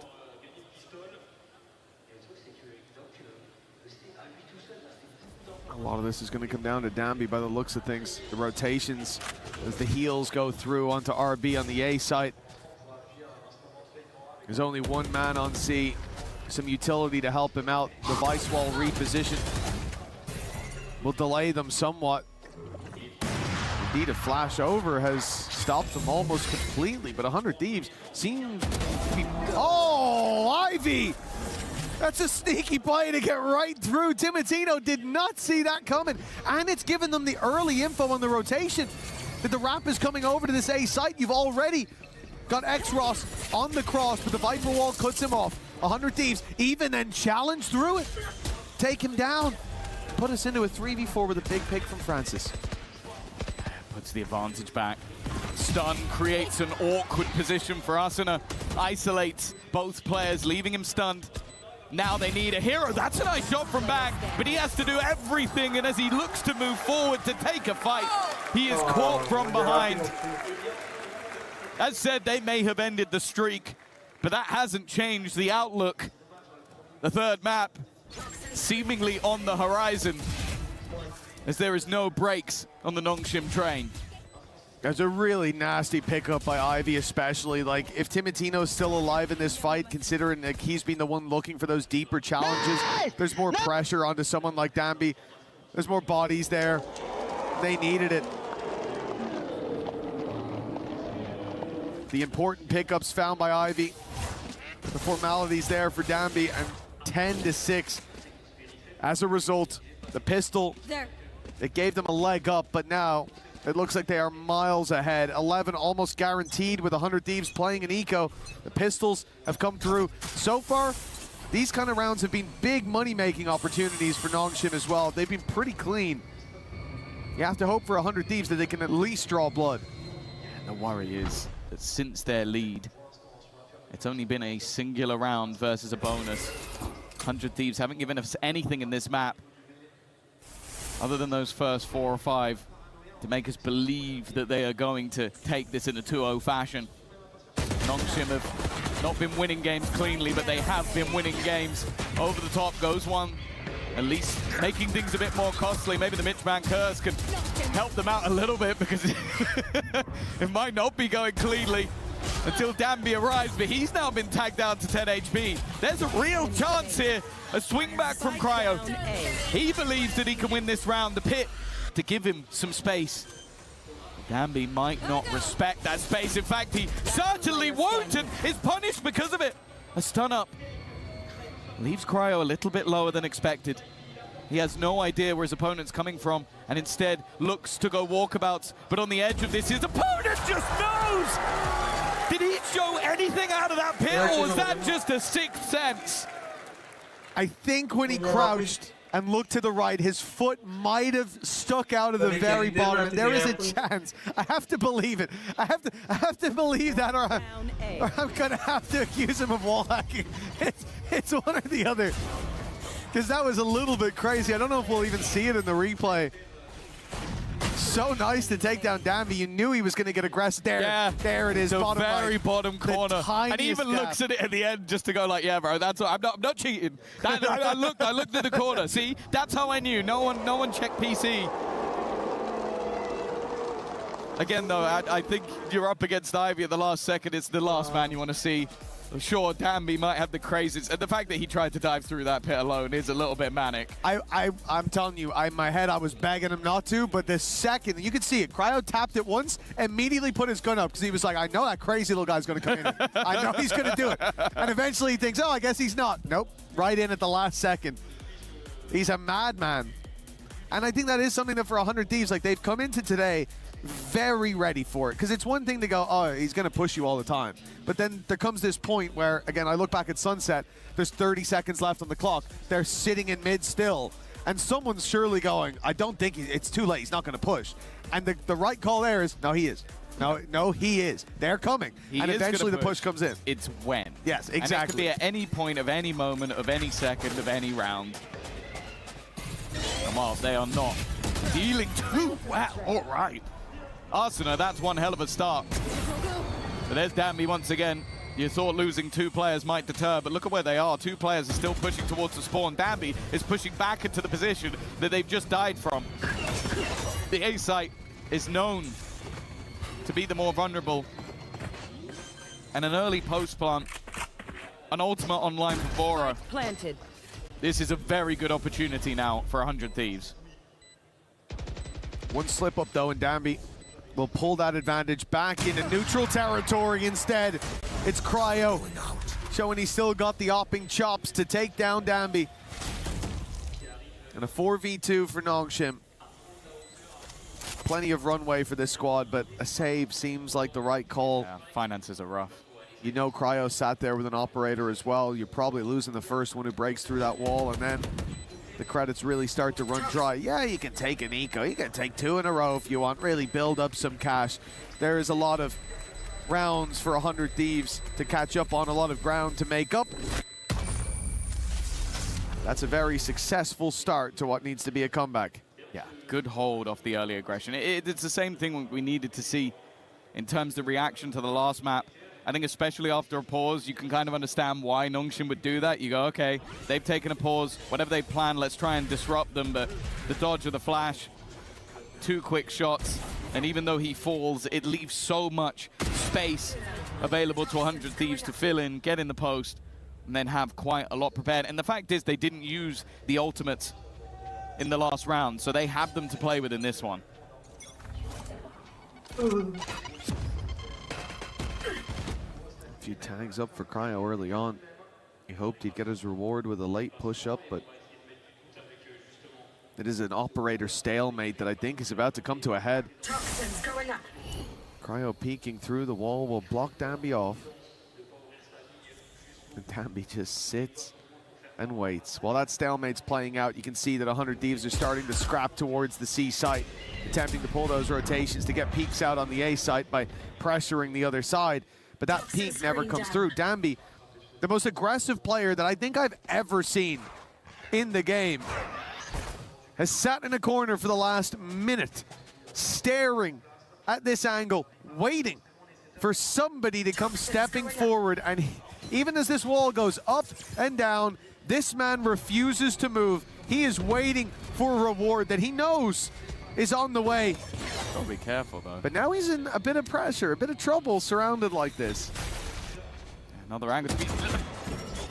I don't know how Francis isn't aware of that. 30 seconds It was left. very clearly documented by Danby. And there's the patience, but he actually misses. Okay, he is human. Now the overdrive comes in. Late flank caught. Showstopper popped immediately. 18 seconds for 100 Thieves. And the TP almost seemingly used as a bit of a ruse. Instead, it's going to work out. 10 The seconds showstopper left. is taken down. And the remaining players looking to try and find a way back in. Tibertino's position is perfect, though. Already executing one. Swinging from Danby, though. He's been handed a rifle. Given the opportunity to try and break the lines of the opponent's bang. Playing up close is not long for this world. And now the deeper positioned players need to try and hold the line. But it's all down to Bora, and he will not be able to. 12 found by Nongshim. 1 away from a third map. This is the Nongshim we were expecting to see here today. We saw them pressured in the first map, and they crumbled underneath its combined weight from 100 Thieves. But now Nongshim, they come back fighting into every single fight there, every duel taken. It's taken with confidence. A big difference to that previous map. A huge turnaround, and indeed a scoreline that's almost a polar opposite of the previous. 12-7, 5 chances to close this out. And I think Haven is owed between these two teams. I feel like both have had their time in the limelight in this series, but we want to see both Titans standing tall at the same time. I want that Phoenix battle. I'll be brutally honest with you. That's what I've been most excited for today. We've dodged it so far. RB, what is this? RB, what are you doing? This is madness in the smoke behind the entirety of the opponents, and now his teammates look to swing in. They've dealt with it reasonably well, but Francis then drops the spike. RB maybe making the most aggressive play of the day, and Francis is there to close it. Nongshim will not go down without a fight. They are taking us to 3. It does feel like both of these teams putting their best foot forward at different times. Now, we may yet get to see them both at their peak. One map will decide who goes on to the grand final tomorrow and who will be playing for a consolation prize. It's going to be a tough map, no doubt. An explosive one, potential for double duelist, and only the player or the team that steps up the most will be the one to have the opportunity. It is going to be an exciting close to what will take one of these teams to the EWC final. Make sure you're back with us after the break.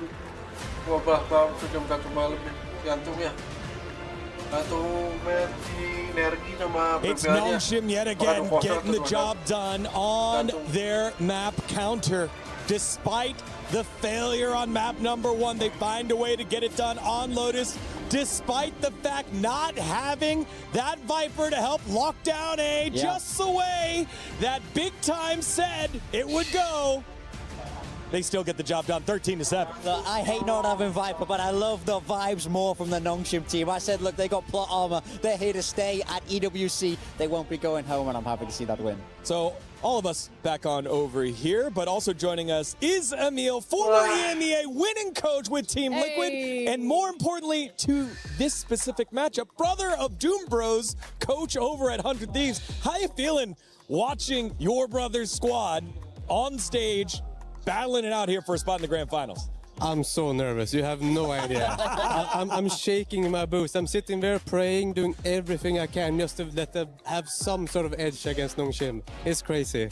Obviously, there's a small connection here because Big Time's brother also coaches over at Foot. You guys sharing those types of nerves. I've been there. I know the feeling. It's a horrible feeling. It is, really. Do you find it, because obviously you were a coach for a very long time, you're very successful. Do you find it hard not to sort of backseat coach a little bit when you're sat here in the crowds and you go, guys, why are we playing this comp? Guys, oh no, we're doing this wrong. I'll have to text him, you know?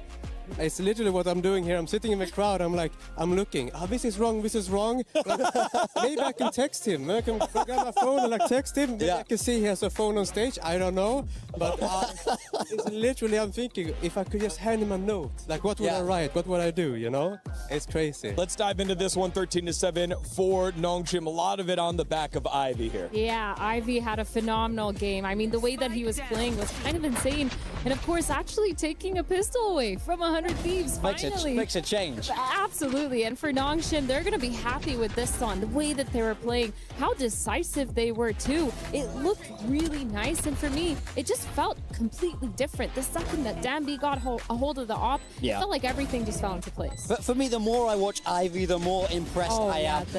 This guy is a textbook big game player in my mind. It feels like every time Nongshim need a hero, Ivy appears. I love this round especially because they know how they're defaulting to break that wall there. He leaves the gap, slips through, and finds the pick as he's exiting. That's just, it's great adaptation, great high-level play. I love watching this guy. I think the way that he uses his timings are really good. But what do you think? Tell me. I think this ultimate, where it was a one-on-one and he shot him through the Viper ult, he used the crowd noise, surely. Yeah. He used the crowd noise to see where he was and shot him from the ult. Yeah. No? I mean, we saw it from a couple different replays, right? Because we saw it both. They gave us the vision through the smoke, and then they showed it again just from his POV, and he must have thought, why did he shoot? You know, why did he shoot? Maybe he's around here, last location. Come on. I know. It was a crazy thing. What else jumped out at you, Emil, from that last round, especially from the 100 Thieves side, since that was the side you're looking at a little bit more closely? I mean, for me, it was, the start was really good. Yeah. But then after the timeout, they kind of like fizzled out a little bit. It felt like Nongshim put a lot of pressure, a lot of tempo, and always catch someone off guard. And then 100 Thieves kind of just didn't want to take the fights. It felt like they're playing scared. They're playing, you know, not together, not taking the fights. And for me, that's just something you can't do against Nongshim. Yeah, I mean, so I want to just take you back to your old school coaching days. If you're in the booth back there with your brother on 100 Thieves, how are you fixing this problem? What are you saying to them? Turn off your brain. Just shoot together. Just don't overcomplicate. Don't die the first 10 seconds of the game. And that's it. Yeah. Let's turn our focus over to map number 3, Haven here for the squad. We didn't expect to necessarily be here, given the fact that you could see on the pick side, it was Nongshim's pick that 100 Thieves stole away, and then Nongshim steal away 100 Thieves pick that forces to Haven as our decider. It feels like this has been happening a little too many times for my comfort, but I was really feeling the 100 Thieves win getting into Lotus. I think comps-wise, I was liking it. I think the way that they were playing, the momentum, but obviously Nongshim just picking it back up. And then we're moving on to that Haven. I think Haven's going to be a really interesting map here because both these teams, they've played this pretty often. They know how to play. The defaults are there for both of them. I'm kind of looking at Danby and Timotino once again. Danby, once he picked up that op in that last map, was doing phenomenally. Yeah. Timotino, he was kind of quiet on the waylay. Yeah, I think that will be a high-powered map 3. Yeah. I want to cast your mind back to when we last saw Nongshim play in the decider game there against G2, and they have that fantastic attacker hop. Yes, True. it slips away from them. Yes, it gets a little bit scary. Yeah. But this squad knows how to play the map. I think especially they elected to pick that attacker side for a reason. Yeah. They're going to look to run up the numbers here. Emil, final thoughts? I think Haven's really good map. Doomros and NBS really good coaches on Haven as Yeah. well. Yeah. So A little bit biased there. but- no, not at all. I'm not biased at all. Obviously, I think 100 Thieves are gonna win. So yeah. All right. Well, Me too. before we get into that final map, Puckett is standing by right now with some Vitality fans here in Paris. EWC4, and as you can see, there is a line wrapping around the booth as everybody's waiting to see Vitality. Sir, who do you want an autograph from today? Every team. I prefer Deke for the best culture with perfect. I love that call. We're going to get that for you. We've got some Gentlemates jerseys. I've got a Cloud9 jersey. Young man, what are you doing at the Vitality booth? I'm a super fan, but I'm looking to meet some of the players over here. I'm very excited. And who do you guys want to meet today? Who are you most excited to get an autograph from? Honestly, Dirk or Chronicle. Yeah, sayonara. Sayonara? Why Sayonara? He's young and he's so talented. How old are you? I'm 16. Are you ready to go pro when you turn 18 like Sayonara? Like, I'm ascendant, but I need to get right to Regents. Okay, we got to keep rolling down the line. As you can see, the fans are from all over the world. We got Americans here, a lot of folks from Paris and all over France. And then, of course, we've got some of our Chinese fans. But up front, we got to show the people here. Are you guys hands cramping it? How are we feeling, Yinsu? How am I feeling? We doing autographs too? You know the meme that's like, bro thinks she's on the team. She's on the team today. We feeling good? Hello, bro. Yeah, and then Chronicle, you two seem to be the most famous. Sayonara. Yeah, why are you winning over so many fans? Team, bro. I think because you're 18. They all want to be you. Who's the oldest on the team? Yampi, how old are you now? I'm 24. Do your hands cramp when you sign autographs yet? Yeah, for sure. I hope it's gonna be over soon because I can't take it much longer anymore. So. You guys put on a hell of a show for all of the fans. Anything you want to say to all the Vitality supporters who are here to get your autograph today? I mean, thank you for coming. I wish we would be on the stage rather than being here, but, you know, it's still nice to see people coming to see us, so thank you very much. Vitality's knocked out, but they're still hanging with the fans. Come see them here in the Vitality booth. Play is in our DNA. Whenever we let it out, it becomes our superpower. Now imagine an entire city being built to supercharge it. Kadir City, powered by Play. 안녕하세요. 농심 레드포스 발로란트 팀입니다. 오늘 유언 목소리 나오는 거 한 맞춰보는 컨텐츠를 해볼 건데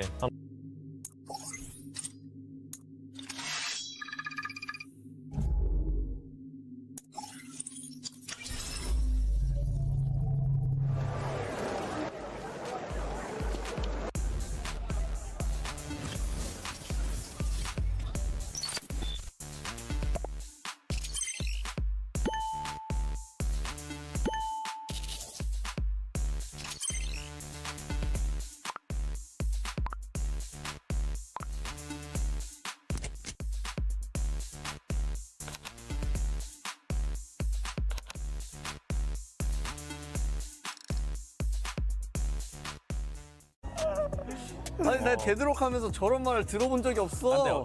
한국어밖에 안 되는데 어떻게 알겠어 이거. 목소리만 맞추는 것 같은데. 아 목소리도 못 맞추겠어. 역해가 너무 많네. 아 해외 버전 해야겠네 이거. Who builds a neoclassical mansion in the middle of an ocean? Obnoxious. 아 오케이. 오케이. 이거는 마지막 거 듣고 알았다. 몰라. 난 그냥 감으로 해. 난 감으로 하길 선택했어. 감으로 적어. 이거잖아 말이 안 마지막 목소리가 딱 그거였네. 아 정말. 나 모르겠냐 왜? 근데 나도 솔직히 적고 나서 모르겠어. 너 뭐 했어? 화보야? 화보 아니야? Let's go. 뭐야? 화보인가? Let's go. Let's go. 내가 화보 해놓고 몰랐다. 잘 맞추네. Nosy weirdo. Nosy weirdo. 역해가 뭐 있지? 바로한테? 어디서 들어봤는데? 아니 이게 되도록 목소리 같은데. 되도록이미 나왔잖아. 그렇게는. 고민되네. 네, 일편단심. 킬조이 아니면 스카이 안 돼? 킬조이 아니면 킬조이 같은데. 킬조이 맞네. 네온이야? 아니, 네가 모른다고? 담배. 아 그래 네온 목소리. 야 나는 내 킬조이 3번 연습했는데 한 번도 안 나. Really? Out of my way. 이거는 스펠링 틀리면 탈락하기로 하자. 나 한국어로 적었는데? 아니 상관없을 거. 예. 아니야 레전. 공짜 모를 점수. 수가 없다. 예. 공짜 점수. 나이자. 예. Smells like victory and gunpowder. 아 둘 중에 하나인데. 아 나 알려줄 거. 아 나 챔프가 뭐 있는지도 까먹었어 지금. 레이저였네. 아니 뭐야 나 그냥 찍었는데. 어쩐지 나 레이저 할까 킬조 할까 생각했는데 아 그냥 킬조 할 거라. 아 레이저 야, 나 그냥 찍었는데. Be at peace, my friend. 이거는 모를 수가 없다. 이거는 진짜 모를 수가 없다. 이걸 몰라. 모를 수가 없어 이거. 아니 지금 야 이거 진짜 이거 해봤으면 와 체인버 뭐야 체인버냐? 와 이걸 써봐? 아 근데 아니 야 그냥 발음부터 러시아 사람이잖아. 아 진짜. Seems like I'm the better one. 아, 네 성현이 나 그냥 눈치로 보겠어. 오케이. 어떻게 알았어? 솔직히 잘 모른다. 봐요. 그냥 너가 했던 걸 기억했어 난. 자, 너 뭐 했어? 너 체인버 했어? 체인버잖아요. 체인버라고? 응. 뭐야? 배웠네? 뭐야 얘네 아는 척 뭐야? 와 꺼드럭대더니 와. 야 이게 체인버가 아니라고 말이 안 되는데. 아니 체인버는 좀 더 목소리가 굵어. 아래 어쩐지 그 익숙하다 했어. 오늘 이렇게 유언별 목소리 맞추기를 컨텐츠를 진행했는데 좀 많이 재밌었던 것 같고요. 이상 농심 레드포스 발로란트 팀이었습니다. 안녕. 안녕.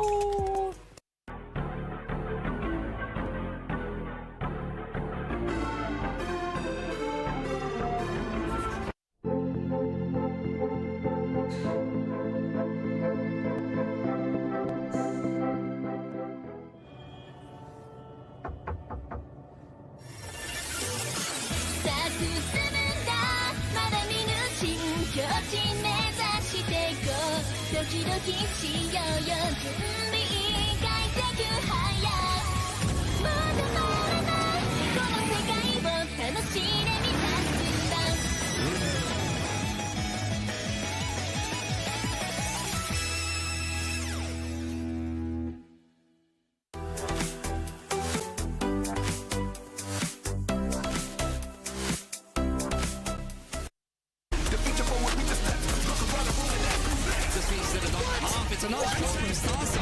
I don't know if he has time for this one though, Kev. It's going to be very close. Oh, that is unbelievable.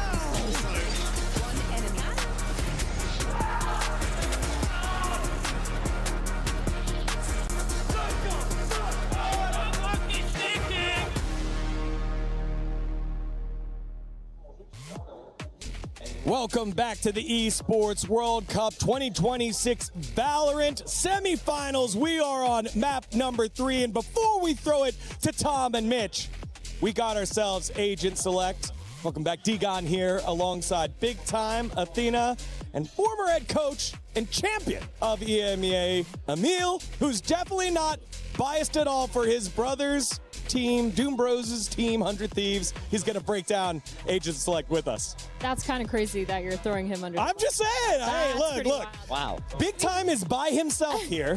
So I just needed to make sure that we all knew what's what. Yeah, that's true. I can stave off all the bias in the world. I'm feeling fantastic for Nongxin. What do you mean? They're riding so high after the last map. They stole away their opponent's map pick, moving across the Haven. Whether I know it's gonna be electric, baby. They got Danby. We know. How are you gonna stop them if you're 100 Thieves? You just can't. How dare you say Nongshim is good? Let's go 100 Thieves. Come on. No bias here. No bias. No bias. No, I hope they pick something good for Haven here. Something classic. Something that I know what they're gonna do here. Old school, a little bit of Breach. Is that what you want to see? Back from your day? I would love a Breach. I hate Breach. It doesn't look like we've got it coming out from Nongshim. This is the double duelist that they are so well known for. Danby on the Neon, X-Ross on that Phoenix. Now, just cast your mind back. That G2 game, the attacker side was insanely dominant there, really running up the numbers. So for me, the pressure is on 100 Thieves to counter with what looks to be a mirror comp here. Yeah, but 100 Thieves, they both beat MIBR and BBL in EWC so far. BBL, obviously one of our teams, making it all the way through to semifinals. And here, both these teams, the copycat matchup, but I think it's really on Asuna and Timotino here if I'm looking on the side of 100 Thieves. It feels like I've been saying that all series long. We saw Cryo have a really good first game. That second game looks like they were struggling just quite a bit, but now these two, they've proven themselves as those duelists, getting a lot of those opening picks and just being enabled across the map. Emil, if you had to pick one player that needs to step up in the server right now, who would it be? I would say Asuna. I think Asuna's Phoenix and him having impact here is going to be the key for them to win. Asuna's Phoenix, X-Ross's Phoenix. It's going to be a huge matchup, mirror match in terms of the agents, but only one will be able to look themselves in the mirror knowing they are going to the grand finals. Always looking good in the mirror are our casters for map number 3. It's Mitchman and Tom. It's always fun to see both Doom Bros on the broadcast. A deadly duo in everything except for a show match. Now it's time to see if one of those Doom Bros who's going to be going all the way to the grand final for 100 Thieves and Nongshim. Everything is the same map, the same composition. The only difference is the players on the server. Yeah, I think we come into this and now the sort of gaze switch towards 100 Thieves. Can they pick themselves up after that defeat on their map choice? Timotino having a bit of a rougher time. A shutdown after what was a stellar first map.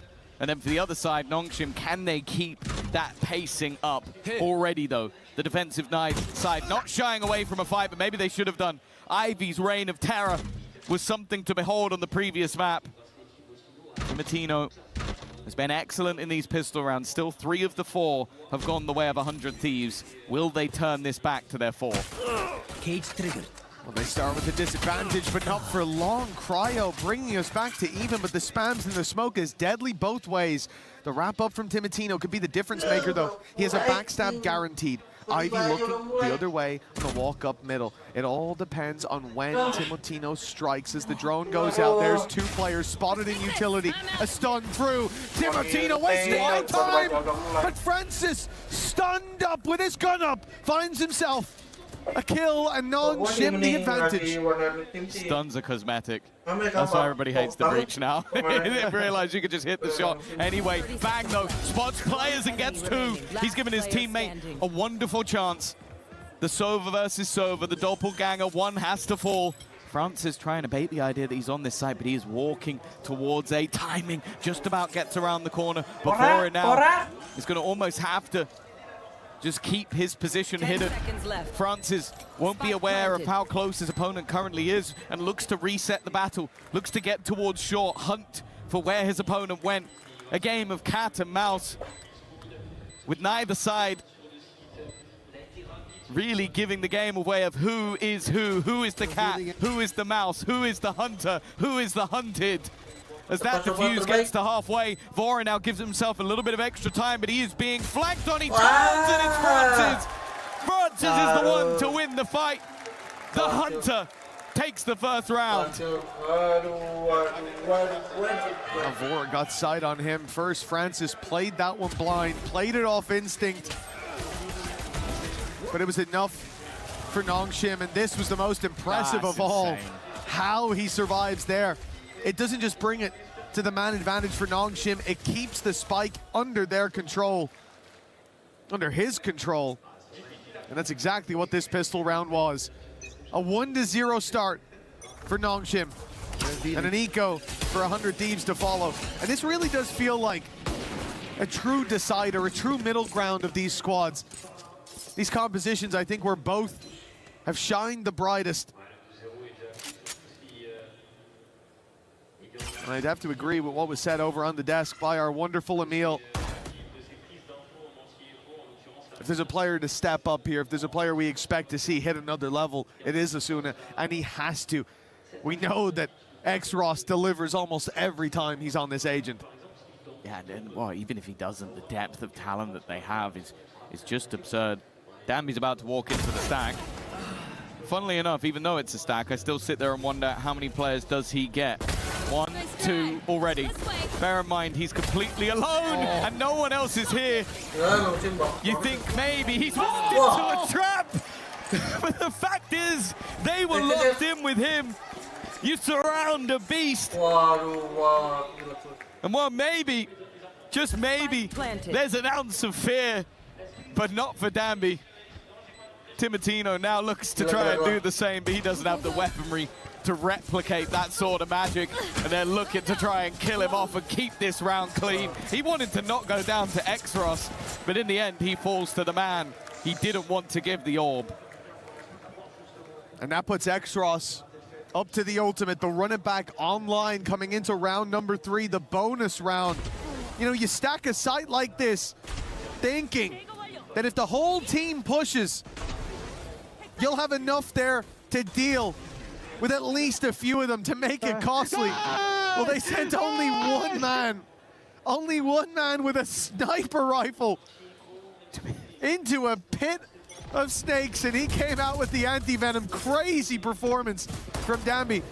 As we said, the run it back for Exros available, and he is wasting no time. It's already activated, and it's used for the plant. Yeah, he's just going to get them into a post-plant scenario, just about. We'll be able to get rid of it. Now, counter spam can come from Bora. A chance to maybe bait them in with a tap onto that plant. But it's definitely easier said than done. Bear in mind, this is a lower purchase for Nongshim. If you're a 100 Thieves fan, they can't afford to get away with this round, but already it's looking pretty good. 2 quick kills. That Odin already deleted, and the remaining 2, they don't know they're being backstabbed. Danby did not stop pushing. He never stopped pushing. It's left to bang, a nice double, but there is 3 for Danby. And a round close, a bonus converted. I love the idea from Nongshim to start this out with just the ult used from the Phoenix for a plant. He was looking for nothing else, no deep control, no fight. And the normal response when you hear that ult activated is to fall back, is to give the space. They know that, so rather than hunt deep for a kill, they take the advantage that's being given to them. And as you said, Danby's continued push, it was only meant to be a safety net. They almost needed to fall on it with Bang finding that triple, but the time at that point was already applying enough pressure. 3-0 start, and now a very low buy from 100 Thieves. Well, you mentioned earlier on that if you have a stack, you send one man into it, and he gets 4 kills. You're hoping maybe you can catch everyone, but instead you just get 1. Sometimes this man feels like a team. We have seen this multiple times where he goes into a site alone and comes out with an advantage for his squad. This time though, he has been shut down. A lot of damage being done. Bang again. He's already had a few kills stacking up, but even with what they've built, it's going to be difficult. Oh man, that we were hoping to step up ends up maybe having his worst whiff of the tournament so far. Even still, both players low enough that Cryo at least has some hope. Well, a shot to the body will be enough. The drone, it didn't see him. And they haven't caught him just yet. One shot to the body enough, but it's the headshot on the Francis! And the follow through on RB! It looked like a whiff might have thrown their chances out the window. But Cryo is there to put them 3-1. A man who had an incredible performance on Sunset. He was the man who was shutting this squad down, indeed, on the site for doing the damage, and he's here to do it yet again in a round that really 100 Thieves look to have no hope in. Yeah, they started well. Well, that's a very stressed look at MBS. We've said it already that these are 2 very different looking teams. A team that in the past won Ascension and made it all the way to win a Masters. And sure, a couple of teams that were, or players that were gunning for Ascension last year over on 100 Thieves. But their investment over the years has been clear. Their success has not. Nongshim managed to do it incredibly quickly through their rise. Is this going to be the day for 100 Thieves to make it to a grand final? Or will Nongshim be turning 2026 into their year? They've traded drones out on B. Nongshim putting that in from window. I don't think they were worried about the mid take, but I guess just showing some presence after 100 Thieves did the same. The defensive side, that's the first piece of actual info they've had to work with in a minute. I've seen one player towards A long. They're not shying away. In fact, they've heard the operator ring out bullets, and they want to try and challenge it. Still quite a lot of Cypher utility, but that first trip, I don't believe has been caught instead. Problem. Vora finds the first. They managed to deny the ult, and again, Danby just looks to take over. Still a player in the corner, but even though Cryo might be in the dark, he just about survives. The spams trade back evenly. Cryo still incredibly low, but they haven't found him, and he's dropped the spike. A low HP X-Ross, but he'll catch him with the jump. That's going to be an opportunity to get the plant down. His opponent a little bit further away, and nothing that Bang can do to stop him, but there's only 10 HP, an ultimate for X-Ross. If he can get around the corner, he might be able to pop it. Instead, he swings. But Bang had such an HP advantage that he's able to close that out. Yeah, it's a bad corner to be stuck in with that Phoenix ult. Like, you pop the ult, you swing out. Sure, it's going to reset your health right away when you die, but the spam is going to come through quite quickly. And in most positions, you're not going to get anything from there. But the straight swing out, as you saw the bullets whiz past Bang's head, but the shot not quite landing. That looked crazy, though. Seeing Francis just run it down with the spike towards short in the 2v2. Yeah. They obviously really wanted to deal with that player, but that was a hiccup that gave 100 Thieves a chance. Well, yeah, it looked like Danby had already done enough. It seemed like they're not shying away from this fight. Pop flash ready, but Arsenal maybe thinking better of it. There's the pop, but no reaction off of it. Maybe hoping to hear some spam that might give them a little bit of information. Instead, now comes the ult. Oh, it's close, but it's only damage, at least to start, as X-Ross goes down. Danby follows, numbers kept even. The drop down from RB heard, and it's Bang to pounce on him. But the team being taken, it gives Nongshim back the advantage, the upper hand reclaimed. They run it back. It was already used up early on. X-Ross is back to full HP, nice and healthy. Francis not quite in the same boat. And they called to just freeze. Wait for 100 Thieves to run dry on information, to make a gamble, maybe flee the site, or maybe stand in no man's land. That ultimate from Ivy now will find Cryo. They'll have the information to work with. The spike is already running the other way. Yeah. I think if you're anyone else, if it's any other team, I think Cryo starts running the other way. But he probably believed in that moment, actually, they're going to try and kill me. They're going to try and kill me. They're not going to let me flee the scene and reset this fight. With Ivy throwing those cages, it held him to the other side of the map. I think the call's also been made that our economy cannot cope with a 1v3 attempt on the 100 Thieves side. The 4-2 scoreline will be guaranteed for Nongshim, and Cryo, all he can hope to do is hold on to the gun. There's some decent ideas starting this out from 100 Thieves. The idea of the flash, it looked strange in the moment to see Asuna step back into the smoke and fire a flash out onto long. But at the exact same moment, a reveal came through from Vora. The idea, obviously, blind them up, buy yourself a half a second, but just enough for the first ping to get the information. But it was broken immediately by Nongshim. And so 100 Thieves knew, okay, there's players here, the rotates start. They're batting down the hatches, they deal with X-Ross on the run through. They contain that mid-fight as well. The chaos of the late round.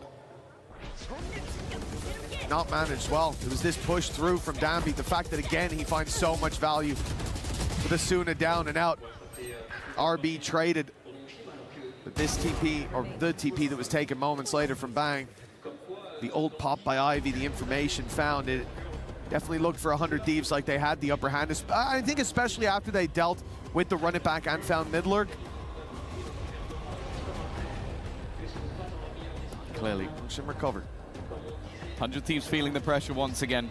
Both teams have been quite sparing with their pauses. I feel like MBS's words have been heard throughout this series so far. Of course, for 100 Thieves, there was a lot of pressure on this org, as I said, but you go back and they've had moments at international events, but making a grand final,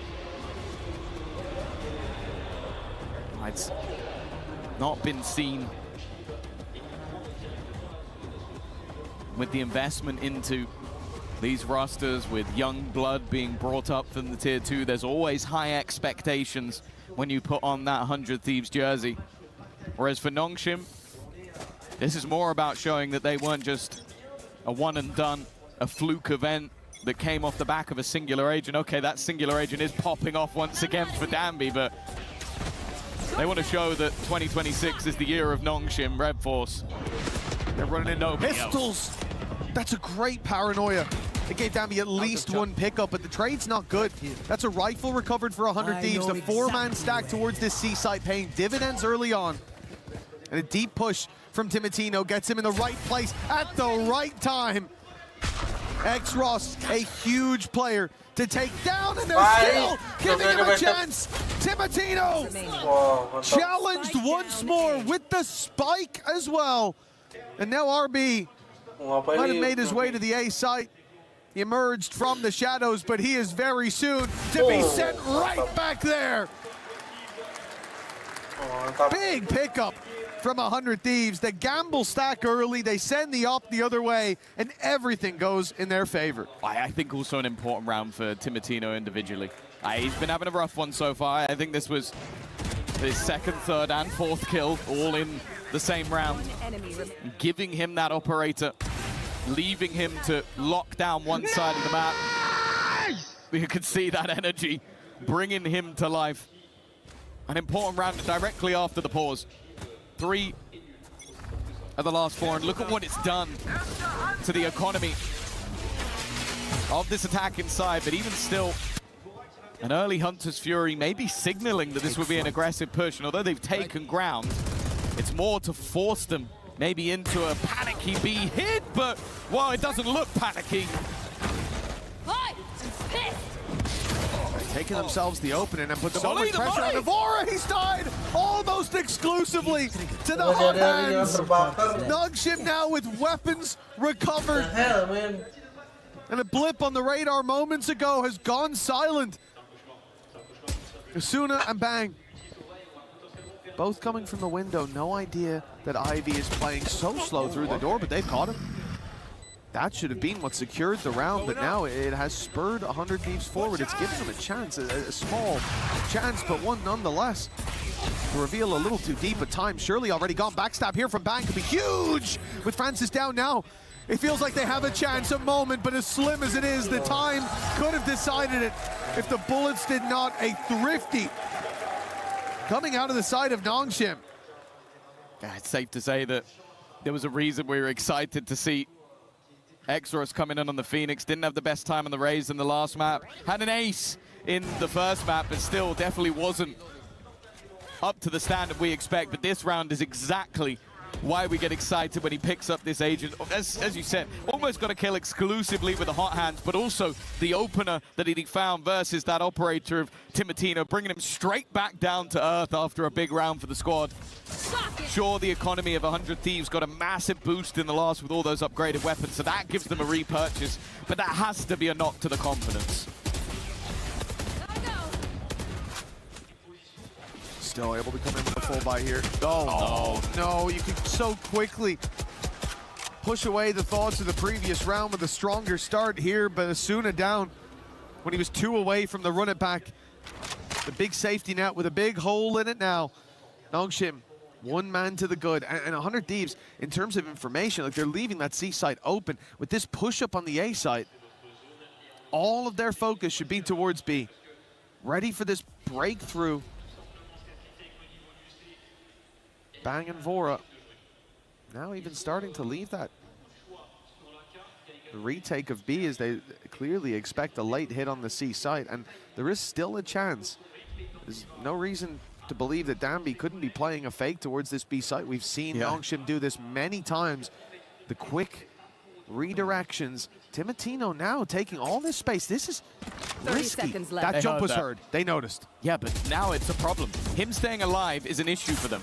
25 seconds left on the clock, and it almost looks like they have stood still for maybe just too long, but then Danby strikes at the perfect moment. X-Rocks at the same. And now Ivy just the backstab, the final knife twisted in the back of 100 Thieves. That almost seemed like the clock was about to be an issue for Nongshim, but look how squeaky clean that was towards the end.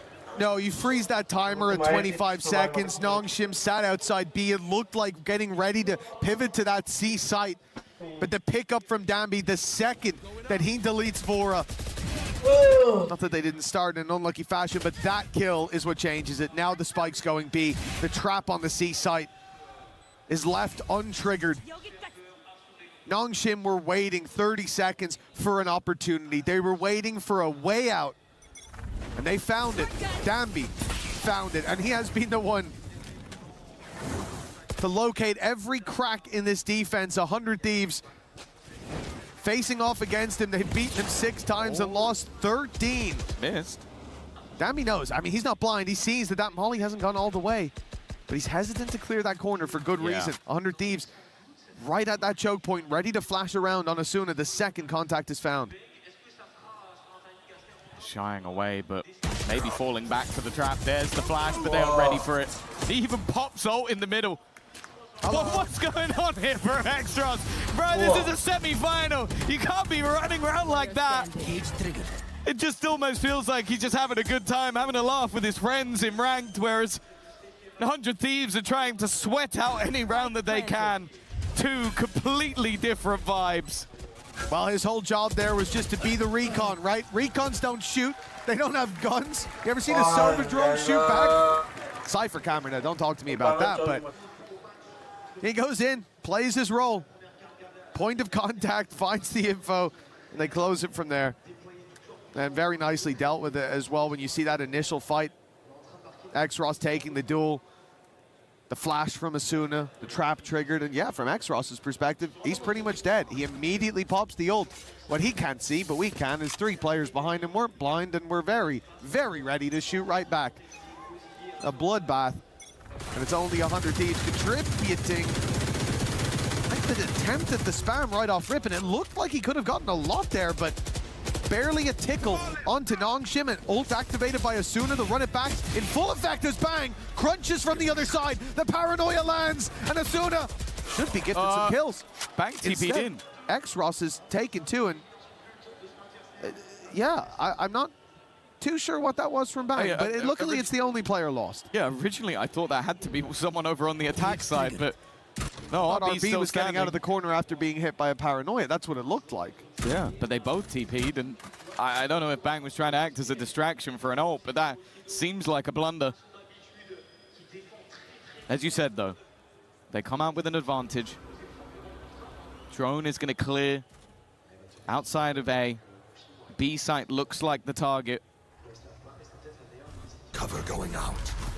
And a plant should be guaranteed. Cryo has been flashed off the angle. He's got to be careful re-swinging into this. Extros is waiting, but he wins the fight anyway. Makes this further and further out of the control of the opposing side, and it's all down to Ivy.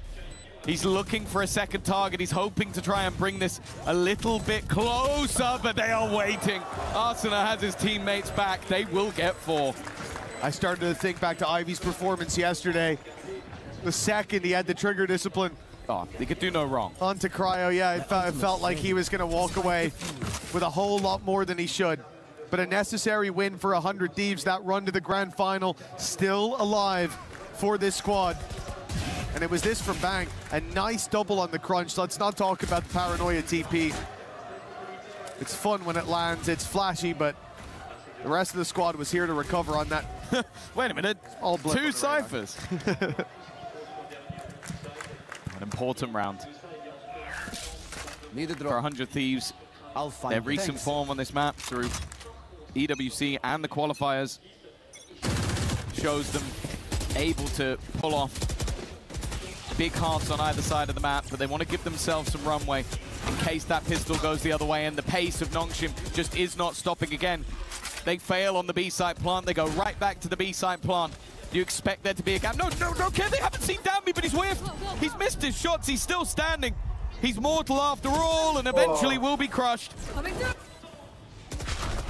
I know exactly. 7-5 at the half, still possible, and it looks to be likely. Nongshim fighting themselves back into a commanding lead at the half with a Hunter's Fury. Vora desperately trying to fight his way through, but he can't escape the first pulse. Just about slips the second. The shock dart will guarantee no defuse, and for now it looks like enough has been done by Francis. 8-4. Nongshim with a solid first half here on Haven.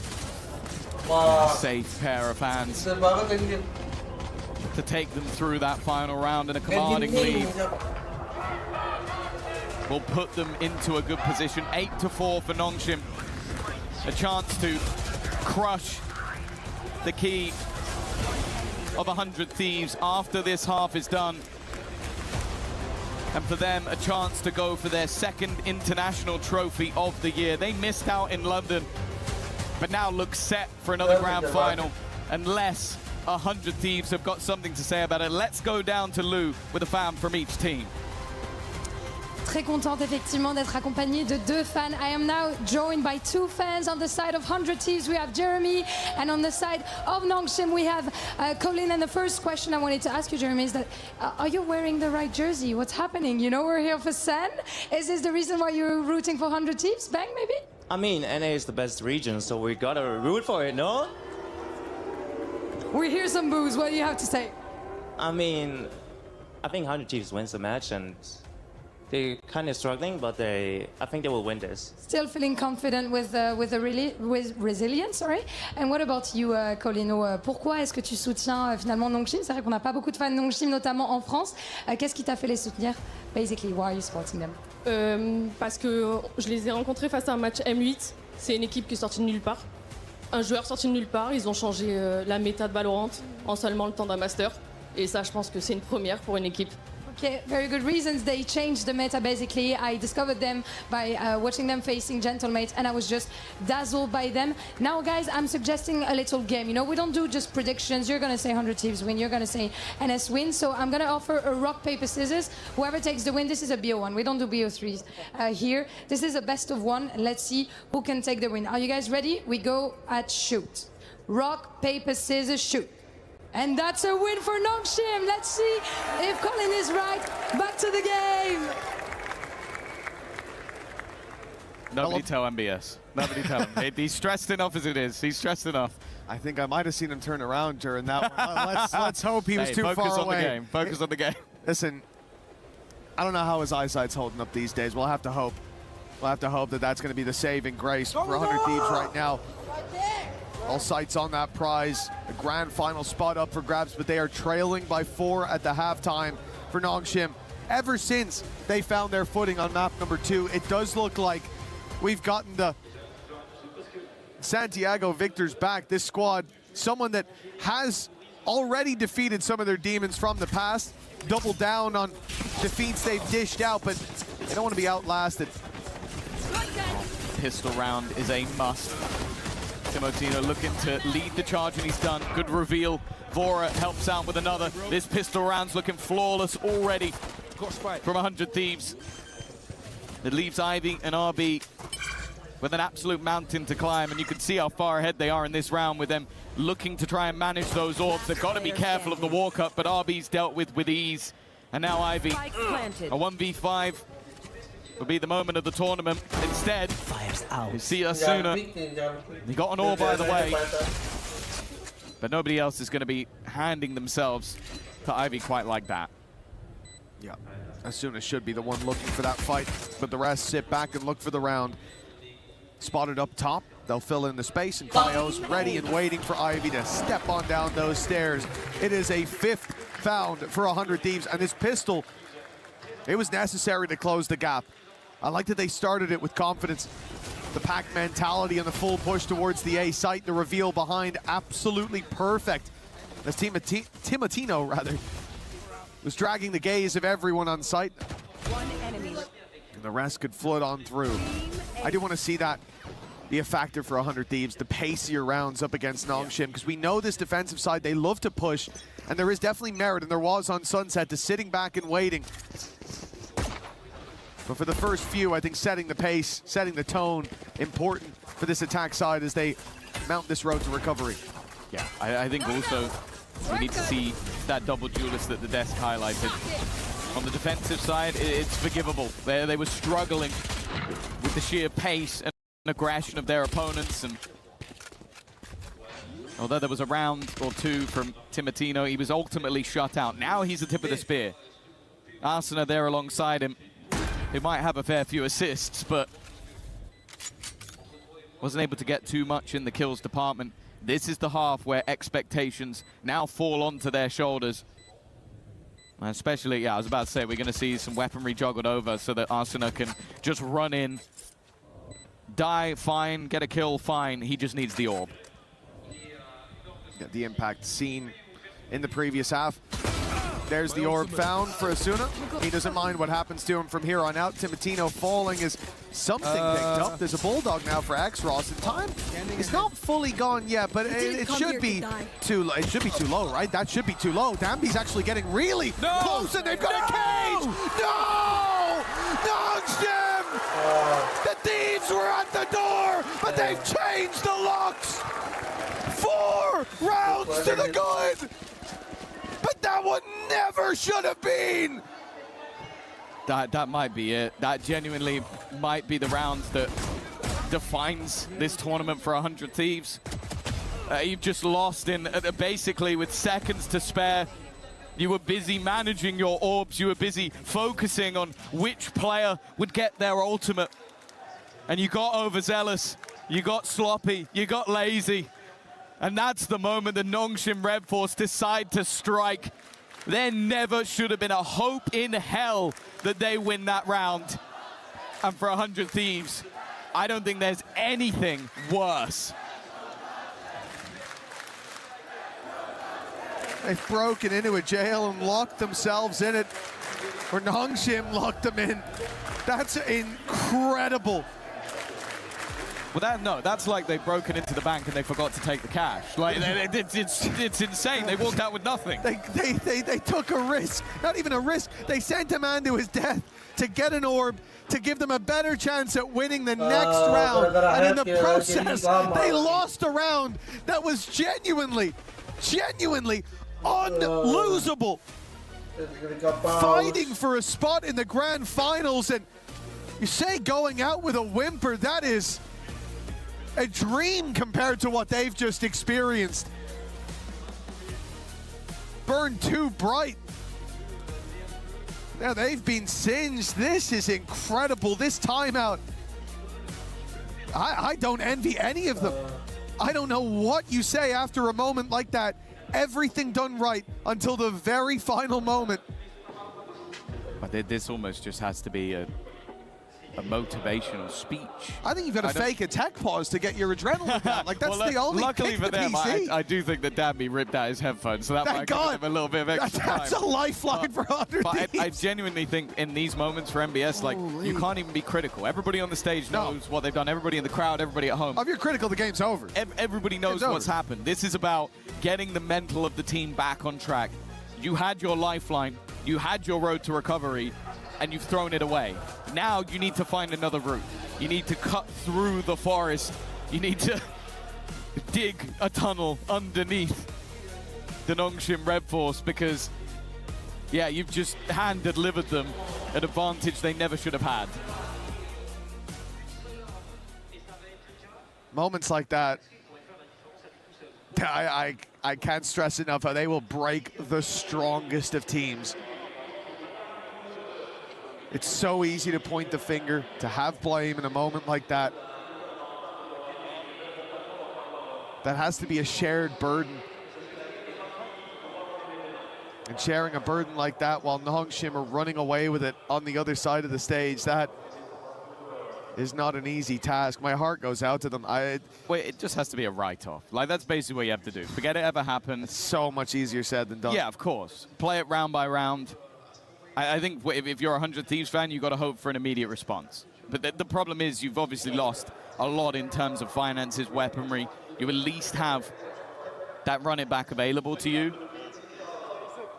That is the one small silver lining. And we've seen them have heroic rounds. We've seen moments from the likes of Cryo, especially with a pistol in hand. But yeah, you look at the buy that they're coming back into here, and it stinks. And for the defenders, well, they've just had a huge injection of cash, courtesy of the Thieves. Silver linings, Tom. They've got to run it back. So that's, you know, let's just look only at the positives. Now I'm finished. Now we can look at everything else. Here's a gun. Everything else is a negative. Oh, here we go. Arsenal leading the way. They've managed to walk their way in, and that's not a bad start. A chance for an immediate response, actually looking a little more likely than expected. The first fight going their way, but the immediate shutdown of the ultimate. Bang, hoping to try and catch someone by surprise. But instead, Danby's hot on their heels. The spam in an attempt, the spike ticking in 100 Thieves' favor. But they need to hold. This could be it. This could be the reset that they needed. The best chance for it. The rifle up close in the smoke. Asuna needs to step up in a big way, and he does. The hot hands for 2. The deep push for even more, but he falls. Now it's the pistols left, but the time ticking so quickly already. Danby and X-Ross would need to be perfect, and now it's left to just one. They can throw themselves at this one at a time, but tucked in the corner. Bang didn't have a chance to fall away. X-Ross has to break the camp. Tap and fade in for the fight, and even with Cryo falling so quickly, there is no time to recover this round. Yeah, fantastic work. As said, like, we're going to be critical in those moments, but to have the resilience to immediately break back, Arsenal having a fantastic round. His ultimate actually not being that much of a factor. It was mostly him standing within the molly, fighting them tooth and nail. Timotino's lurk with the pistol as well. A saving grace to slow down the opponents. And then they just play that time. They play it well. An immediate resurgence, a response. And not allowing Nongshim to extend that lead any further. You now look at the defense, and they have some troubles of their own, but they're immediately walking up. They're immediately hunting for Vora. They're even throwing in a run it back of their own, but kind of stuck in the mud. The trip saved them. Careful now. Yeah, it certainly slowed this push from Nongshim. But going in the other direction isn't exactly an easy closer. This position from Francis will be spotted, will be seen by Cryo. Dotting their I's, crossing their T's. 100 Thieves now. Boots on the ground for the A site. Post plant almost guaranteed.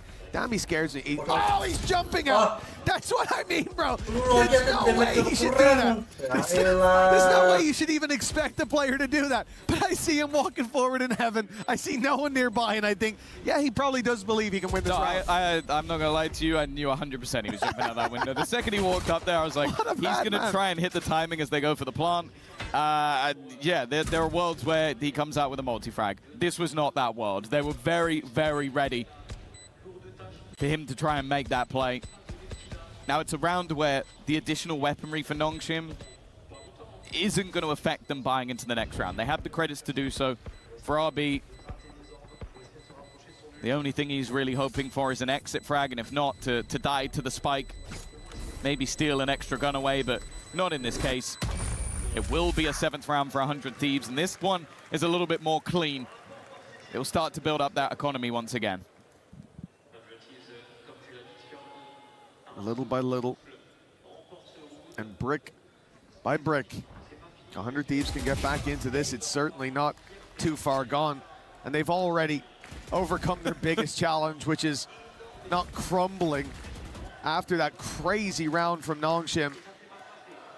The defuse under their nose has cost them as the gap extended in Nongshim's favor, but now it starts to close once more. Seeing that, a timeout pulled into play. well, we've said this consistently, that the Nongshim coaching staff are very proactive with their pauses. They spot the problems early, and they look to stamp them out before it gets too dangerous. And I think they do it more often when they know they're on their weaker side of the map. Like, you look back to their victory versus G2 on Haven, it was a 10-2 attack side. They dominated the attack and won 13-10. They had their struggles when it came to the defense. Versus Mates, the defeat, again, it came on the defensive side. 3 rounds to 8 of their opponent. And even going back to the qualifier, it was an 11-1 attack side versus Gen G that, again, wasn't a convincing victory. So they know that this half is going to be a little bit tougher. And with opportunities given, a singular rifle in the hands of Arsenal was enough for them to take a round away from them. Yeah. They want to make sure that even though they're 2 rounds ahead, they don't allow their lead to slip. It must have felt like the beginning of the end for 100 Thieves when Nongshim found that round. But they've now seen their opponents step back up to the plate in a big way. Well, this one's knocked out of the park by Ivy. A spam through the smoke for the man advantage. And it does feel like 100 Thieves have been the victim of that. It feels like everyone who faces Nongshim is the victim of that at a ridiculous rate. Ivy just has a BS monitor that's off the scale. Like, you're just going to hear it almost beeping off the charts if it goes anywhere near him, because the amount of spam kills that he's able to get has got to be infuriating.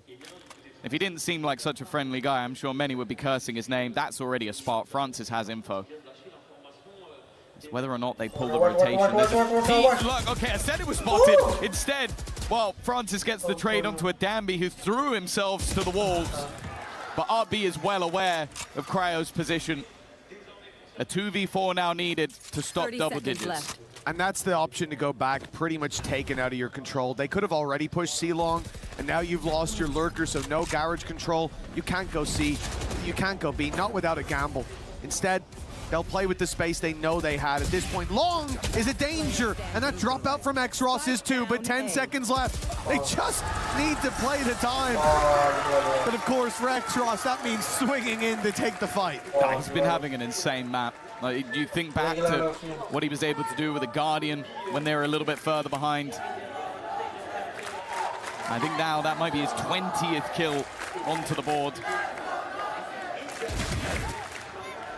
It seemed like RB again was well aware, but it's just the timing. We mentioned it, the risk of jumping out that window, and the next round they jump out the window again. Yep. They do not care what the risk is. They can make it work. He not only jumps out the window, but with 10 seconds left, when he can play Ring a Rosie and wait for backup, he swings wide. Why not? And it's almost, it would be so frustrating. I'd love to say, see the silly mistakes he's made. He's 20-9. So, yeah, I guess you can just swing it because you're winning all your fights. I can't argue with results. Okay, well, a bit more than a drone. He's been deleted again. This is a big pickup. Last time when this happened, 100 Thieves were already a man down and the trade came in quickly. This time, they get to play with their advantage. Completely abandoned. A Hunter's Fury available for this attack. If they wanted to use it on entry, they would find nothing, but it seems like Nongshim have gambled on the other. And there you go. Hunter's Fury will spot nobody on the site, but immediately the defense look to try and re-aggress. Cryo knows there's an opponent on the other side, but instead, it might be the push-up from the other. He's TP'd behind him. He's TP'd behind him. Those are plays that you normally don't see work, but RB's doing it on a semi-final stage. He saw the TP and assumed that RB had ran away, had fled. This way. But Nongshim are playing a confident game. We've seen that from the get-go, reveal through, but Broken immediately flash, gets them through the choke point. They're paying with bodies as they go. Asuna, the crossfire with Bang, strong as could be, and the spam from Bora backs them up. As X-Ross finds himself alone, it will be a round win for 100 Thieves. 10-8 now, still a healthy enough gap there for Nongshim. But signs of life going nowhere for 100 Thieves. Yeah. TikTok play in the middle of it, but it was after already taking control of the site, already shutting down Danby, and the Hunter's Fury, although not dealing any damage. It gave so much information over to the attack. They were able to get comfortable in their post plants. It definitely seems like a game of the calm versus the chaos. The patience versus the aggression. And with 100 Thieves stabilizing, if they can take this round versus the Pistols, they'll be one away, but that's not the start they were looking for. And also look at the ults that are available for this defensive side. It's a weak weapon round, but it is not weak overall. Strange to see Nongshim stop like that. They've sent Dambi back in the other direction. 100 Thieves, no doubt, expected to see continued aggression from this squad, but it was a freeze from the defense. Now 100's Fury almost trying to bait 100 Thieves into pushing this position so they can pounce with the players up close. But it's a very passive stance coming out of Cryo, coming out of Bang. The drone going through. Oh, that's a bit of a brave swing. And now the pressure for Cryo, as he's at least able to deliver one, shutting down X-Ross, deleting the ultimate that was in play. But these fights, not clean, not easy for 100 Thieves, but they do put it into an almost unlosable position in the end. Chances for Nongshim, but none converted. No, as well, I mean, I mentioned that, as said, although it's not a round expensive in weaponry, it is expensive in ultimates. Nongshim throw a lot into this round. The run it back, the overdrive, the Hunter's Fury, all expended in this round in an attempt to turn the tide, and it's Timotino and Asuna that are able to hold that line. That's a really important round from 100 Thieves because it eliminates almost every valuable ultimate that Nongshim has. We said we needed Asuna to step up. Bottom of the board now, but 100 Thieves not struggling, even with X-Ross on the other side, showing up again in the same way as we've seen him many a time before. Continuing that performance with Timotino down. Left on a sliver of health himself. The hot hands thrown out the other side. Arby wasn't even forced into the open by it. Tried to get ahead of it.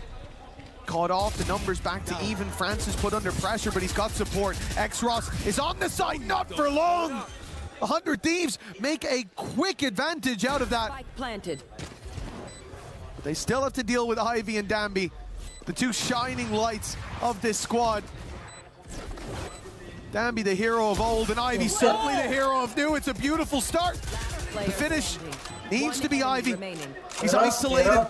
The Cypher on the other side, but no info on where Cryo might have gone. The time will start to be a pain as the reposition gives Cryo a lot of space, a lot of time to work with. Waiting out that smoke has run the clock all the way down. Ivy needs to get on that defuse soon. Ticking faster and faster by the second, but he'll get it to half at least. The fight though from Cryo, baiting him in and then finishing him off for double digits. Incredibly well played by Cryo. The full reposition at the last second, it left a million angles that Ivy had to face off against. Even knows the timing of his cam coming back online so he could pop that right in his opponent's face, have all the information for the battle that was about to ensue, and then leaving it to the last second just to make sure if he lets go, I win. If he doesn't let go, I win. It puts them level, a streak of rounds, putting them back in this map. We thought that round number 2 of this half was going to be the backbreaker, the one that crushed what is, for a couple of these players, a young, inexperienced group versus a Masters winner. But 100 Thieves are showing that they are not going to crumble. No, their resilience deserves a round of applause. I genuinely, to bounce back in the next round from what was a death blow to the majority of teams, what would be. What should be, yeah. Very much so. But they looked at it as a bump in the road. They reset, they found themselves neck and neck now. With Nongshim on the back foot, you would think, and perhaps you'd be right. There it is, Francis taken out. That's the rifle on the ground for Nongshim. Only pistols remain, and a mass exodus of the C and B site as they look to reinforce A. Enemies at the gates, that's the last thing they heard. 30 seconds left. The 100 Thieves have gone elsewhere, looking to steal some map control away, and, well, Ivy's filled back into space. It's dangerous as he finds the first. X-Ross here by his side as well. Filling back through to put the pressure on the planter, but the TP out resets us comfortably. Oh, no. That's a mouse wheel jump you never want to see. Yeah, that's not some new tech. These players are demons with the Sheriff, but something 100 Thieves have done well is just not giving them opportunities, not giving them free fights, unless there's a teammate alongside it. And they now know that X-Ross is not on this spike. He needs instant shots. The first one goes pretty well. Second one as well. Oh, my lord. He was corrected just in time. You can never count him out, but 100 Thieves, the trade was quick enough. It came down to the wire, considering the weaponry brought in for Nongshim. It does make me, you know, if it's early stages, I'm thinking, wow, well, that's a great contest from them. It's a close round, but it's been a lot of close rounds. But 100 Thieves are edging that victory out every single time so far. For Nongshim, this half has been, well, again, you take out that ninja that they had, that sneaky defuse, and it's been a disaster of a half. Yeah. They've definitely been struggling over on this defense. A second pause being called. I think 100 Thieves have done an excellent job of soaking up the pressure. And then when they can get back into those post plants, they've been almost unstoppable. It literally is just a blip in the second round where they thought it was done. Every other post plant they had has looked very good. They've been incredible at buying themselves time, and the clock then becomes an additional member of their team. I think shutting down Danby early as well, it makes it so difficult to break the sight lines on the entry back into the site. He's definitely had a quieter second half, while X-Ross has been nothing but quiet. Even still, though, a second pause called, a last-ditch effort to talk from the coaches, and 100 Thieves 2 rounds away from a grand final. And it looked like it was all over. Not that long ago. Now the lead is theirs. Nongshim putting their credits into this one. Ult's nearly online, but not quite close enough, at least for now. Picks needed, 1 for X-Ross, and this round becomes incredibly difficult if it's not traded quickly. Ivy spotted already, trying to make the play out of the garage, but he's not alone. Danby comes to meet him.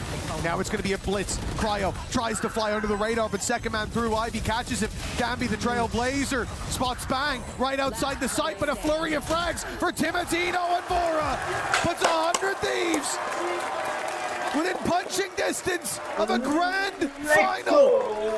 They've got the code dialed in, punched in, and all that remains is to turn that final key. I said it already. They're a team that over the years, their attendance at international events has been few and far between. They made it here last year, entered the group of death, and left in the group stage. Now they sit 1 round away from maybe their biggest moment in Valorant, a grand final, millions on the line, and a chance to be immortalized. But Nongshim are not a team to go quietly. They're not a team to shy away. They have pushed up with 4 players outside this A site, and they're looking to fight.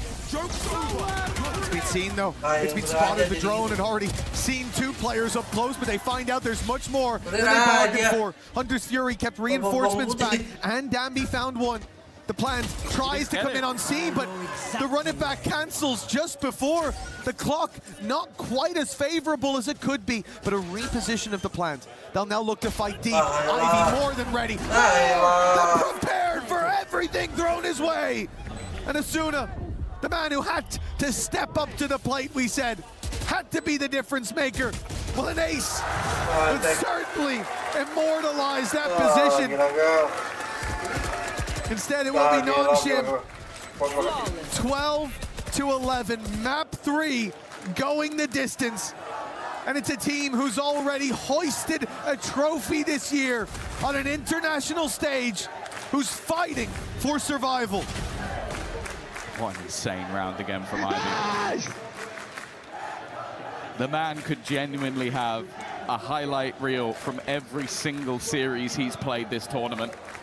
It came down to the last map versus Vitality, and he became an immortal enemy, someone they will look to get revenge on for years to come.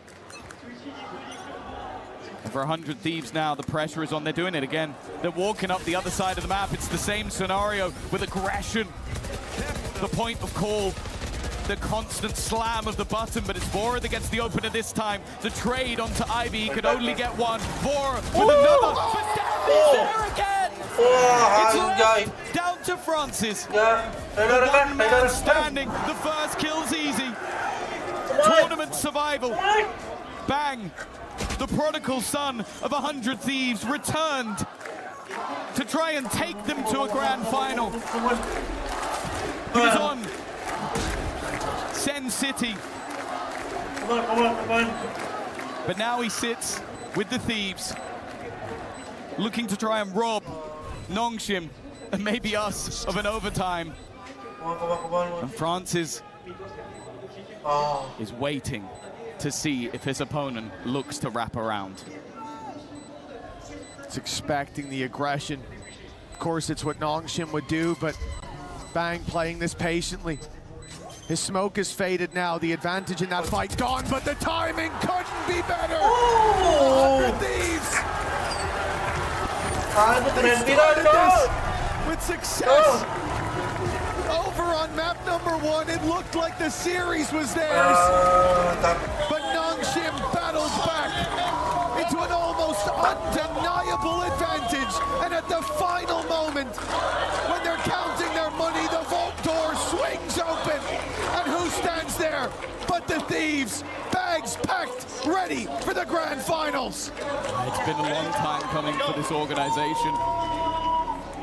They have been in since the beginning. They've been invested. They've been purchasing the young talent. They've been even bringing back old names, committed to some, but constantly attempting to make it to the very top of the tower. And versus Nongshim, I'll be honest, after round 2 of that half, I thought they would be boomed. I thought they would be out of it, facing off against chaos ensued. But they are the control, the calm, the reality that Nongshim had to face, as 100 Thieves will step on this stage one more time in a grand final and have a chance to take a title, immortalize themselves alongside Heretics. And for Nongshim, it was a massive return, but not quite their day today. They made a deep run. They can be proud of that. They put out some big teams in a big way. Definitely back. They're back. But back with a bang was 100 Thieves. An unbelievable display from this squad here today. They counted themselves in when everybody counted them out. Congratulations, 100 Thieves. Let's hear from them alongside Lou and Ian Chambers. Absolutely. Look, we started this day with a huge question. Who will be our grand finalists? We know that one of them will be 100 Thieves. And standing by with Asuna right now, that must feel like such a huge accomplishment. Feels like a long time coming and a real chance to make history. Yeah, it feels amazing. I'm so happy to make my first top 2 grand finals appearance, and especially in front of such an amazing crowd. It feels great, and yeah, feels like a burden lifting.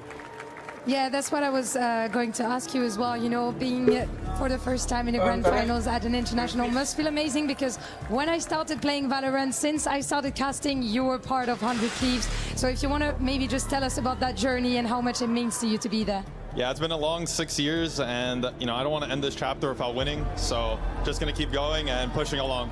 A grand finals is played to be won, right? Exactly. Donc, deux premières questions. C'est sa première grande finale à un international. Il est trop content, évidemment, d'être là devant un public incroyable, même s'il y avait beaucoup de gens qui étaient pour Nongshim aussi. Ça fait 6 ans qu'il est là chez 100 Thieves, et évidemment, une finale, ça se gagne. Donc, il espère évidemment la gagner. You mentioned it yourself that it feels like almost like a weight lifted. Talk to me why this is almost a bit of a redemption arc for yourself and the team. I mean, I made EWC last year and we bombed out instantly, and it was pretty heartbreaking. And the year before that, I got Shanghai and top 4. So it's just nice to, you know, get a higher placement than last year. And, you know, we're not going to end here. We're going to go all the way and win. You know, Timotino said to the French fans, buy the 100 Thieves bundle. Do you have anything you want to say to the French crowd, maybe? Something different? Thank you for all the support. It's amazing to hear the cheers, and it's a one-of-one crowd. I can't believe it. Wow, thank you so much. And also on a personal level, thank you very much. Il vous applaudit, il vous remercie, mesdames et messieurs. Merci à vous de faire du bruit pour eux. Également, il est ravi d'être là, and I think it's time for some key crushing. Yeah, well, you mentioned a one-of-a-kind crowd, a one-of-a-kind experience as well here, Asuna. Crushing a key at the Esports World Cup. I think you're nervous. Yes, I'm nervous. I don't know what I need to do. Well, the thing is, it's a punishing thing, isn't it? And it's what separates this tournament from everywhere else. Is that, yes, we celebrate our winners on the highest level, but of course we punish our losers like nowhere else. Just before you run it, hold on. Too eager. Too eager. I just want to hear the fans. Do the fans want to see our next key crushed? Yes. Yes, guys, I want to know if you want to say maybe anything to Asuna before he gets the key crush. Don't be shy. Don't be shy. What do you want to tell him? I think it's just too good. Just keep doing what you're doing. It's going to be great, I'm sure. It's going to be great. Let's see how great of a key crush it gives in the end. Okay, the time has come. This is it. Pacific's last hope gets crushed by the full force of our key crusher.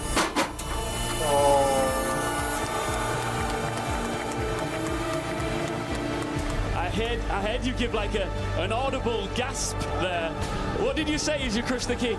I said, oh my God, that made a big noise. I was not ready for that, and it felt like I had the lives of a team right there, and it felt like, I don't know, pretty personal.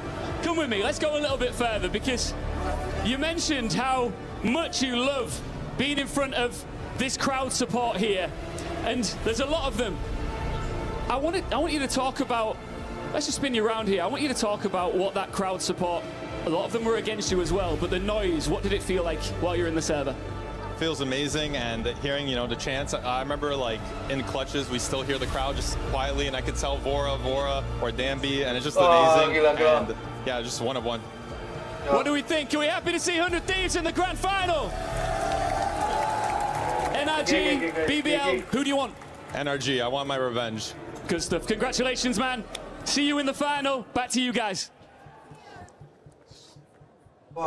Thank you very much, Ian, as it is Asuna and the rest of 100 Thieves in a hard-fought battle all the way to the third map. They get the job done over Nongshim Red Force and book their ticket to the grand final of EWC 2026. And what an exhilarating win, because this roster, it's their first time making it to a globals, let alone a global finals, man. What a placement for this team. I believe in them from the beginning of this tournament. And they've just come in, proved themselves over and over again, the creativity in the comps, but also the mindset to be able to come back from, what, 9 to 5 in that last map. Yeah, I mean, it's incredible. It's a Cinderella story for these guys. I'm loving watching them play. My heart breaks for Nongshim. You know, I really saw it there. Just got two getting crushed as well. It's them eliminated. Pacific's last hope out of the tournament here, falling to the might of North America. Players, coaches, managers, all hugs around for the North American squad, who are starting to achieve that potential that they've built upon Asuna for so long. And as he said in his interview, he feels like the weight has been lifted from his shoulders, but the job is not done yet. As we welcome you back to the analyst studio, joining us fresh off his victory, another fantastic performance. It's Timotino here from 100 Thieves. Congratulations on the win. What are your initial thoughts? Team for having so much resilience. We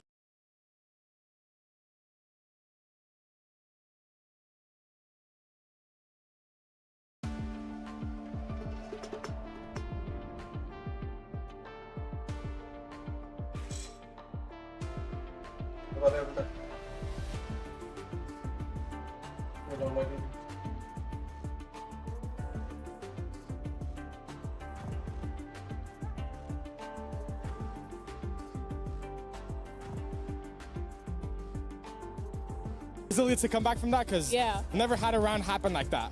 Talk to me about that resilience. You know, you're down big at the half, win the pistol. Kita nunggu kill.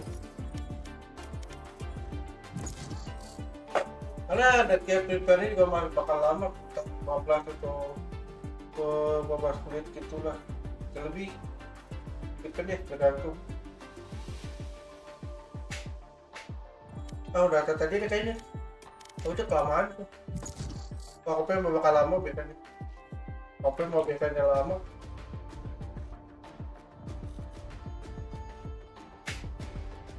Lama sih kompen.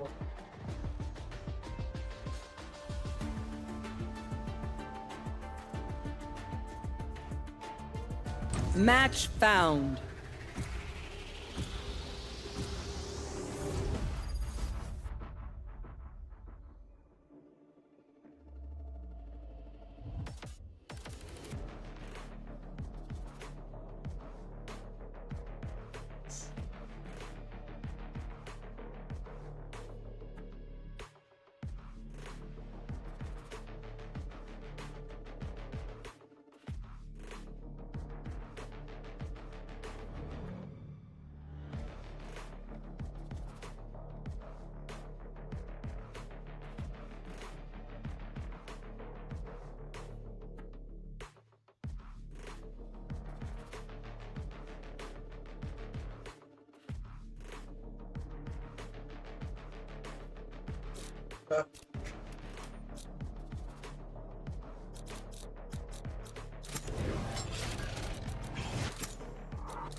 All right, where's the fight?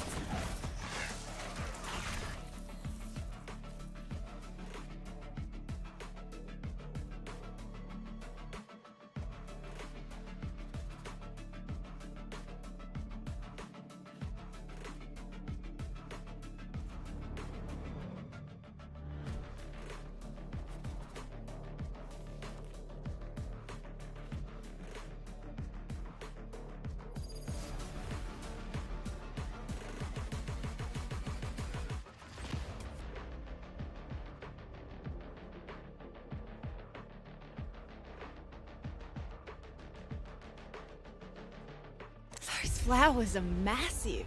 Who grew these? Them and me? We gotta link up. Thanks.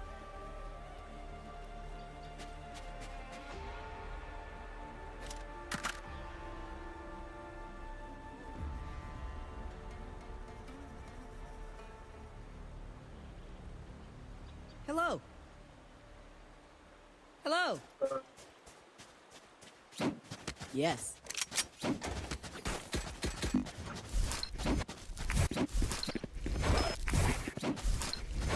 Oleh dua rekor ay hanya dua settingan lah atau dua semua keren.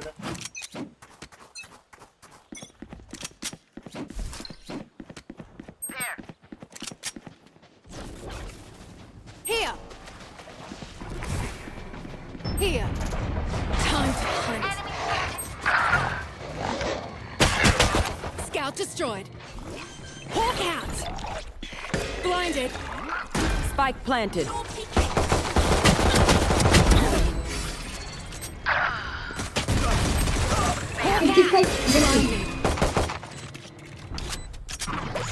Last player standing.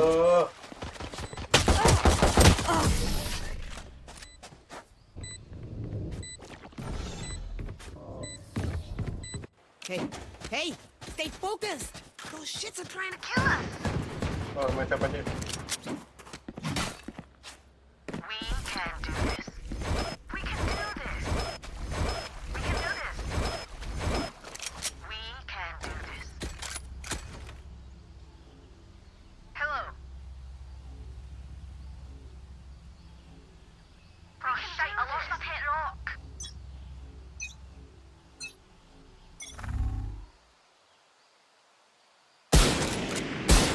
Here. I need help. Time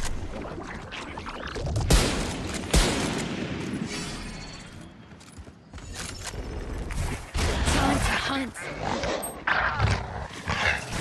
Scout destroyed.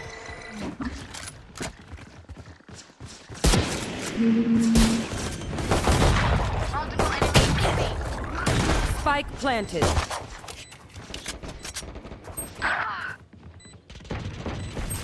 Hawk out! Blinded. Last player standing. One down.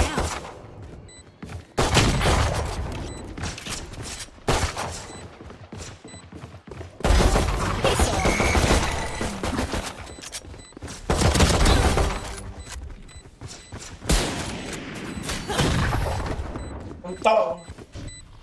Tay. We show up now. We live later. Tadi ketemu Neo udah berapa kali gak mati dia.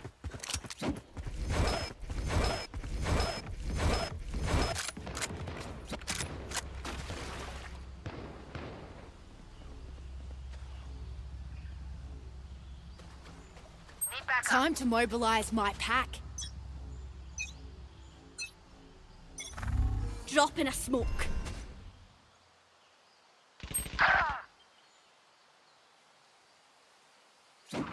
Careful here. Ah, tolong. Enemy spotted. B. Time to hunt. Spike planted. Hawk out.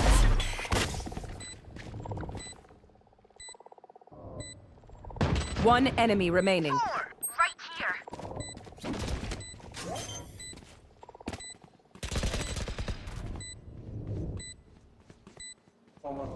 Don't even start that shit here, mate.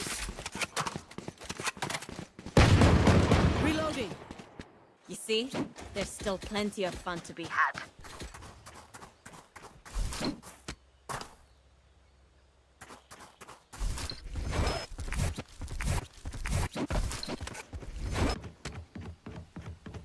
Let's go.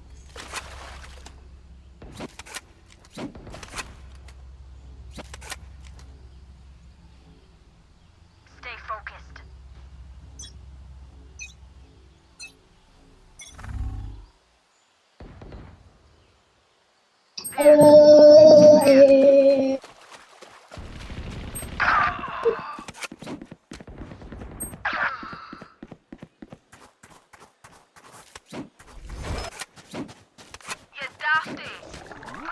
Spike planted. Time to hunt.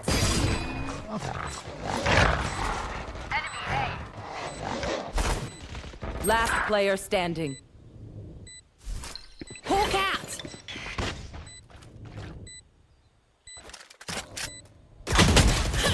Ah, dang it.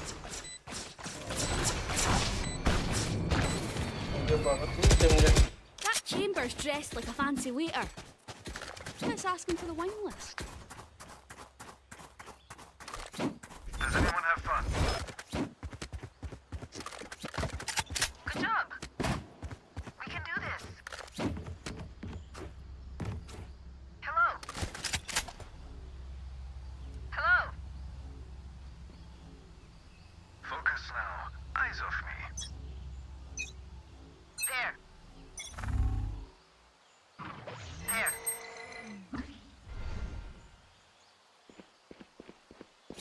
Mark 2. Hawk out. Blinded. They're blind with here. Time to hunt. Scout destroyed. Spike planted. Hush. My ult is ready. Seek them out. Found one. Hawk out. There's another. Blinded. Knocked him.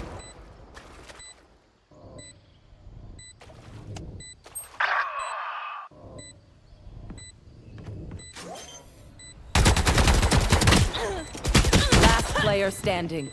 Where? Take them! No charges. Gak jelas, Cok. Gak jelas apa-apa. Don't sit down. We're not done yet. Ah, semua ini gak jelas, Cok.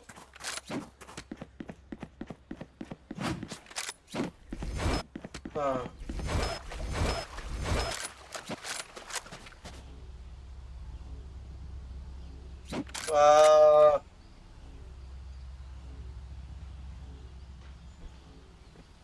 get cocky, we get better.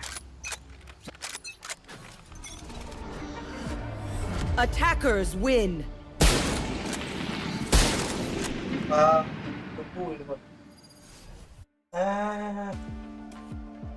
Pelang jelas cowok.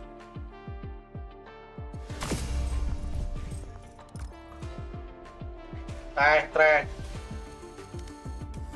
Ujung-ujungnya joren cok. Ya, lah, boleh cek aja nih. Udah. Oke lihat, apa cek? Lah, tinggal main ini aja deh. Ke screen itu. Nomor cek. Boleh.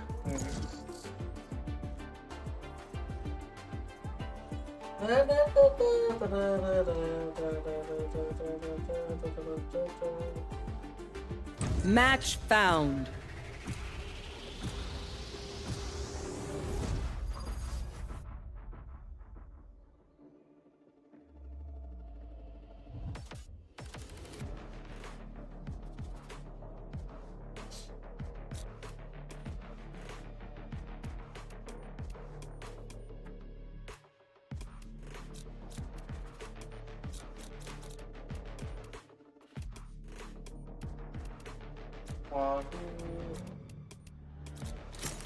Yes, I'm pumped.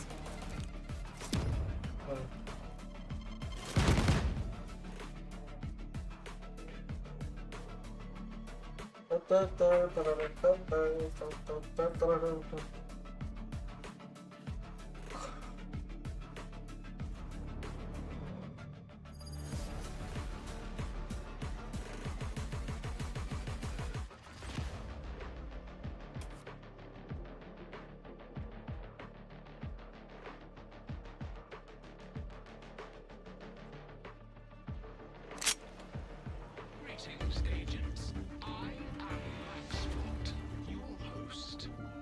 Welcome to the Danger Dome.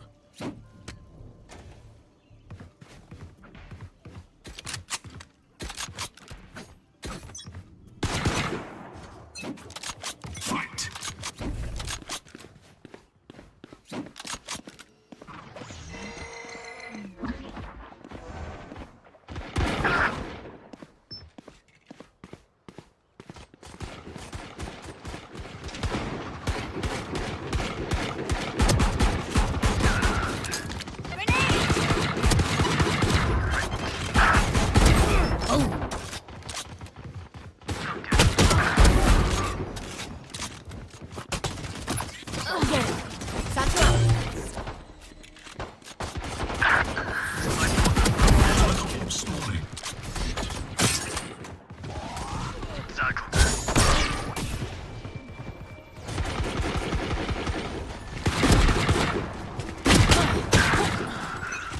Pakai play.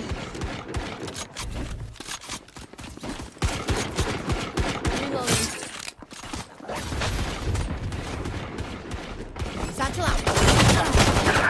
New stage. Reloading.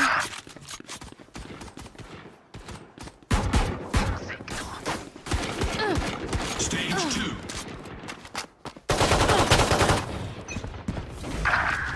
Oh, you ain't coming back. Satchel out. Go get him. Grenade. Die. Satchel out.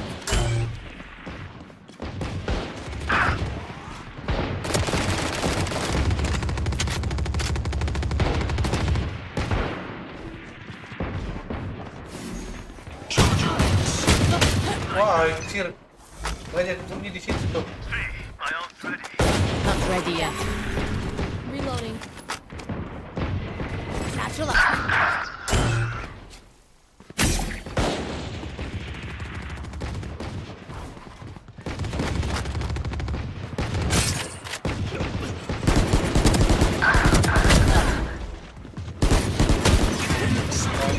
lu ya? Change. No, you don't. Stage 3. Bomb buddy out.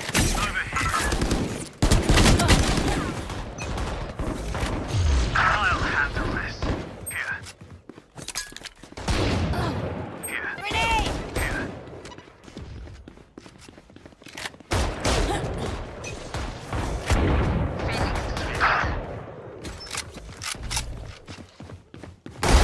Ouch!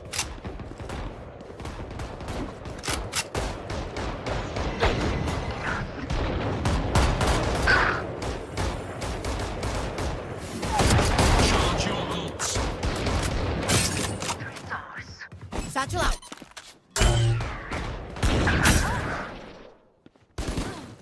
Satchel out.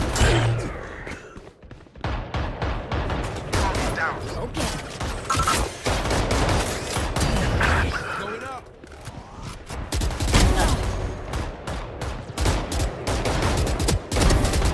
Three for me. New stage in 10.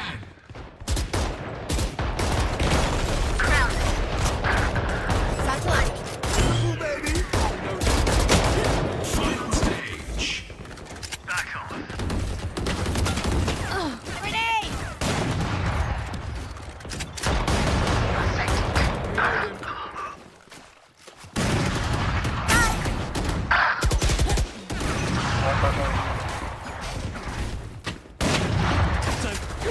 Reloading.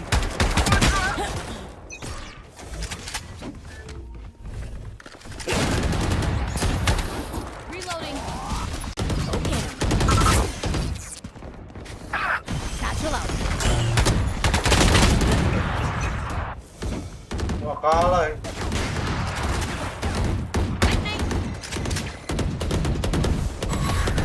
Killed them. My ult's ready. Embarrassing. Satchel out. Time to charge. Down to the way to a rampage. You're done. Fake telephone. Ultimate orbs. Hey!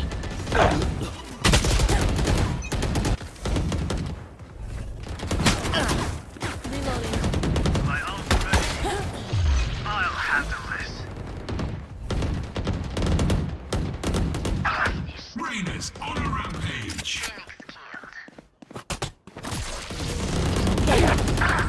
Satchel. Here comes him. Joke's over. You're dead. Obliterated. Not ready yet. Satchel out.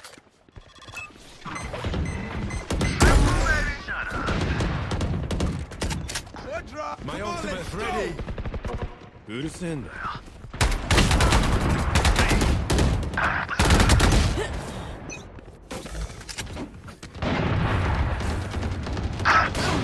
Time to jump. 15 kills remaining. Surprise. Grenade!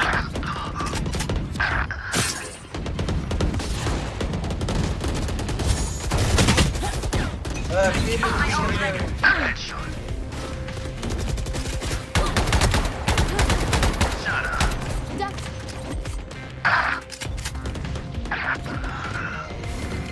Ultimate orb spawning. 5 kills remaining. Get out of my way. Get it. Satchel out.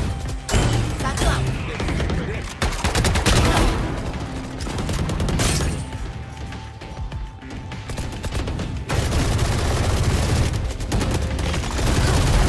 Jet's grounded.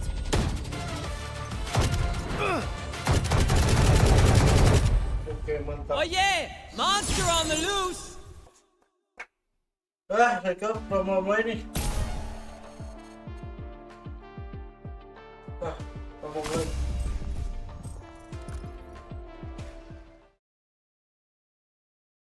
Running out of you. Yeah, very much. I think for me, the fact that they were able to get that win, even when they weren't at 100%, I agree. I don't think they played their best Valorant, but the fact that they got the job done in a hostile environment, to me, means they're going to feel like nothing can stop them now in this tournament. They're going to feel like they've jumped through every hurdle they have to know that they're good enough to lift that trophy here at EWC. All right. Ntar ya, gua tutup bentar.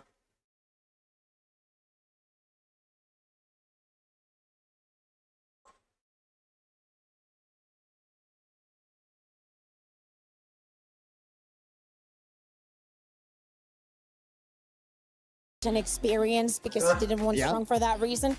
He wanted Mitch for the skirmishes. I mean, look, bro, he won against LaRoque. Yeah. I'm saying, sub him in. Sub him in. Well, with that, let's take a look at the map veto. Let's send it on over to Comp Ops. Main or Team B? Team A. Team A. You can start. We'll ban split. Kok biar ceritain anjir. Terus pakai ceritain, Cok. We ban fracture. Ban fracture. We'll pick Haven. Energy pick Haven. Defense on Haven. Okay, defense at the pick. What we left? Ascent, Breeze, Lotus, or Sunset.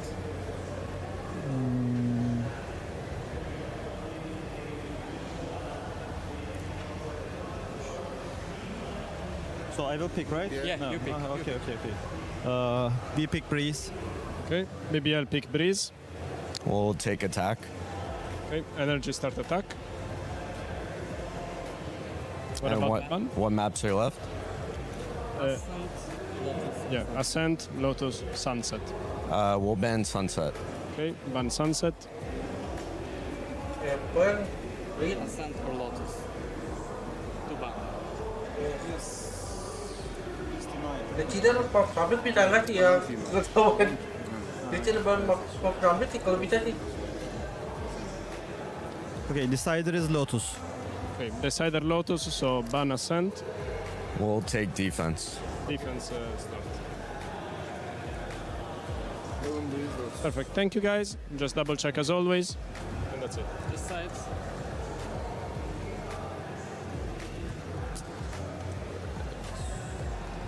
Thank you guys. Have fun. Crazy little wrinkle there at the end. BBL with the opportunity to put NRG on Ascent. They are 1-4 this year on Ascent. They are 12-2 on Lotus, and it ends up on Lotus. I feel like NRG lucks out on that one. We have to get there. My question is Bunker in the building? Is Mitch going to do everything for this team? Are we also going to have him play on stage? Like, seriously, I love the fact that they decide to ban the split and go into Haven, because although it's not somewhere where NRG has been incredibly comfortable, if there is a map where BBL has still not figured it out themselves, that's where you want to go. Big time. We'll get your thoughts on Veto in just a second, because the teams are ready as we send it on over to the stage for the introductions of our second semifinal.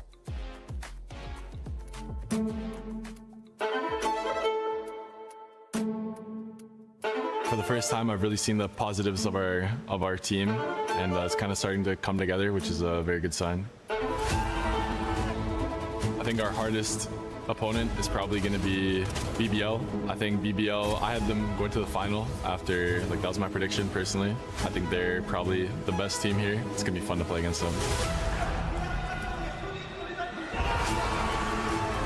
We can lose, but we'll just talk to each other. Like, guys, stand up, be more confident. We just talking each other to don't lose again. Energy. We want to take revenge. Santiago revenge. They're looking good right now, but I think we can beat them. It will be so amazing. Just got to be informed that day, play as a team, and we should be perfectly fine. I want to play BBL. I just enjoy playing against better teams. It makes you a better player. It's a pseudo grand final in the semifinal, so we'll see. BBL is probably going to be the hardest team we played here, and they're good. I think they're all looking sharp individually. They have a lot of loud players on their team. I commend them for that. They have a very different play style, and it's going to be a tough game. Since the beginning of the tournament, LaRoque has been insane, obviously, the best player in the world at the moment. They are very strong, but their performance is a bit shaky. Obviously, they're a champs winner team, never underestimating anyone. We just want to take our revenge, nothing personal, guys. Oh, dari bakal susah sih. BBL lawan dari itu bakal susah. Wah, yakin.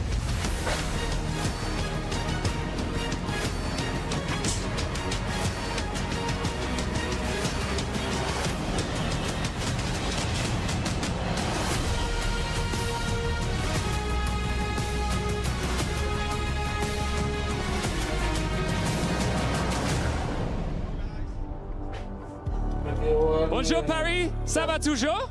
Ça va, ça va. Is that good? Once again, that was great. Okay. But once again, it's us. It's just us. Yeah, no one cares about us. What everybody cares about right now is the incredible Valorant that we are seeing on display here at the Esports World Cup, the STC Arena. We've already had one semi-final. We've got one more to come.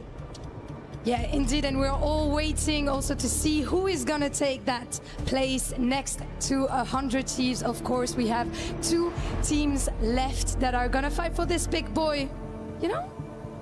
It's a beautiful trophy. It is. But of course, we got to talk about the money as well. How do I say the money in French? Oh, you have plenty of those. You can say la moula, l'état, l'oseille. I'm good. I like La Moula. Let's talk about La Moula. $2 million prize pool, and of course, they want those club championship points. Yes, exactly. And I think it's time to welcome our teams, starting with the first, the princes of Turkey, les rois du trash talk. Mesdames, messieurs, c'est BBL.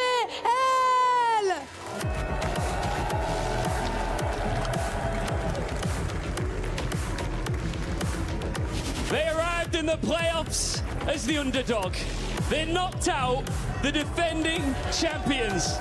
They put Turkey into the semi-finals and now are chasing something even bigger. I think I've rarely heard a team being this booed when entering an arena. Vous les sifflez, mais est-ce qu'ils peuvent aller chercher le trophée? C'est ça la question.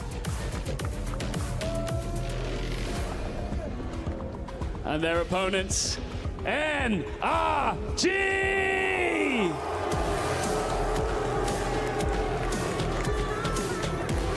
Vous vous en rappelez, ils ont déjà été couronnés à Paris. Peuvent-ils aller chercher un nouveau titre? Can they go get a new title in Paris? NRG took the long road here. Pressure maps, deciders, a hostile crowd, a bracket full of chaos, and through it all, they stayed calm, they stayed dangerous, and stayed alive. For both of these teams, the grand final spot is one step away. 100 Thieves are waiting for their opponents. Faites du bruit!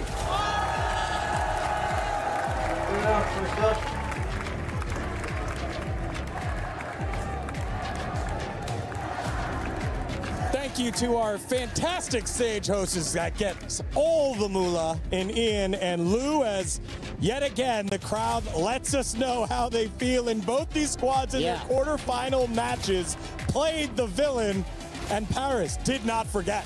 We have a crowd full of hate watchers. This is crazy. It was literally who can boo louder for this one. What do you think won, Morgan? I mean, I think BBL had slightly more hate, but nobody escaped the clutches of this recent crowd. Yeah, normally it's, you see signs like, I want both teams to have fun. Here it's, I want both teams to lose. Suffer. Exactly. So, it goes back to what Timatino said. He thinks this is about to be an ugly game. Hey, you want to beat the villain, you got to accept the consequences that come with it, but it doesn't matter. You don't have to play against the crowd here. You're playing against your opponents in the server for that grand final spot. BBL looking for redemption, looking for revenge, looking to make it to the grand final to represent EMEA once again. Trying to make amends for everything that happened in the first global of the year. We see their faces now as they're about to take their seats. We also saw the map veto, knowing that Haven will be the first map. I gotta say, last Haven that we had in the last best of 3, that was an entertaining one. And me as a Haven hater, actually changed my position on it, and I want to see what NRG has prepared for this one. As I was saying, you want to take BBL somewhere where they're not comfortable and they still haven't figured it out, because this was their Achilles heel for the entirety of stage 1, not knowing exactly what pigs are better, especially on this map. Yeah, I mean, NRG love the chamber here as well. It's an extra wrinkle that BBL might not have a ton of reps against. For me, when I take a look at this map, Vito, Haven, Breeze, Lotus, they're the big maps. They're the wide open maps. They are the aim maps here. This is what exactly what you want if you're a young Turkish squad that feel like they outshoot everybody else that's ever existed. Especially given the fact that a lot of the focus on this NRG roster is the fact that Ethan has been playing on the duelist, and he had some duds, but in that crucial map number 3. He came alive, shut up the haters, and earned their spot here. On the opposite side with Rose, he's been playing a lot on the Omen. He's been IGLing. He's talked about the trust that the team has put in him, especially when things were going wrong, but he's led them right more times than not. Yeah, I mean, I think for Ethan, you got to say Unk has still got it. And he's won 2 champs trophies, and he's not stopping here. He doesn't have a win in EWC. He doesn't have that title, and you just know he wants one more trophy in that collection. He wants all the better ones. He only collects the better ones, only shiny on his team. But yeah, it's not only about the neon. I love that we bring that up because that has to be one of the pain points for BBL here, as it's Lover's Rock still, to this point, the biggest question mark and probably one of the reasons why they want to go on to Haven. He's been struggling like crazy on this one. This, I mean, for the entirety of the stage, here also in EWC, we do not expect the changes, I would say, in the compositions, right? Yeah, we have the compositions coming in now for NRG. They love this chamber. You have to keep an eye out for Kinko. He's electric on this agent, and he's just going to look to lock it down on that defender side.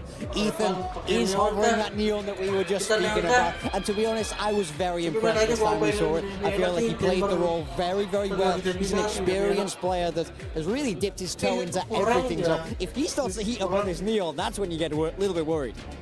Yeah, and for the side of BBL, we see no surprises. Do we expect the same kind of aggression that has been so important for them, especially now that they're starting on the defense? When they were going up against Team Heretics, as we're saying, this is a team that is not scared. The crowd not going with them, being against a Titan such as Team Heretics was never a problem to me still. Lover's Rock, what are we going to get from you today? And how is NRG going to take advantage of whatever phase you show up? It's been a day full of redemption. 100 Thieves one step away from achieving the potential that they have lost. For NRG and BBL, it's trying to take the first step ever into the grand finals of EWC. 100 Thieves were able to do it by knocking out the final squad from Pacific. But on the call is Pacific's best. It's Paper Thin and Achilleos. Thank you very much, Degon. Another semifinal, another slot available for that grand finals tomorrow. BBL looking to take down NRG. You heard it in the interview, wanting revenge for being sent to that lower bracket back at Masters Santiago.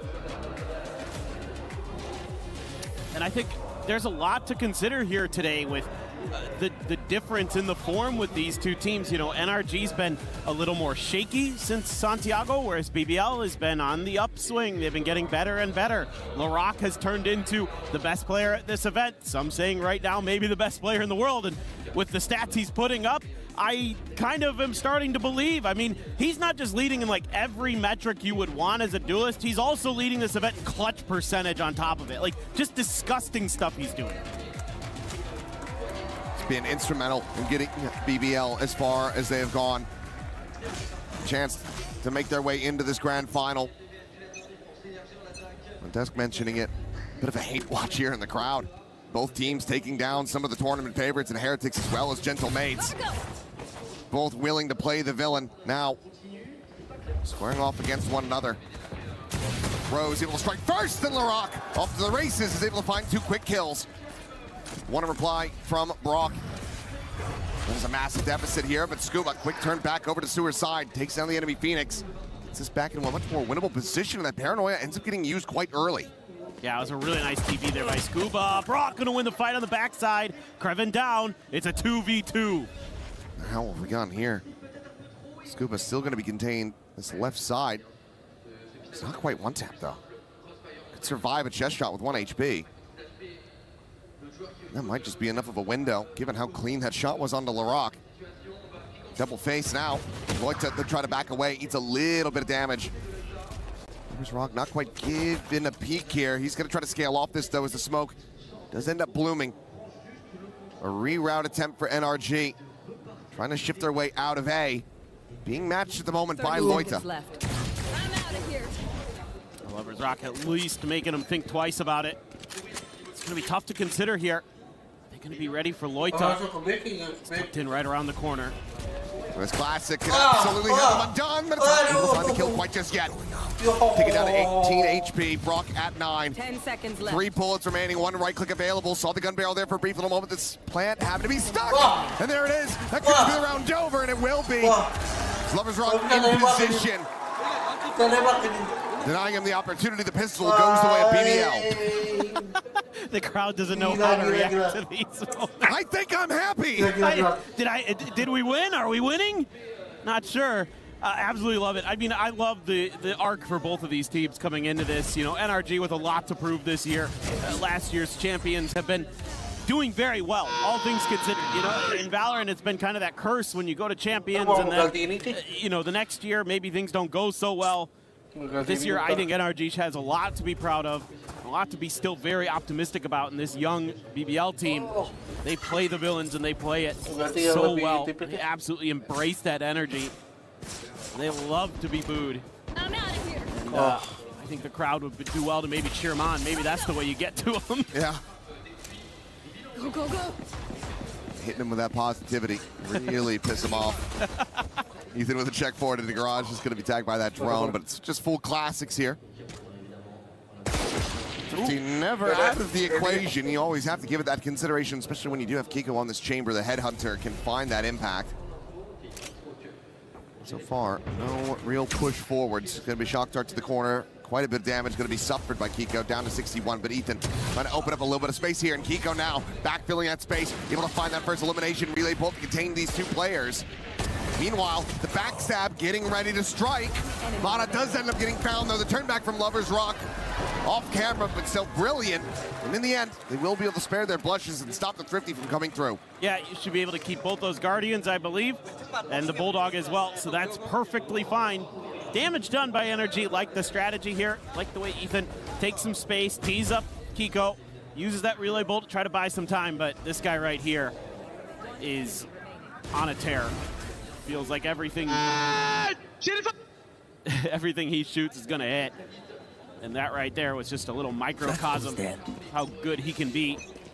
So yeah, it's 3 Guardians. That's what you're gonna be able to bring into this one, along with that Bulldog. So a little bit of a buy up, and oh boy, already down and out at Lovers Rock. That quick little shutdown there. Running back, even going to be committed into this one. Oh. Kreven, okay, peeling back those 2 kills. Someone gives them a window of opportunity. Spare themselves what could be a very costly round. Rock still alive, still a chance to even farm up a couple more orbs here if he can get some eliminations.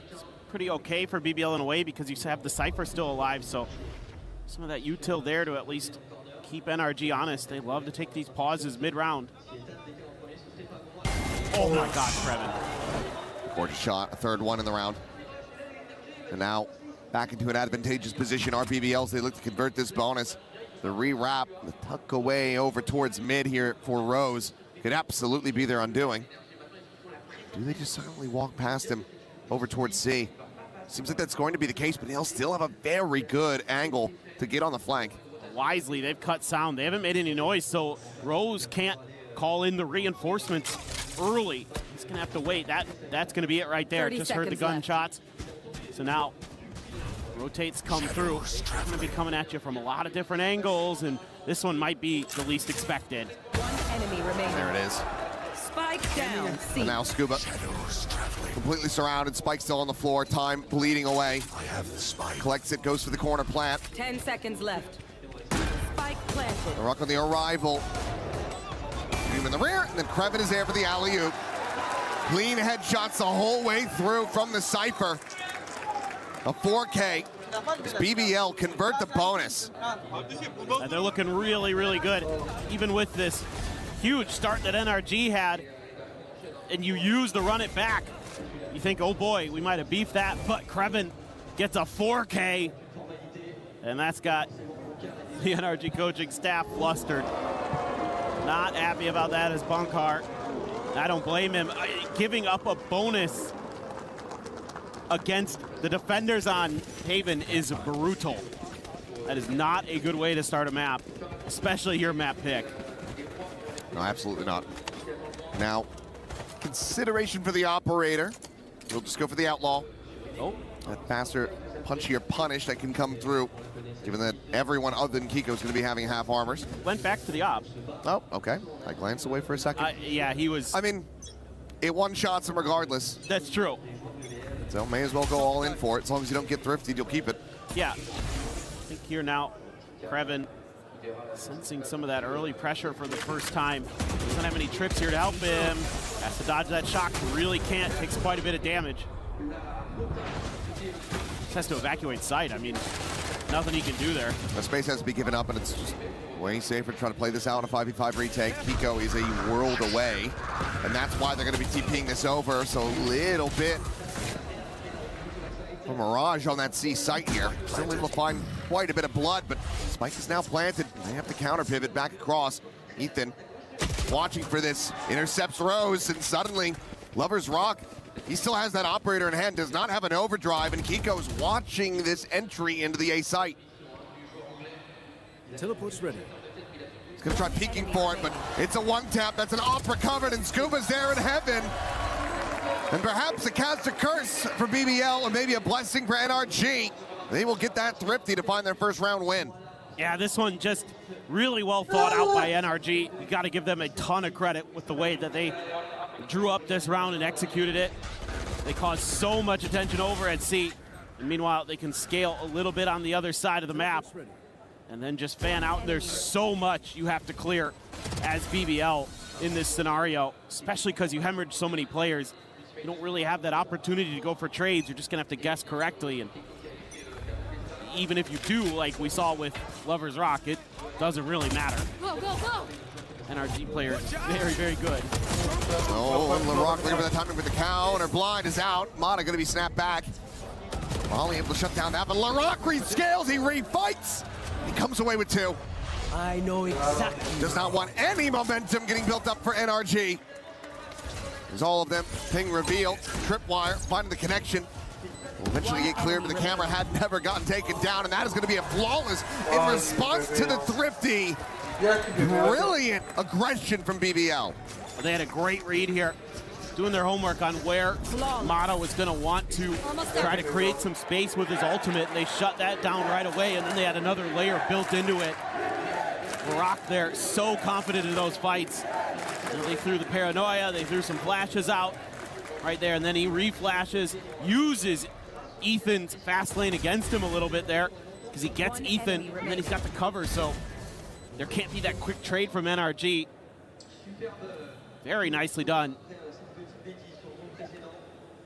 And BBL, I mean, they want to scrap. They want to take fights. That's when they're at their best. And look at this huge dust-up brewing outside of C. Waiting for some contact here. And what a read this is looking to be. Just who's going to be more patient. Do toss that op over, trying to get this one scaled forward. Curveball going to be coming in, but LaRock, the one ending up getting blinded the most, as Ethan will be able to find that kill onto the enemy Phoenix. Hunter's Fury is going to be exchanged on both sides. Lloyd, they try to dance around it, but he goes right into Rose's. Gets taken down, and then Rose down on the back end. They had it all set up. It was elaborate. It was well read. The trap ends up backfiring. Yeah, that one's tough. Catching so much of the flash there was LaRock. He just could not respond. He's trying to scramble to safety, and then things just go absolutely haywire. Setting up an elaborate house of cards only for it to fall apart right when you're putting that final piece at the top. Revealed, nowhere to go, no way to escape. Lover's Rock dead. Up again on the floor, and Ethan is crispy.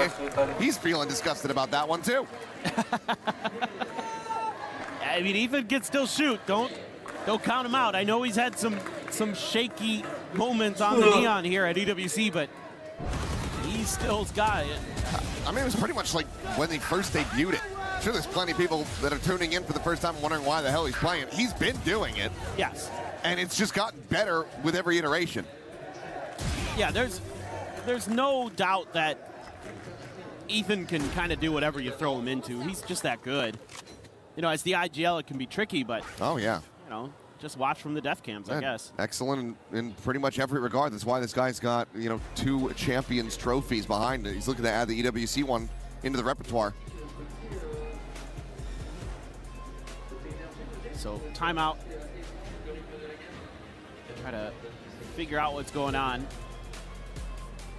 See what they want to change up. I mean, I think for BBL, it's pretty, you know, thirst or famine with these really aggressive starts you have to the round, and they've been able to read. I think they've been getting the reads that they want from the barrier drop, where the stack of NRG players are, and that's what they want, because they want to combo that utility so they can just not, you know, deliver the knockout blow right as the round begins. But you got to maybe tighten up some of the execution, or maybe the coaching staff wants to see a little bit of more patience being shown. I think these traps are nice, but I think setting them up in a little bit of a different fashion, but it's pretty much a default now. It will be Rose sending out a drone early to clear some A-main space. Does see Kiko.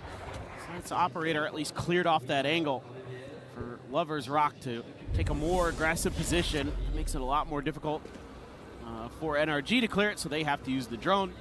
Lover's Rock will be able to hide from that and then repeat this. Flash does fully connect, so sends out a warning shot. Spike dropped. NRG fine with that. That's gonna give them the confidence to try something a little different. Making plenty of noise through this page here. Now there's the slide in. Jump forward, but Krevin still able to collect both kills. Duelists down. Rose catching Scuba out in the middle. Loita casually just walking back onto the C site. Brock none the wiser. Now Kiko, he's got the money for another one. A death would still give him that tour de force. So either way, he's going to be set for having an operator in hand. There's nothing more to be done here. The timeout call 30 doing seconds wonders left. for BBL. A great play from Krevin. See if he's going to finish it. Another big multi-kill round. Already seen a 4K from him. Kiko is going to get one. They pulled out. Yeah, hella shot to hit. But here comes the flank. And Krevin will be able to find another 3K for the Cypher. NRG not yet able to try to catch up. BBL holding them back and accruing more and more rounds on this defender side. Well, this is beautiful stuff from Krevin, first of all, to get those 2 kills. But then we don't see it in the highlight. He immediately toggles to the cam, catches the other 2 players of NRG that are creeping up Long C Hall. And that gives Loita the ability to step in there and catch NRG off guard with the quick rotation, because he's so, you know, able to get into that camera quickly. I mean, it's just so good. Like, the timing there, just amazing. Phenomenal stuff from Krevin. Nothing off the shock darts here. Then a very quick pause. Right here. Slowing things down, trying to see if they can get a rise out of BBL. But BBL not looking to give them a freebie. Just gonna start cheating back, giving up a little bit more space. Relying on Lover's Rock with that operator holding it main to try to find an opening pick and shut down the aggression. They will be able to do so. Mata just not going to be fast enough on the draw to confirm that kill. Takes him low, but can't take him down. Slide in. Larocque now gets rid of Ethan. Continue to push forward, looking for more info with that run it back. Biasa kayak Nargimus kalau menang di game 2 Adjustment dan there from 3 Lover's sih. Rock. Gitu. Tried to bait and switch him. Oh, that smoke. They found my rock. Saya menang di game kedua dan ketiga. Get the spawn out before that smoke bloomed. Now, realizing that this is going to be that push on a C, Kiko trying to intercept, will be able to do so. Loita going to be taken down, but Larocque is right there, and he will be able to have the punish. Now they're going to be rerouted again. Boxed into garage. Forced out onto the side. Brock with the Odin in hand, still able to take that fight. Rose on the floor, a 2v3. Dark from the cam removed. Scuba.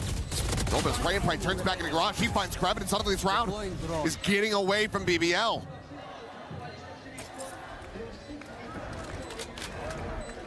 Rock gonna try to clutch this. Gets himself a third. Scuba. 71 health. Phantom in hand, but no further util, no smokes, no paranoia. The tap. Considering that peak.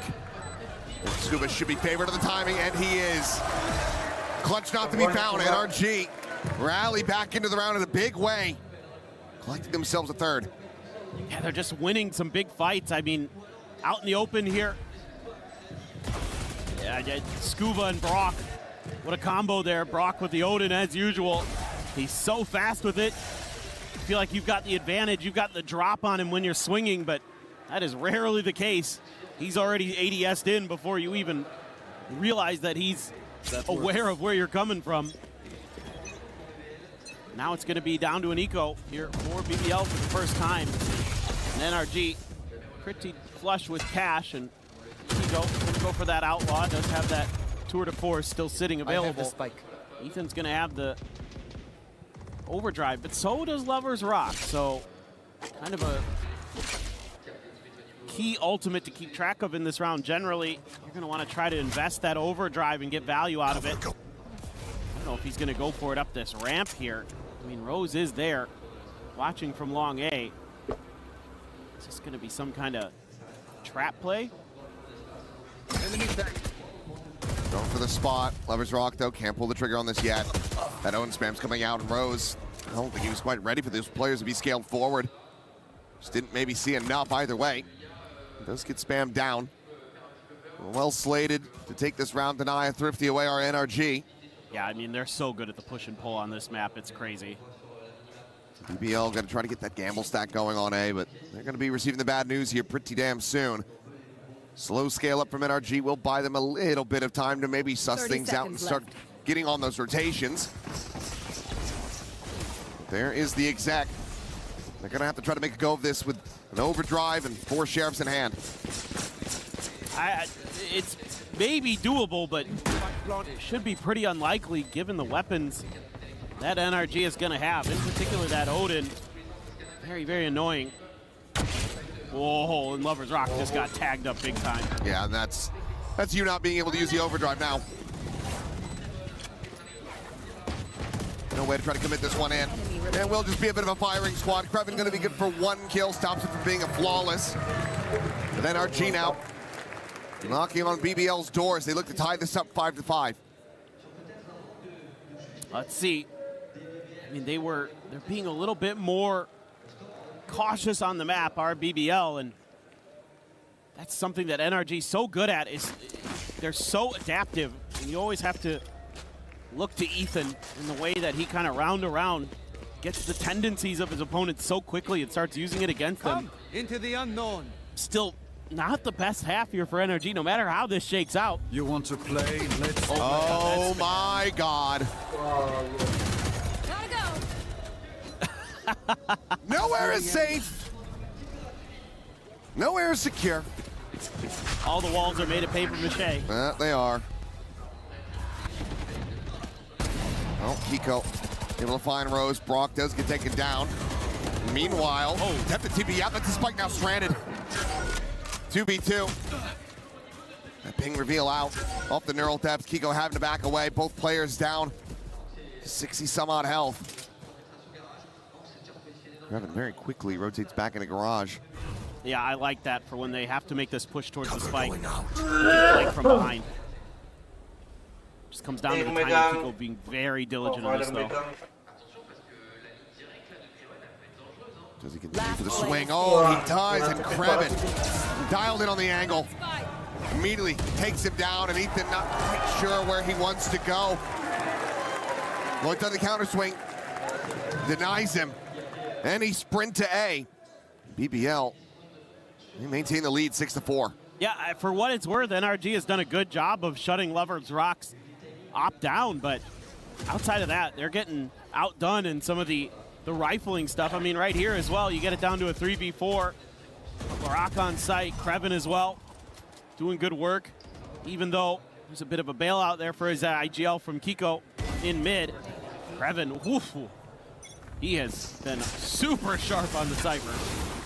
Oh, blind there, but I mean, Ethan just the one, not quite ready. Lover's Rock able to stabilize a lot faster. Now Loita, taping up and over! Gets it behind, comes away with 2 kills. Eventually catastrophic. Is now a 2v3. They want that lead guaranteed at the half. They might just have secured it here. Dude, I am such a fan of this team. I love the way they play. It's just wheels off.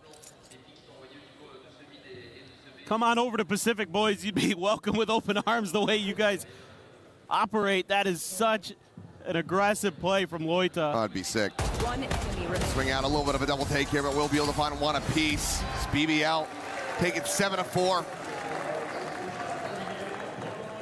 Sometimes the riskiest play, potentially the dumbest play, is the best play in the moment. As you just catch everybody off guard. Dude, it's just so fun. This is so good. They have no idea. Oh, and he just right on top of Brock. Beautiful. Absolutely beautiful. This is so well coordinated. I mean, that's what makes this team so exciting right now is, yes, they have the firepower, the Turkish aim, you could talk about that all day, but to me, what makes them better is their coordination with the util. Getting a deep cam set up early. Oh, love his rock. Umada trying to find this elimination, but it's going to be Rose tagging in, breaking the 1v1 as he's trying to grab the spike, and Lloyd is already there. NRG. They must have amnesia. They must have forgotten how this team likes to play, but how has Keiko gotten that?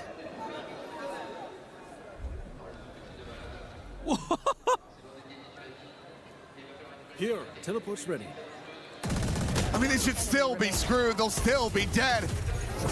That was just wild from Keiko. Goodness gracious.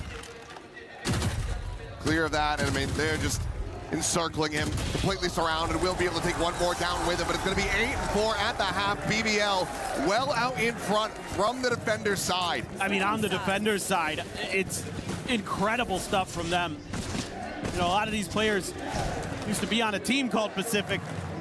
Love to see it. These guys are absolutely, I mean, that's ridiculous. Keiko is also an incredible player and has been doing great things for NRG in this tournament. He is by far their best when it comes to the individual performance. Right now, all of NRG needing to try to find their footing. They are struggling. 8-4. BBL well out in front. And this is NRG's map pick. Could just be another one of those moments. Okay, we prepare for the opponent's map pick. They prepare for ours. We'll find out after the halftime break. For now, let's send things over to Lou. And I'm very glad to be joined by two mate princesses, les deux princesses de Gentlemates, Nami et Mélina m'ont rejoint. Faites du bruit, s'il vous plaît. Et vous savez très bien d'où vient le public ici. D'abord, Mélina, moi je voulais te demander un petit peu, on sait qu'il y a beaucoup de trash talk du côté de BBL, beaucoup de gens qui les huent, etc. Qu'est-ce que tu as envie, qu'est-ce que tu en penses de tout ça, du trash talk? Qu'est-ce que ça fait partie du jeu?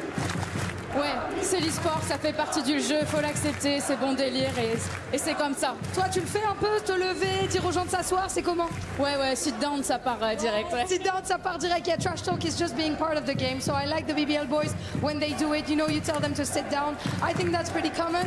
Et de l'autre côté, I have an European GC champion with Gentlemates Nami here, the IGL of the GC team.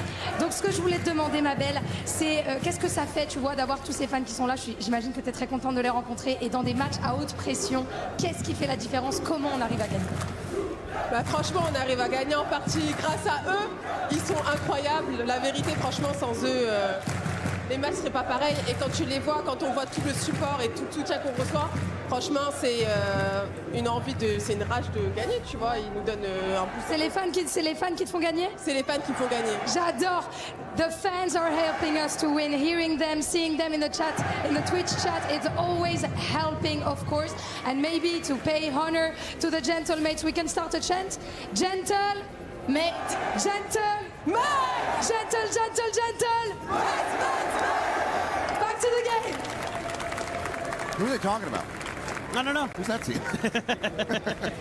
Yeah, I mean, an unfortunate and early exit for that squad, but the fans still showing up to just enjoy some good Valorant. They're getting that. I mean, you're getting some absolutely wild stuff in this first half of Haven. Some crazy coordinated plays from BBL.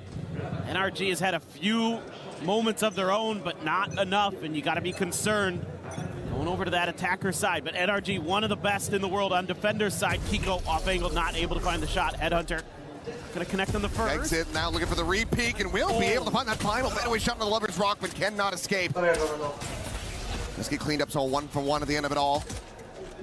Some damage suffered here On to Rose, down to 45 health. Ethan's here so fast, and BBL is trying to rotate away from this. They're trying to go B. They're taking the spike up into garage window here, and Ethan cannot find that elimination. He finds a smattering of damage, but can't quite confirm it. Knocked down to 22. And Scuba not wanting to over-pursue. They know that they have Mata on this flank angle. And that's going to be their big win condition. There's no trip set up here at garage. They are just pumping the brakes, but they're now watching for this. Mata is giving it a recheck, but will slink back in as they hear that plant getting committed to. And Rose has just absolutely destroyed him. A peek off of that. Recon going through. Loita able to find the one, but Brock coming away with two with the Sheriff in hand. One bullet remaining. Now down to 4 HP. The chest shot would kill him, but Rose comes out on top. It's another pistol over to BBL. Okay, I mean, this is one of the rounds where BBL's skill just bails them out a little bit. This is very, very uncomfortable the whole time. You know, they get C site, and then they're like, let's pivot B. Maybe they were expecting a fast flood and they thought they could kind of maneuver around it. I'm not sure. Or they thought they could catch the players sleeping a little bit right here at C Alley or something, but whatever, they got through it. It was very, very awkward though. Very much so. NRG now. 5-player stack on the C site. It looks like Scuba and Mata are squaring up. It's just about to watch them fist fight each other. Sounds about right. Gotta hash it out.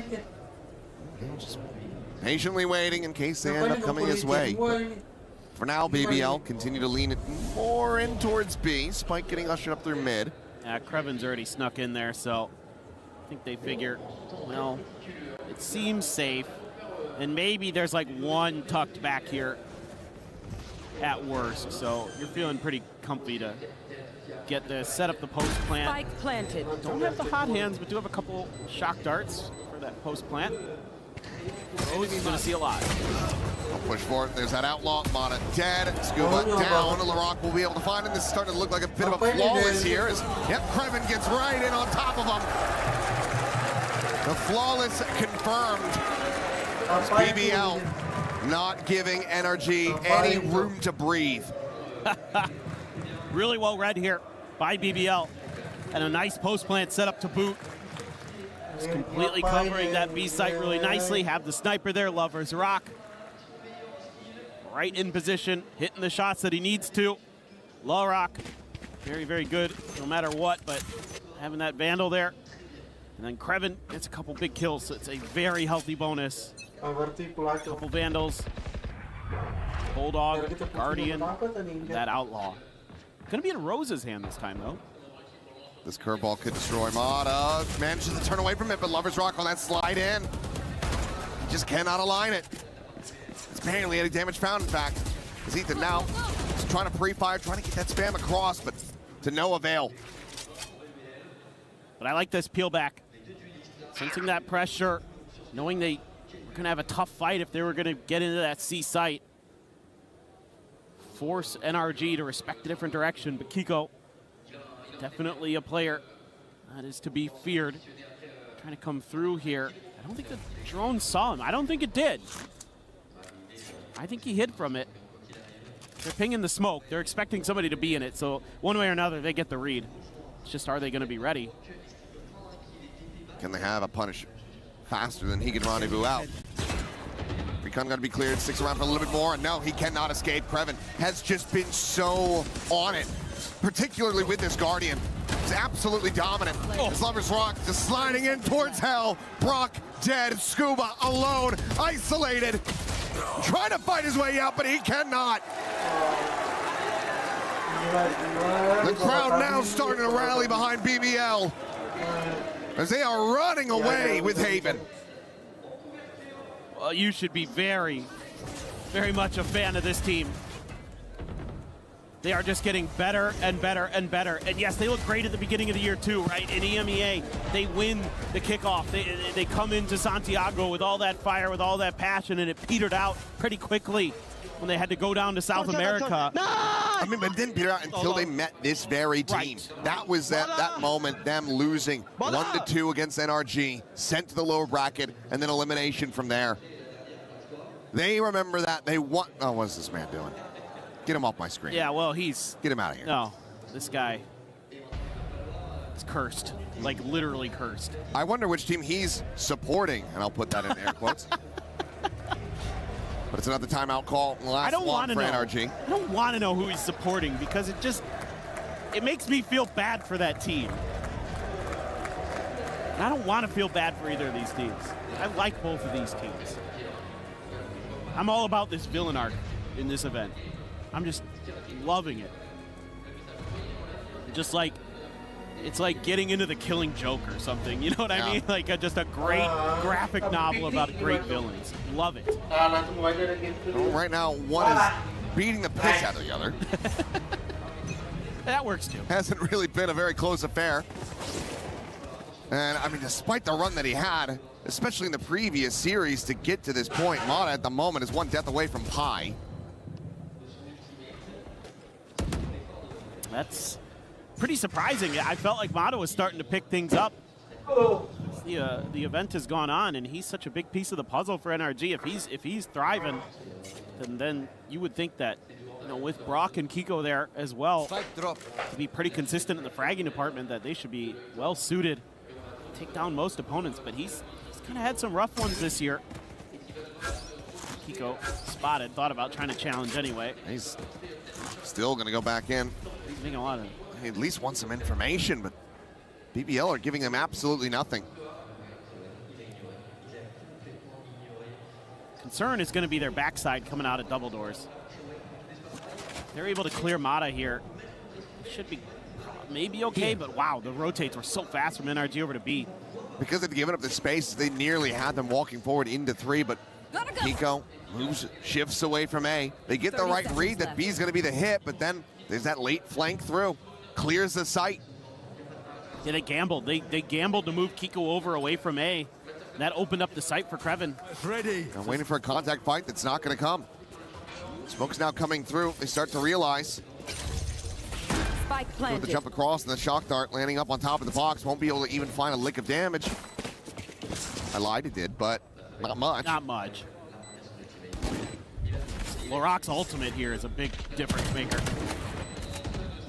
Oh, and if they can get through it without even committing that. Yeah, that'd be even better. Well, he will still go for it.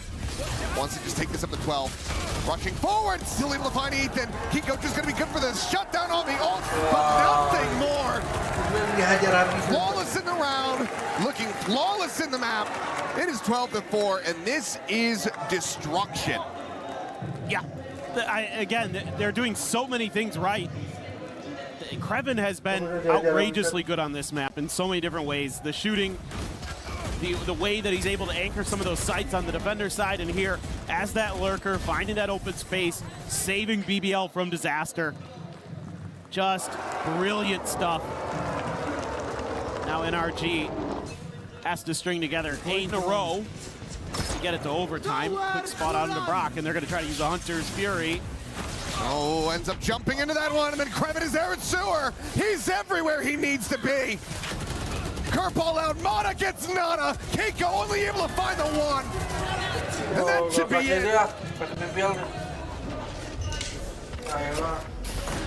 The spike now planted. Scuba, his feet burning. The blaze wall in hell. And Ethan at 16 health with just a Spectre.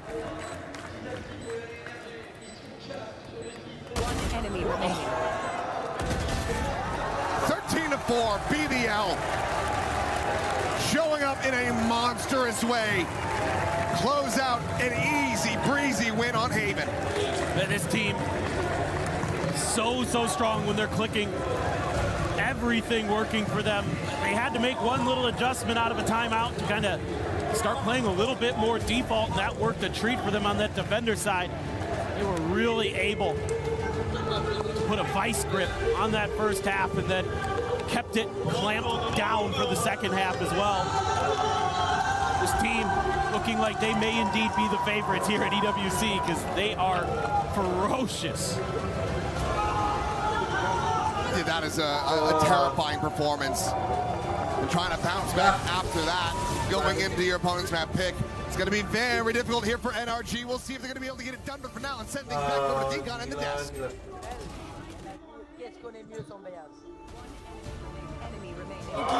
Thank you very much, Achilleos. 3 times the charm, as it is BBL getting themselves not only across the line, but dragging NRG with them as they rode them all the way to the 13-4, and that is no joke.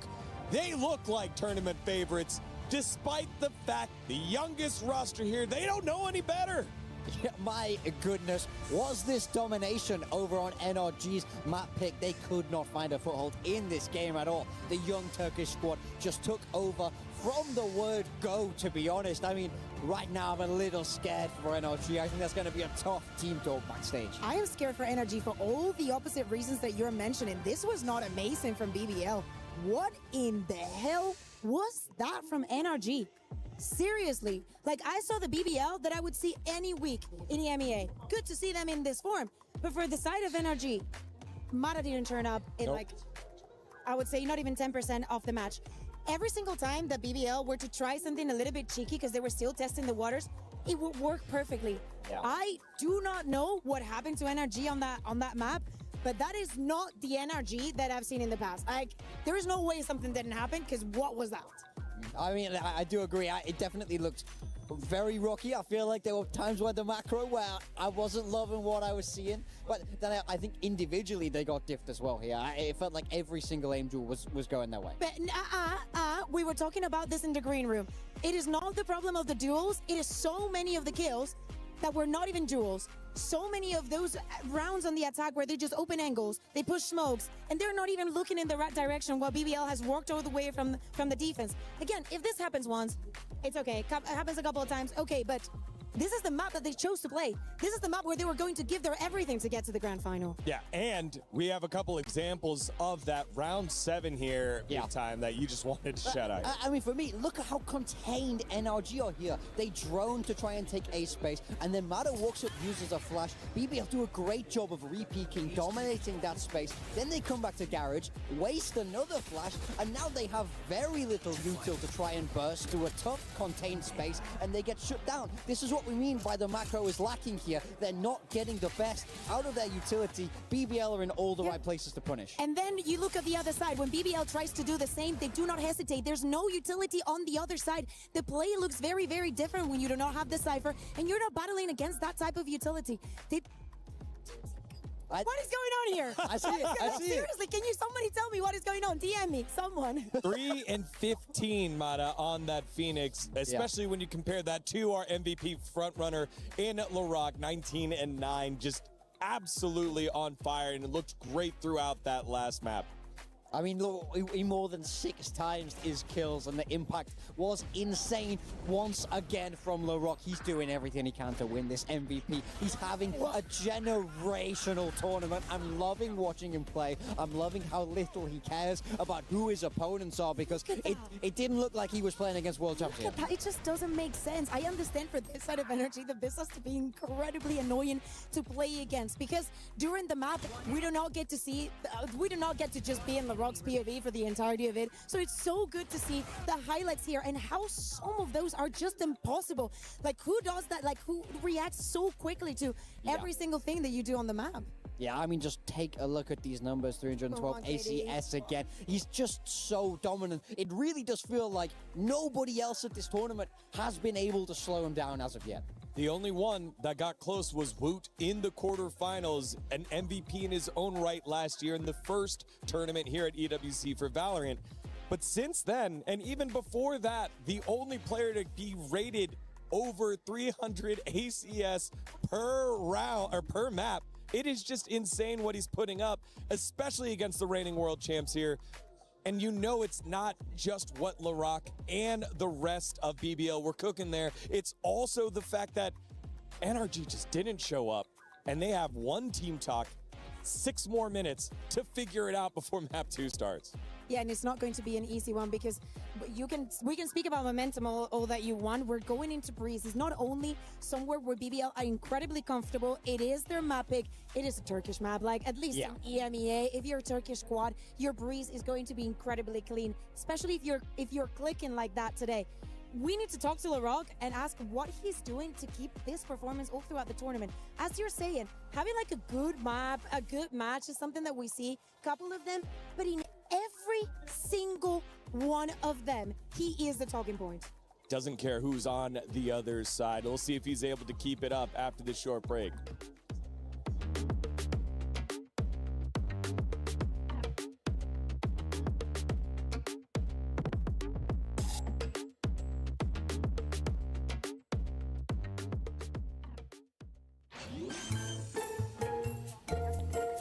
Spike planted.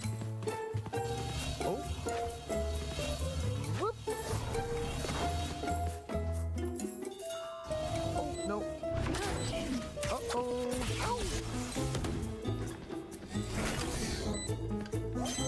Ah! Ooh, ooh, ah. Whoa. Ah! Defenders win.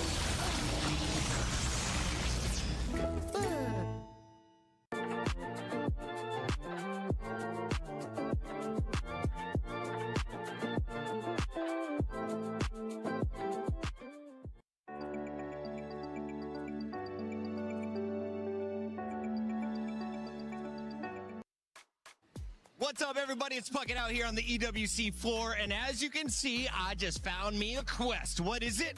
Well, we got a spike timer, and if you can nail this one perfectly, you're adding some more points to your EWC play, and look who I found, a young Ian Chambers. Whoa, whoa, whoa, I'm locked in. Don't interrupt me, I'm locked in. Ian, what are we doing? I'm about to defuse the spike. You're going to hit defuse this spike? 7 seconds. 7 seconds, perfectly. Luckily now, for you've me... been counted in from like a 10 count multiple times, right? Yeah. So 10... No, don't get in my head. I just want to think. Listen, I've done so many great things in my life in 7 seconds. This is just going to be another one. Are you ready? Here we go. 1, 2, 3, 4, 5, 6. He's late. What's up? He's late. Oh! He's late. All right, watch a pro. Watch a pro. You ready? Fine. Ding, ding.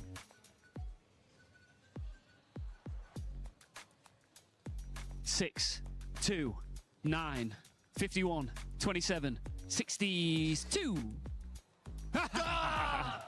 His counting threw me off. He's a cheater. I'm a winner. Back to you guys. Let's get into the games. We were there. For every click, every clutch, every respawn. We were there for the years of grind. And we're here. Now. The proud founding partner of EWC. Powering the biggest event in gaming. Shoulder to shoulder with the world's best. Making history. Greatness deserves a stage. Lenovo Legion. Reach your impossible.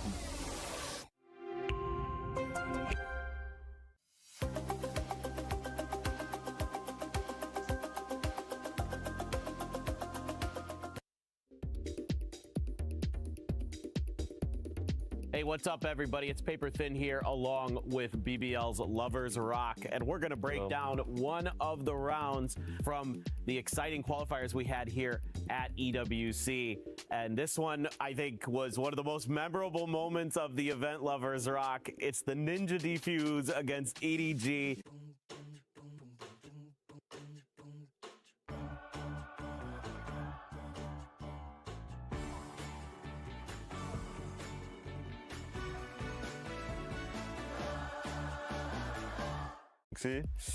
And I don't know, I was gonna save here, then I was like, okay, I hear the guy raise behind me, so it's not gonna be possible for me to save, so let me just try to get some exits or try to go for a ninja defuse. Then I see them running away, and I just went for a ninja. Did you hear any of like their footsteps or anything? Like you said, you heard the raise behind you. Yeah. They were just fully running. I don't know why would they do that, but yeah. Gave it up a little bit too early. All right, now we're gonna listen to it again, but this time with the sound on with your team comms. Might need a little help with translation here, but this should be really curious. I want to get like your thoughts on how your team communicates. Göte sıkıştığında yaptıkları şey C-Rush bu arada, haberiniz olsun. Insta C'ye giriyorlar. So what's being said here? Kevin is saying when they are Ninja atarsın valla. when they have no idea what to do, they just come see. O sana geldi bro. So you're already talking about the next round. Yeah, they Timing'im var, onu git çöz bombayı. and Rose is like, Al risk al. you have a timing, go take the risk, go defuse the bomb. And Larok is saying, go defuse from bottom, so they don't see it. Bırakma. Sakın bırakma. And they're like,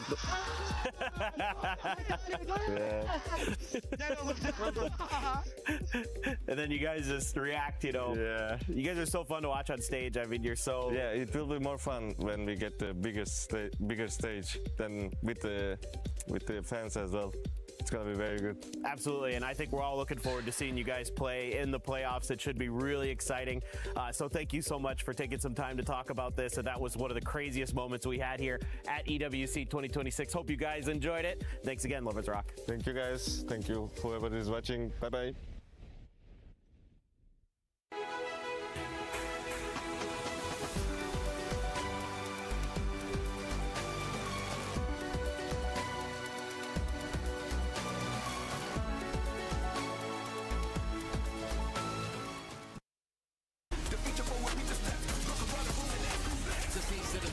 It's a nice shot from Starso.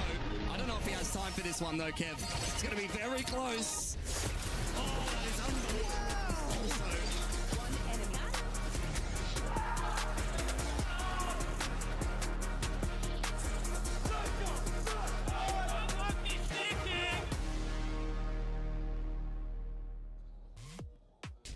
One win away are BBL from making it to the grand finals of Esports World Cup 2026 Valorant.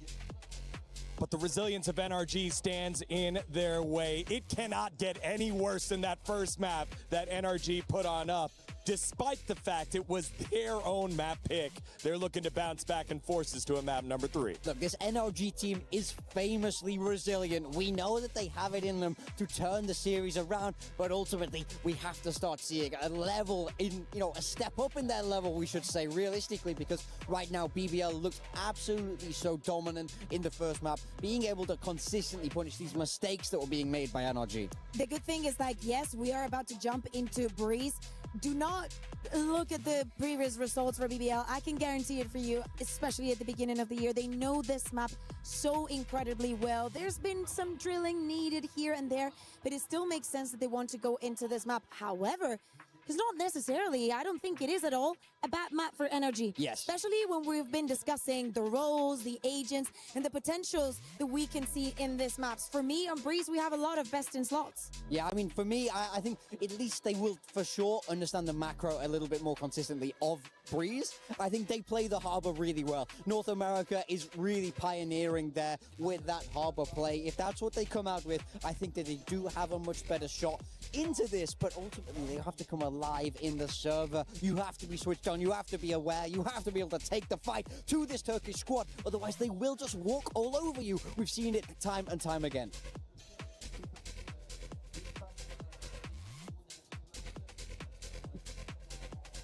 BBL still organizing, getting themselves ready for agent select of the next map. As you can see, couple conversations going on with the coaching staff. Ready. I don't think we're ready. I don't think we're ready. I look at BBL. That is not a ready face. No, I was looking at Loita. He wasn't even in the lobby, was he? Yeah, maybe not. Maybe not. So we might have a few more minutes to discuss this Breeze before we get ready to go here, because who knows what they have to fix right there on stage. Ultimately, for NRG, this could be a well-needed break. This is a force, in a way, slowing down BBL, making them sit there for a minute longer and stew in it as before we get to this next one.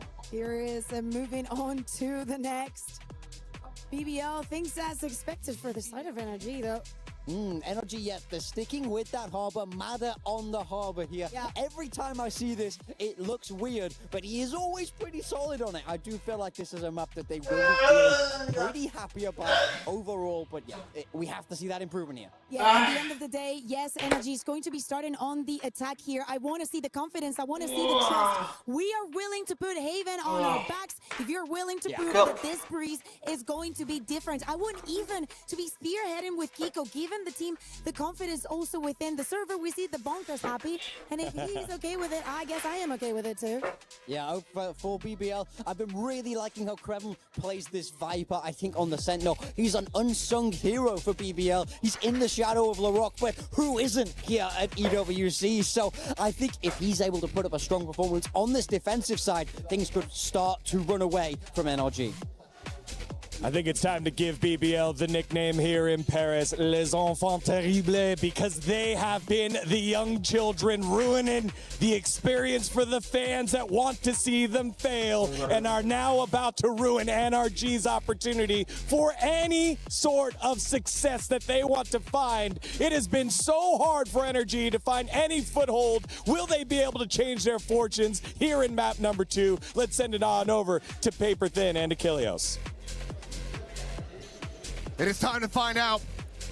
NRG need to rally back in a big way. That Haven was not close at really any given point. A couple of rounds that looked decent, where it looked like NRG had a very strong understanding of exactly what BBL was trying to do, and then a whole lot of just bad Valorant from NRG. Yeah, they just got shut down. I mean, a lot of those rounds were just good reads, good util, in particular from BBL, to really set up some of their individual players who were on point. On a tough map here, you know, BBL very comfortable on Breeze, NRG up and down with it. They've had some kind of issues. Speaking of issues, yes, there's a Paper Thin's here. Yeah, well, wait. No, but we do have a tech issue on stage. Seems to be with one of the in-ears, so we should be able to just get them swapped out. And then we can go back into this one. NRG yet to find a pistol. That's been a bit of an issue for them. That's a problem. I mean, they came close on the second one. They had an opportunity because BBL, frankly, almost kind of yeeted it by just trying to make a weird rap that didn't work. But got an audio issue with Lover's Rock, and hopefully should be able to get that resolved here. Lickety split, get into Breeze. But yeah, I there wasn't much to say about that previous map because it was so one-sided. It was like, I thought there were moments where I'm like, okay, NRG's starting to figure them out a little bit. They're making some decent reads, but you know, BBL has all the confidence in the world, and still some smiles, some laughter for NRG.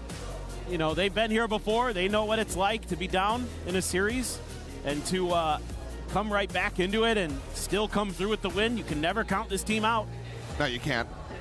And BBL, they are well aware of that, heard it from those players themselves. I believe it was Lover's Rock saying they are a champions winning team. We cannot underestimate them at any given point. It's not over until it's over.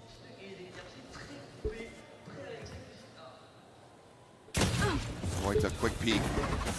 Not near enough by. Trying to provide a bit of cover here as Kiko going to be tagged down to 7 off the rip, but it's going to be Brock coming away with the opening elimination as Loita will fall. Snake point at the ready. Taking that into the back, does displace Ethan, interrupting that spike plant. Chuckers as well, going to be go flying. Fighting as much damage as they can, but it's going to be Rose and Lover's Rock able to find a couple of kills, but Brock gets himself a third before finally falling. Scuba now, the last one standing, slow walking through that wall. And Rose will secure a 3K and a third pistol in the series for BBL. It's always Brock making these pistols close, but there's just too much firepower. It's some really good util again. Buy some time. Loita almost got that first kill. Slowed down the roll even more here for NRG. Brock goes up on top of the box. No Brock to gun this time. It's gonna be Rose with the big 3K in response. The IGL getting it done. He can frag out. Everybody on this BBL team definitely capable of popping off at any given moment, and a nice opener for Lover's Rock. This is a hell of a cheer. That had some high pitch to it, but Paranoia going to connect. Quite a bit of damage again there onto Kiko as Lover's Rock just able to hold him back. Beat him away with that Outlaw in hand. And this, well, okay. Cheeky sneaky little right click on the corner, able to find the one, but in the end, this is still going to be a damn clean anti-eco. Back on his feet once more, a 4K. This Neon is online. For sure. And this time, again, with the snipers. Looked a little bit shaky with the operator early on, but that Outlaw doing wonders. A couple players going to be one tap to it even. Not the players that are going to be making the entries necessarily, but some on those back lines. Ethan and Brock, only the half armors available. So it's going to be key to keep them out of the purview of Lover's Rock here. That spot again onto Loita, but he's hightailing it out of there. Well, maybe not. Quick Caterpillar smokes there from Kiko, just trying to scale forward. Meanwhile, LaRock, quick peek into mid, and Mana absolutely destroyed. These Guardians just hitting a little bit different from BBL today. Boy, they're going to be taken low. Still alive and in the fight, trying to align those shots, but Kiko does find the timing to collect two at backside. Spray from Rose, just a hair off as Kiko, they had heard him. They know exactly where he's going. It's a matter of, can he find anything else? Scuba, are they going to be ready for that? Not really checking towards bridge, but Kiko's not going to be looking left, I don't think. Nope, now he will. Gets himself another. Scuba takes down the rock. Looks like bonus not to be converted this time around. Unless Krevin pull off a 4K of his own. Well, he's already got one in this series. Wouldn't think he's on for this one, though. This one should be rather challenging. No, Util, just your defensive Viper wall set up on B. Maybe give you an opportunity to try to get it up to half, but Fragment as well as that 0 point available. Did deny him from just toggling it. Best case scenario from here really kind of feels like a couple kills and get the Hunter's Fury out. But NRG should be playing loose enough to allow that to happen. There's the Fragment, there's the spam. Ethan will take him down. So NRG now on the board in round 3. Okay. Still, you had moments in that round where you thought, oh boy, BBL are gonna take the bonus. I believe that's a reference to Mana. They're saying, hey, I can't hear the audience. That's weird. What's up with that? Nice work by Kiko, though. Exactly what you need.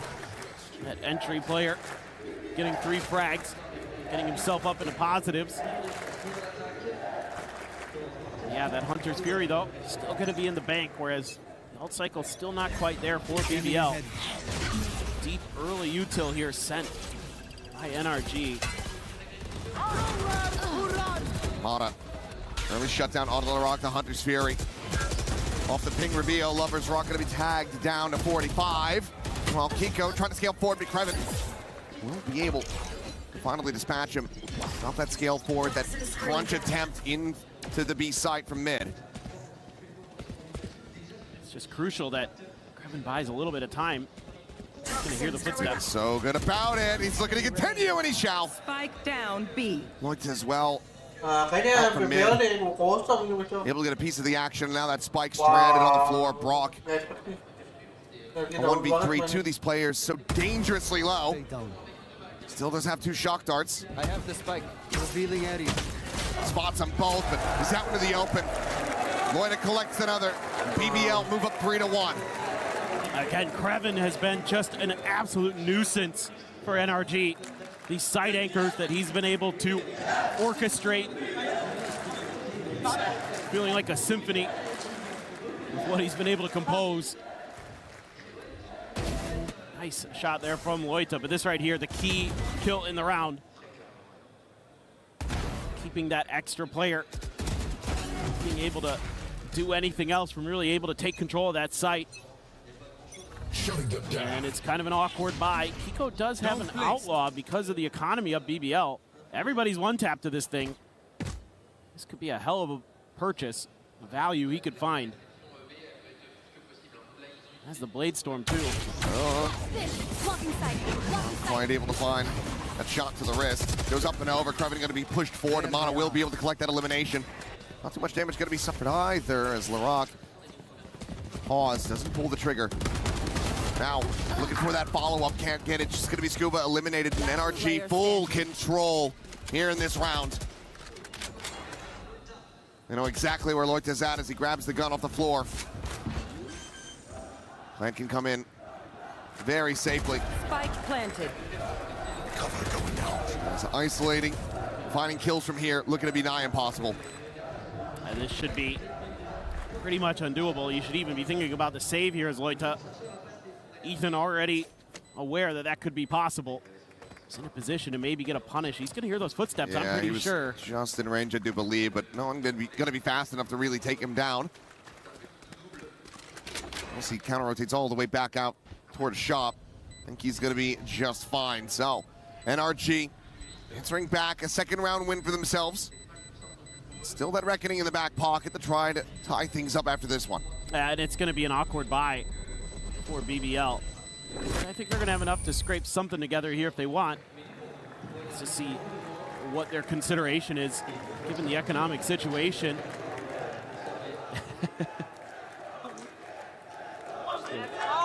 Cute little things the players bring onto the stage with them. This is a great entry, explosive. Kiko gets up and over, and Kreven has tough decisions to make, tries to swing that corner again towards the choke, and is this time defeated. And they're able to clear back sight. Rose was trying to tuck in back there and just dealt with efficiently by NRG. They need more of that. This round right here, like I said, bye is going to be awkward, but you do have that overdrive for Lover's Rock. Paranoia out, the up and over, but the ping reveal is in, and 2 kills quickly going to be collected by BBL. That Hunter's Fury layered on top, cleans up Scuba. Just like that, BBL, they give up a little bit of space. They let NRG in for another round win.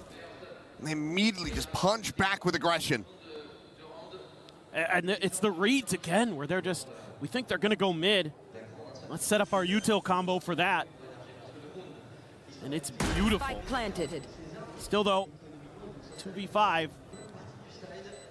Never know. These two players. Rock's in an awkward position though. Sees the Cloudburst. So far, I don't think they've seen him, but okay. Catches one, but there's just no way to separate these. No way to find more. Quickly overwhelmed. The awkward bye, not gonna matter too much here for BBL. Coming out on top yet again. Yeah, I mean, the ping reveals, the Hunter's Fury, the overdrive, just the run through there. And up and over as well for LaRock. Love the crunch. Absolutely beautiful. And I think maybe we're going to be seeing another timeout here from NRG. You have to love this as a coach. Exactly how you drew it up. Maybe even better. It's just been overall quite clean. Still close though. It's early doors on Breeze.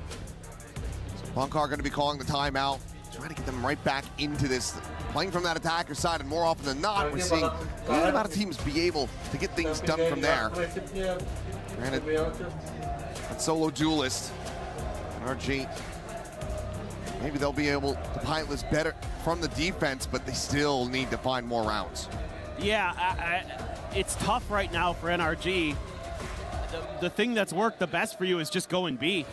And that may be what they end up kind of considering here in this timeout, is just kind of keep it simple for a couple rounds and then be very cautious. Look for those opening traps, those opening pick plays that you know BBL is going to be trying to bring out, especially when they kind of find the confidence for it. Although we did see after an NRG timeout previously that BBL went more into a default, but here this looks to be another trap play. This one looks to be a little bit more delayed in mid. For NRG, they're spreading the map. They're going to try to get out of my way. Look for their own moments, and BBL commits to it right off the rip anyway with the Blade Storm, and this time around, NRG not going to fall for it. Clearly, one of the things talked about this timeout was be patient for those traps, then start working the map a little bit. Oof. There was a moment there. Scuba had a chance. Unable to find that punish, so Rose was able to back away. Did just see the one player, no other noise really made, but that's enough for BBL, given this forward push into a main from Lover's Rock to get the read that this is going to be a B hit. Reckoning now going to be called in, that null command going to be layered on top. Ethan just taking taking away any of their util they can have to try to delay this plant. Yeah, I like what BBL's doing though, using this time. Stops the panic pit as well from Kreven. Thinking himself forward onto the side, but Scuba trying to just flush him out, cannot do so. Reveal is in though, and Kiko able to play off the back of that. Kiko finding a second as Lovers Rock, similarly going to be taking down the knives, however, out from LaRock. Quickly pushing forward, a glimpse, and he's still able to find Brock. The jump into arches, Loita holding his own for one more, but Kiko gets up to a third. 30 seconds left. It's Rose, the spot out, Mana dead, the spike never planted. Kiko just gonna have to tuck tail. Look at LaRock. Sprint over towards A, but as you mentioned, LaRock, he's got the knives, he is lying in wait. Hearing the footsteps and tapping the head. A blade between the eyes and a dagger into the back of NRG. They try to no avail to get themselves a foothold in this map. And the NA fans are stunned. They came into this match hoping that they were going to have an NA finals here in Paris, but BBL has other thoughts, has other ideas. Oh, it's just a brilliant read. I mean, this whole round so well coordinated on the back of Rose, just getting that one early peek, and like you talked about, that early push that Lovers Rock had. And they're able to just navigate that so well. Thwarting NRG from even getting the plant in. Have to use the Cove Shield here. Okay, tag is found. Kiko down the 10, swing in the corner. Loita looking for that second kill, but it's a little bit of an overheated scoop, but will be able to find the one, but BBL making up for it in spades. Spike again. Last player standing. So far away. Might as well be on another continent. And if NRG can't rally back into this, that's exactly what they're going to be doing, because they're going to be going home. Well, they still have the consolation match. There still is the... That is true. The third place match. Mentally, they're near airport. Yeah. Oh. I mean, they're so good with these Vandals, man. Probably a lot of discussion after the Phantom-heavy Leviathan wins in London, and now this very aggressive Vandal squad that BBL brings to the table. It's something to consider. A lot of wide maps, though. Big Time was talking about that at the desk, and it seems to be favoring BBL. Hit and Hunter's Fury here. Trying to up the pace yet again, catches a glimpse of LaRock, will catch that stray. Loita, however, able to find Ethan at the same time. The push to the backside, and Kiko still trying to keep them in this game, trying to keep them in this map. Eventually taken down, but now a 2v3. One of the best positions that NRG's been able to get into this entire way through. That lane situated, Lovers Rock staring in towards backside, but there is still a lot of angles that need to be cleared, and now Kreven taken down. Money to buy another one of these questions becomes, do you try to play it out? Do you try to get the weapon swap that's right in front of you and go for the clutch, or do you just go for the save? For that kill, I think I know which one he's gonna pick. Some reposition, Brock is in the open. Expecting the swing to front of Pyramids. Gotta go. And he's still just sticking with this. Swap now over to the battle, sees how many bullets he's got, catches a glimpse, knows exactly where Mana is. Me right now. Holds it up to half, and Mana does have the timing down. Clears him on the corner swing and gets NRG a third round win, but good Lord. That ended up being so much closer than it needed to be. And that's the advantage of having the bigger chip stack at the table. You can go for plays like this because you know that you can buy into the next one regardless. Disgusting stuff from Lovers Rock, but Mata sturdy at the end there. Time was just so low at that point. I mean, I like the way that BBL's trying to set up this retake. They know they have to get ahead of that Hunter's Fury, so they want to push some space. Shutting them down. And they keep Rock pinned. Lovers Rock, once again, contest this angle, and Ethan's got him on lock. Good, much needed kill to open things up. Spike retrieved. Spike dropped. Ethan there, that's just the IGL brain. Reading his opponent's tendencies. Doesn't connect on a Rose. Yeah, blind drone attempt. Close, but can't quite find it. Loita, though. Kiko, Kreven getting involved, finds Brockman. The trade backs here from NRG looking good. Significantly better position now. Planted. Again with that 3v1, but LaRock, same question. Do you try to go for it? The team's money now broken down. You're not going to have the knives. You can get an overdrive maybe with an orb. So a bit more risk to trying to play this one out. But you do have to suspect that he's going to be feeling it. He's been the clutch god.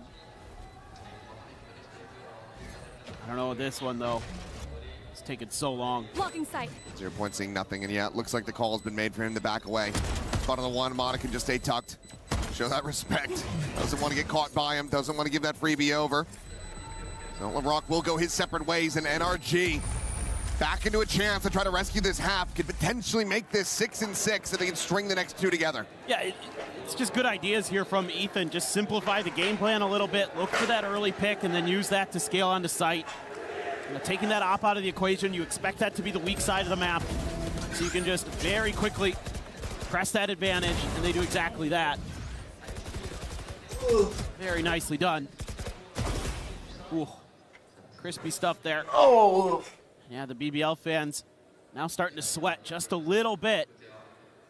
It is still defender side on Breeze for them, though, and again, you're going to be pretty happy no matter how this shakes out, especially if you don't just lose the next couple of rounds. Like, if you find at least one more here as BBL off of this timeout, you're feeling really good going into that second half, and with how the pistols have been going, the confidence should be through the roof.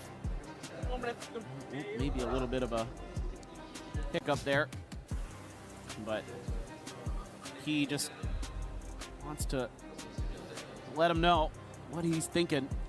I don't know. I mean, I think go back to some of the just trap play stuff and then play for retake if you need to, because all that has been A+ on the scorecard.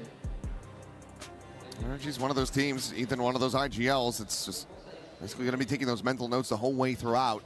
The more time you give him to get an understanding, the more risk you're taking and being able to secure the win. BBL still in a good spot, still up by 2, and can expound upon that. Build it up a little further, but NRG now getting into a very solid ult cycle. They nearly have that reckoning to go, so 4 ults about ready. And Loita more than ready for the swing from Mata. It's that headshot to push forward. Oh. Talking about traps, talking about aggression. It's on display again, but Scuba will be able to spring one of his own. Push up into elbow, goes on red, goes unscouted. Manages to get this back into a 3v4. Nice delayed trap, though. They took a little bit deeper positions. NRG, you could see, throwing out that Storm Surge early, expecting that mid-aggression. BBL. Tough position to read here. Ethan able to find the quick transfer, swings up for a little bit more, but the sun is going to be there. Spike down mid. Still gets his team into a very solid spot. Brock will win the fight in mid. Kreven down, now just Lover's Rock. One less target to try to clear out. Here, ready to try to intercept. Question is, do they take the spike and collect it, go elsewhere? No, they play it forward, and they cannot allow themselves to get separated. They don't. Solid cleanup here from NRG. Still with an opportunity to try to tie things up. Yeah, I think the initial theory, very nice from BBL, but then that impatience that's built into teams like this starts to get the better of them, where they want to start taking risks, pushing angles, and Ethan, once again, gets the read on it and punishes BBL. He's been really impactful. May not be topping the charts in the kill department, but his brain has been doing a lot of heavy lifting. Kiko. Ooh. Enemy kill. Yep. Rose just trying to run away and gets caught. Key opener. Rose is 2 charges away from having that Hunter's Fury. Won't be able to see it here. Lover's Rock, though, a change-up, a judge. This kind of presence has not really gone through for them, but the drone over the top will try to check, but it's just not enough coverage to try to keep Rock protected. Now the overdrive in, and he's managed to find 2 more. Ethan and Mata just able to do absolutely nothing. This Lover's Rock may have just won this entire round, but Kiko's still trying to fight back. Breaks open the B site. The spike still on the floor, a world away. Loita boosted up over the top. The pit now fanning out. I'm out. Covers the spike, but Lover's Rock still taking space, still letting them know that this judge is in position. Ooh. Snakebite will finally get him that damage though. Forces him away. At the same time, Larocque swinging around the back, getting on the flank. That shop door about to be tapped. Kiko is absolutely ready for it. What a read. But now they're out of time. They have to push forward. They have to try to get this plant going on the A site. Could just end up losing it all right here. As Lover's Rock gets the fourth. It just took too long to recover it all. BBL stopped them from tying it up at 7-5. Again, a great counter read by Rose, putting the Neon into position where you can punish that drone, and he does more than that because he's got the overdrive to boot. Beautiful, use that relay to give himself some space, and then just knock him down with the finger guns. Incredible. It's another strong outing, another strong start here for BBL. Energy not trailing by much, but this has to be a monster of a defender's side for them to push this the distance, to send this over to map 3. Otherwise, BBL, they're going to be knocking this America's team down a peg and forcing them to face off against Nongshim Red Force in a third, fourth place match. But for now, let's send things back over to Lou. We have a little bit of a family gathering here in Paris. On a une famille ici à Paris puisqu'on a deux frères de chez Carmine, des vrais frères, real brothers have joined me here. We have Dohan and Noyan, Casey brother, real brothers of course. The first question I want to ask you, you are wearing a Casey jersey yet rooting for BBL. Vous portez un maillot cassé mais vous êtes pour BBL, donc pourquoi ce choix? Alors personnellement c'est parce que je suis turc. Et Lewen, il était anciennement chez BBL. Et on est là pour supporter les Turcs. Hein. Évidemment, le sang turc. I am Turkish myself. And Lewen used to be in BBL as well, so that's why I'm supporting them. And isn't there maybe another reason why KC fans are supporting BBL? Une autre raison secrète peut-être? On connaît la rivalité entre M8 et KC. On connaît aussi la rivalité entre M8 et BBL. Donc aujourd'hui, on supporte BBL. J'aime beaucoup, we know. We know there is a bit of rivalry between Mate and BBL, a lot of banter, and we are rivals of Mate as well, so that's why we're supporting them. Et ma deuxième question, c'est pourquoi est-ce que le public français c'est le meilleur du monde? Très rapidement. Très facilement, hein, on a le Blue Wall, c'est tout. Le Gentle Suit, ils sont nuls! Why is the French crowd the best? Because we have the Blue Wall Gentle Mates sucks. Basically, that's what you just said, even though I don't exactly agree. And maybe one last word for this interview. I heard that you guys had a chance to root for the BBL players. Vous avez une petite chanson à me faire. Rapprochez-vous, rapprochez-vous. Vous la faites dans le micro. Vous êtes prêts? Let's go BBL! Let's go BBL! Let's go BBL! Time to get back to the game. Let's go. Let's go indeed. The crowd started things off. Not sure which side to rest on, but they have overall very quickly decided to go with BBL. NRG have played the villain in front of a Parisian crowd before. They lifted a trophy in front of them, denying Fnatic. And very pleasant now. Their backs up against the wall, facing potential elimination. They cannot take this map of Breeze.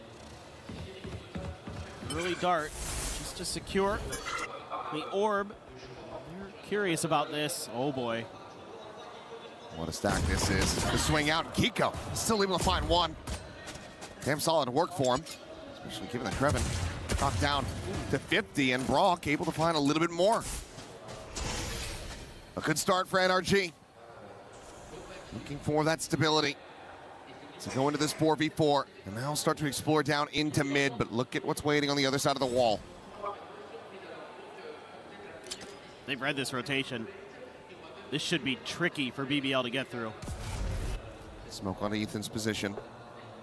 Potentially set for the pop, flash out, but instead it's gonna be the dry pig and Brock mowing down 3. But damn clean that Sheriff here today. Now the spike on the floor and Rose trying to lurk his way back through elbow, but Brock clearly has an understanding. will be able to find it. And gets NRG a much-needed first pistol win. Yes, and I mean, Brock, everybody talks about his Odin. I'm going to say this time and time again. His Sheriff is just as good. It is just as good. You just don't see it as often. He is absolutely ridiculous. These pistol rounds, he has kept it close in a couple of them single-handedly with his ability to win rounds and thwart some of the early ideas that BBL has, forced them into a rotate, which is exactly what NRG wanted. That's so desperately needed. Kick things off on the right foot for NRG on this defender's side. No buy up at all here for BBL. Now you know 3 are there, and BBL is going to have to try plan B. Kind of what you have to expect here against NRG with this KO in the mix is some of those knives that are going to hit A main, and the timing's always staggered and changed round to round by Ethan, so it's tough. It has that extra layer of info gathering. Okay. All right. Quick check in the mid from Mata. 2 kills going to be found. Ethan now holding the door. Cleans up Loita. Damage onto Larock. And any hope of a thrifty, very swiftly dispatched, is NRG. This round win, especially if they can do it flawlessly. Gonna get quite a bit of firepower going into the bonus. They tie it up 7-7. 1 enemy remaining. Nasty Spike shot. down B. 30 seconds left. I don't know about that one. That's 400 credits gone on the drone. In a 1v5. Either way, flawless is confirmed. NRG taking that every day of the week. For sure. And this is maybe the start of something special here for NRG.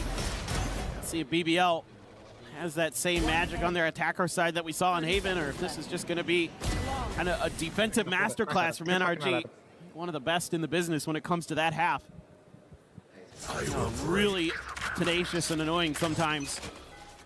They're going to be coming in with a decently healthy buy. Well, a decently healthy holdover from that flawless. Oh. Okay. Even the best can have an oopsie. Yeah, it happens. Literally happens to the best of us. Waiting out that flash. Nicely fought out here by BBL. Let he who has not screwed up util throw the first stone and then ricochet it off the wall. Begin Kiko. A ton of damage onto Larock, but not going to be able to clean up the kill. Loita, very swift headshot and continuing to scale forward. Just storms his way into the site. Energy now on the back foot. As Loita able to find Mata. Just Brock and Scuba now. The latter of which will try to play this one forward. Has just the Spectre, can't afford to give his life over. See, Brock's just already hightailing it out of there. No reason to fork over the Vandal. Loita holding the door, just waiting. Scuba. They're gonna come pushing. Hello. Oh. Bucks back fast enough. Here we go for that snake bite. One of getting caught. Slupper's Rock. That's how you, yeah, that's hello in French, I think. I don't know. He's having fun. He's vibing on stage. Back into the lead by 1. That's just a bonus for NRG. Keep a weapon in hand. Now going into the full purchase. See if they can tie it up again. Oh, what a nice play there by Loita. Able to bail Larock out. God, Loita's been really good on this map too. He's been hitting some nasty shots. Lover's Rock, though, it's been the real story for BBL.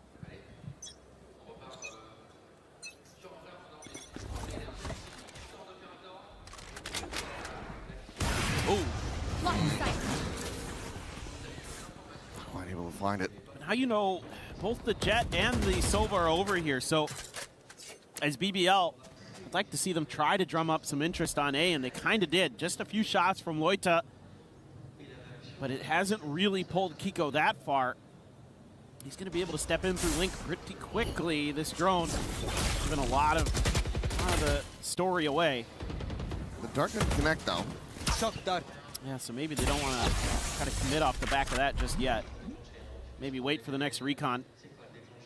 Take a pause. About 10 more seconds left on that.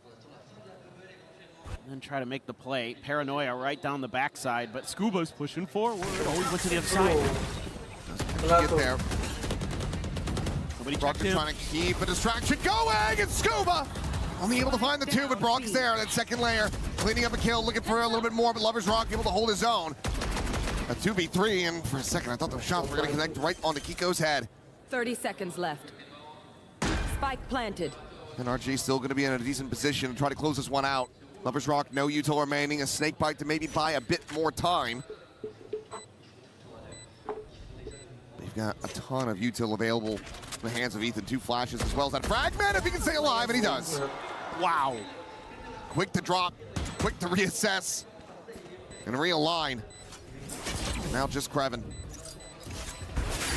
A little bit of a quieter performance from him. Will get the snake bite, but it's not going to be deep enough. And there's still plenty of time. NRG fighting back in a big way. Passing this defuse over to Ethan, trying to get that null command online. It's 8-8. NRG keeping it close. Yeah. Again, you have to check both angles coming in through B, and a lot of teams just kind of commit one way or another, not anticipating that their opponents are going to shift to the other side. You know, you get the spot on the Scuba, and he uses that against you. Beautifully timed. Some frustration there from the BBL coaches, but they don't hold the timeout just yet. Gonna give them another round. And this time, I don't know if they go for this fast B hit. I think it might be to their demise. We're good. A lot here. Puts into a meat grinder for BBL. Lovers Rock taking down the scale forward, just trying to push out of this cove. Down B. It's a couple kills in response, but Loita, last one alive. Frantically trying to find Ethan. Just cannot take him down. Flash not going to go out wide enough. And he is completely and utterly contained at backside. Oh, an opportunity to maybe find the one, but it cannot be seized. 3 bullets, has to pause, go for the reload, but Scuba will find him eventually. NRG now into the lead by 1. Into the lead for the first time. It's insane to think about, but they finally have crawled back. I mean, you talked about it earlier, the way that you can't give NRG time in matches because Ethan just starts to figure you out. This round, I mean, NRG just has 3 on B. You just go for the hit, and it's so tough when you have the Storm Surge, the Snake Bite, the Poison Cloud all at the front door. Good luck getting through that. You're going to be so weakened by the time you get in that just makes it easy to spam you down. So I think just got to start working the map a little bit more here as BBL. You got to make them respect your A hits. That's generally where a lot of teams kind of butter their bread on Breeze.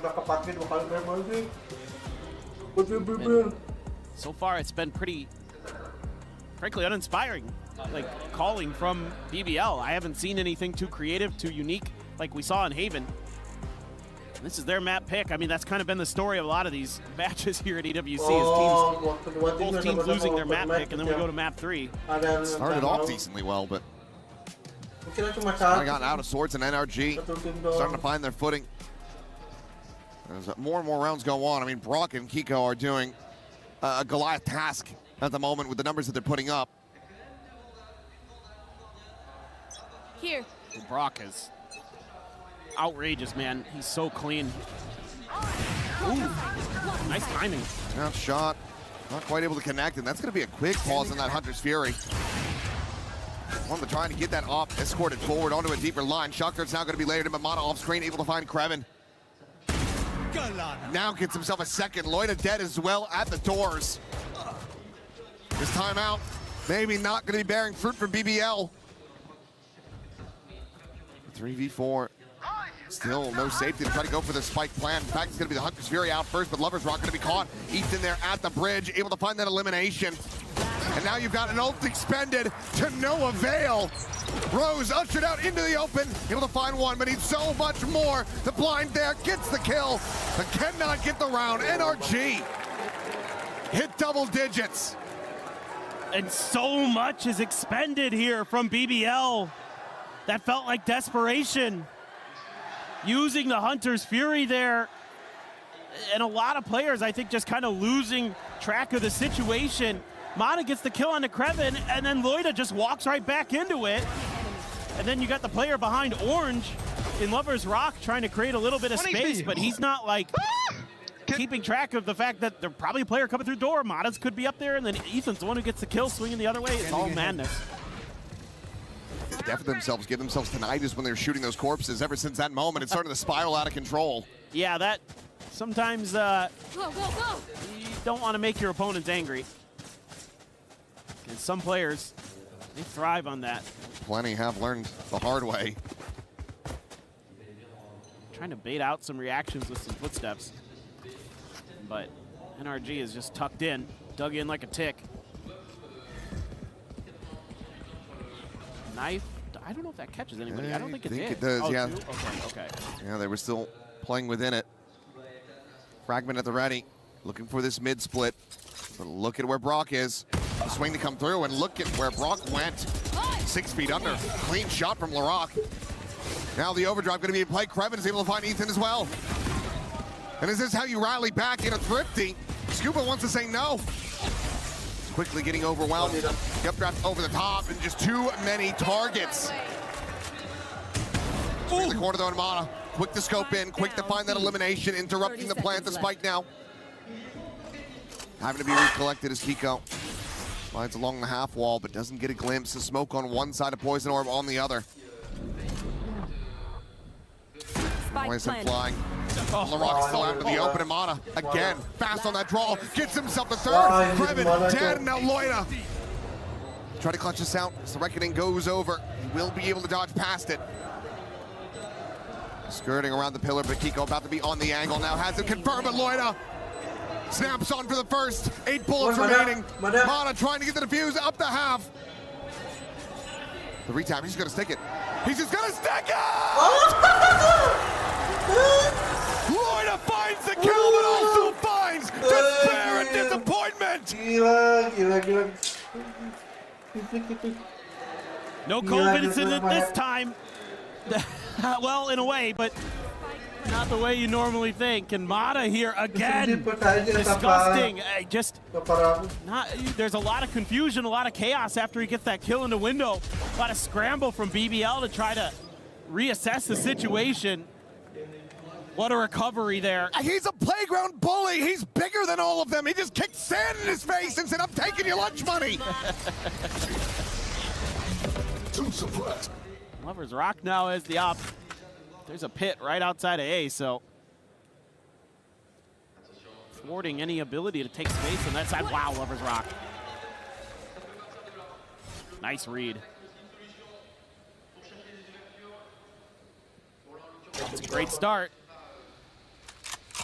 We saw a good start in the previous round, and they couldn't convert. Rock.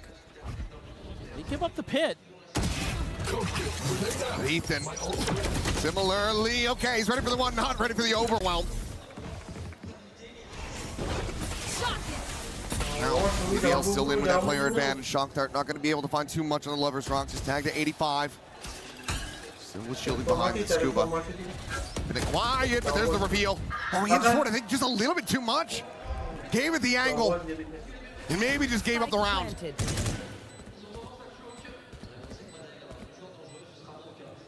2v4, how much do they want to try to play this one out? Have to know that BBL, they have money behind this. Then there's a couple people who are dangerously close to having some heavily impactful ultimates. And on that swing, I think you have to try to abandon it. But now if you're Mana, you're trapped. You're completely stuck here on the site. To fight your way out, and you can't. When it finds the kill, and BBL find another round win. A little trickery attempted by NRG this time. Dropping the pit to try to tee up Ethan. He's only able to get the one before he feels like he has to try to escape.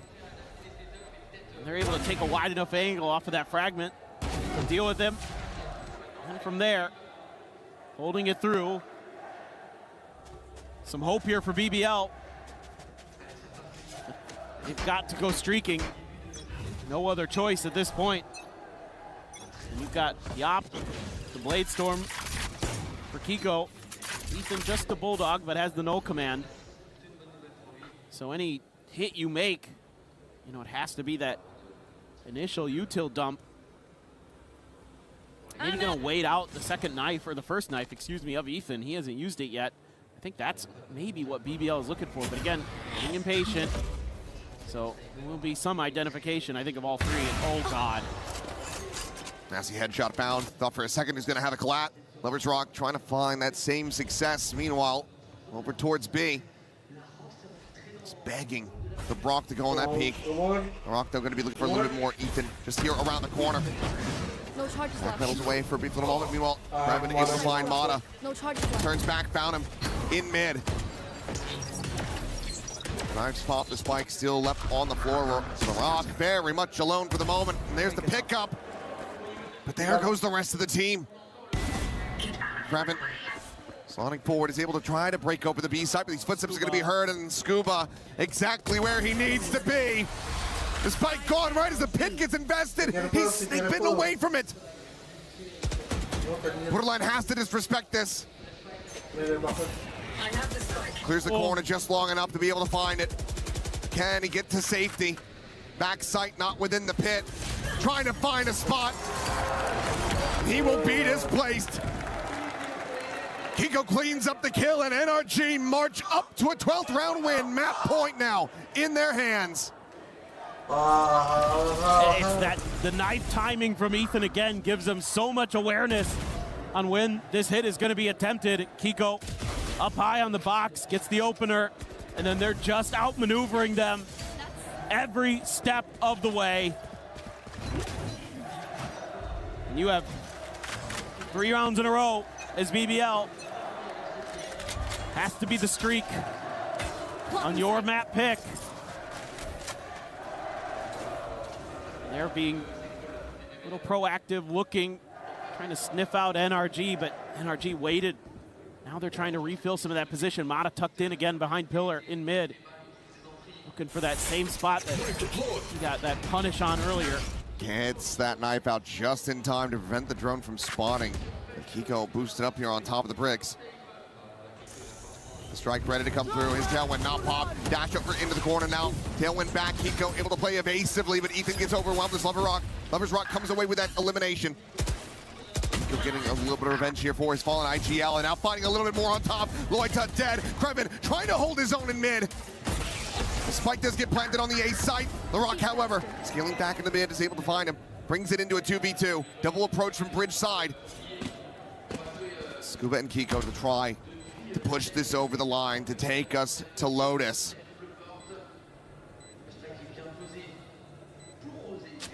Top of the brakes. Rose still 2 shocks. The recon available. Nothing on the side of NRG. The Rock has caught a glimpse. He's caught the headshot. Kiko now dead, and Scuba overwhelmed. The map not over yet. BBL, they get up to 10, and they need 2 more to send this to overtime.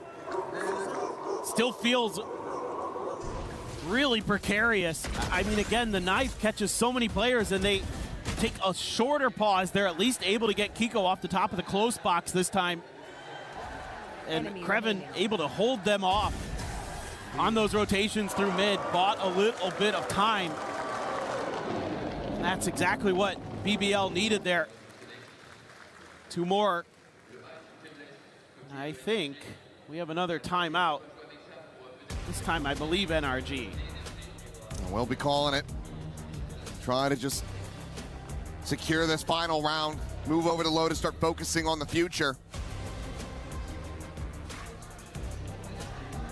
So we'll get that chance for BBL to try to assess, come up with a solid plan to keep this streak going. I mean, it's kind of tough because B has been an absolute nightmare for BBL. So you just kind of have a couple rounds that you have some A executes or splits and things like that. love to see a fake over towards B. Maybe throw Rose and Kreven over there. Allow NRG to think that you're going to be heading that direction. But again, I imagine A is kind of going to be the landing spot. It's another one of these rounds that you'd hate to give up the map over on. As a half purchase here for NRG. 2 rifles behind this, 2 sheriffs and a bandit. BBL silently scaling their way forward onto the A side. The tailwind going to be expired. Spot on the one. Brock able to tuck back around the corner. Peak going to be coming through the drop down, and Larock able to find the one. Scooping out and trying to hold the line. One of the 2 rifles still in hand here. Need to not get overwhelmed. He will be able to find a Rose, but the cleanup from BBL is looking swift and just. Kiko now. Spike planted. 1v3 to stop this from being a 1 away from overtime. To just seal the deal on it.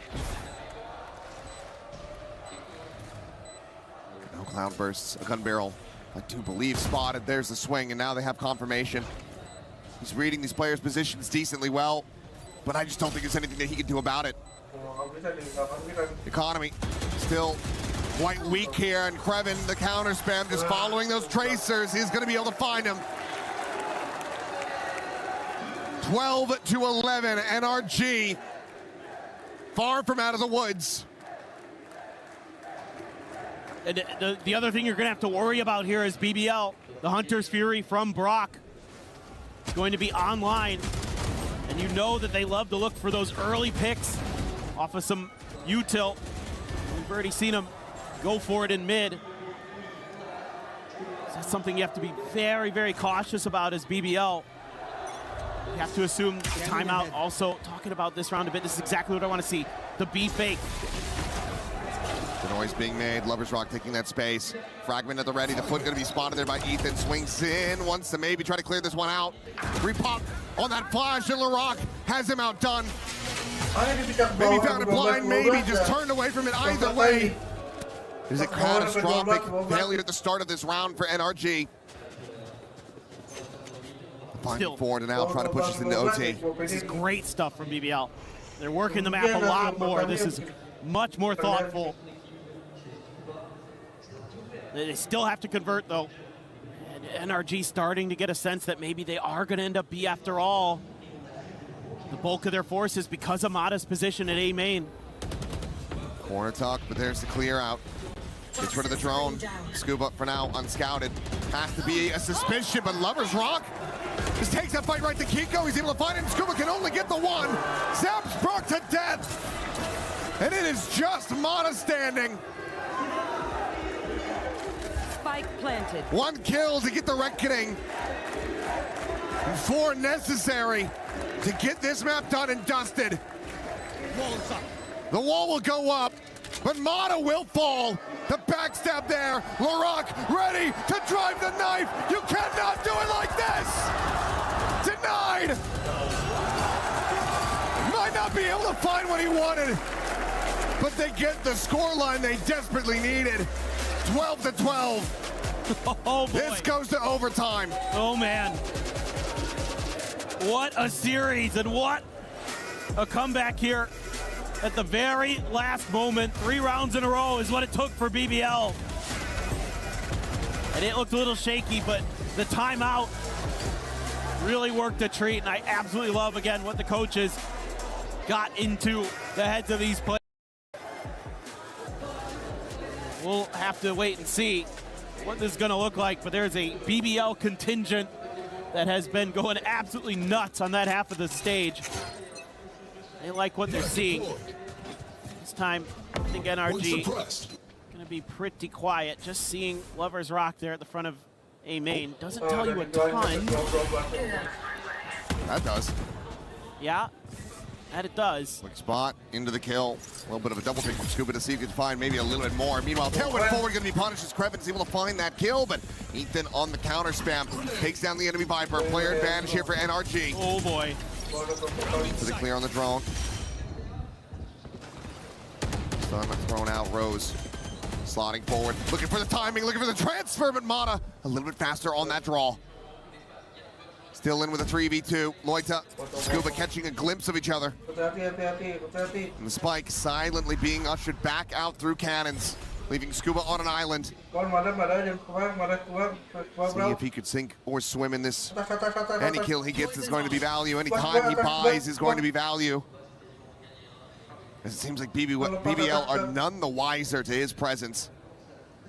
Oh, they're trying to figure out where he went. Oh, he saw a little bit. 30 seconds left. I mean, he's just keeping them completely contained.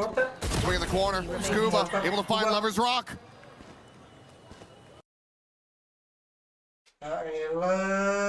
Spike in the meanwhile being planted on A. And this has been brilliant from Scuba.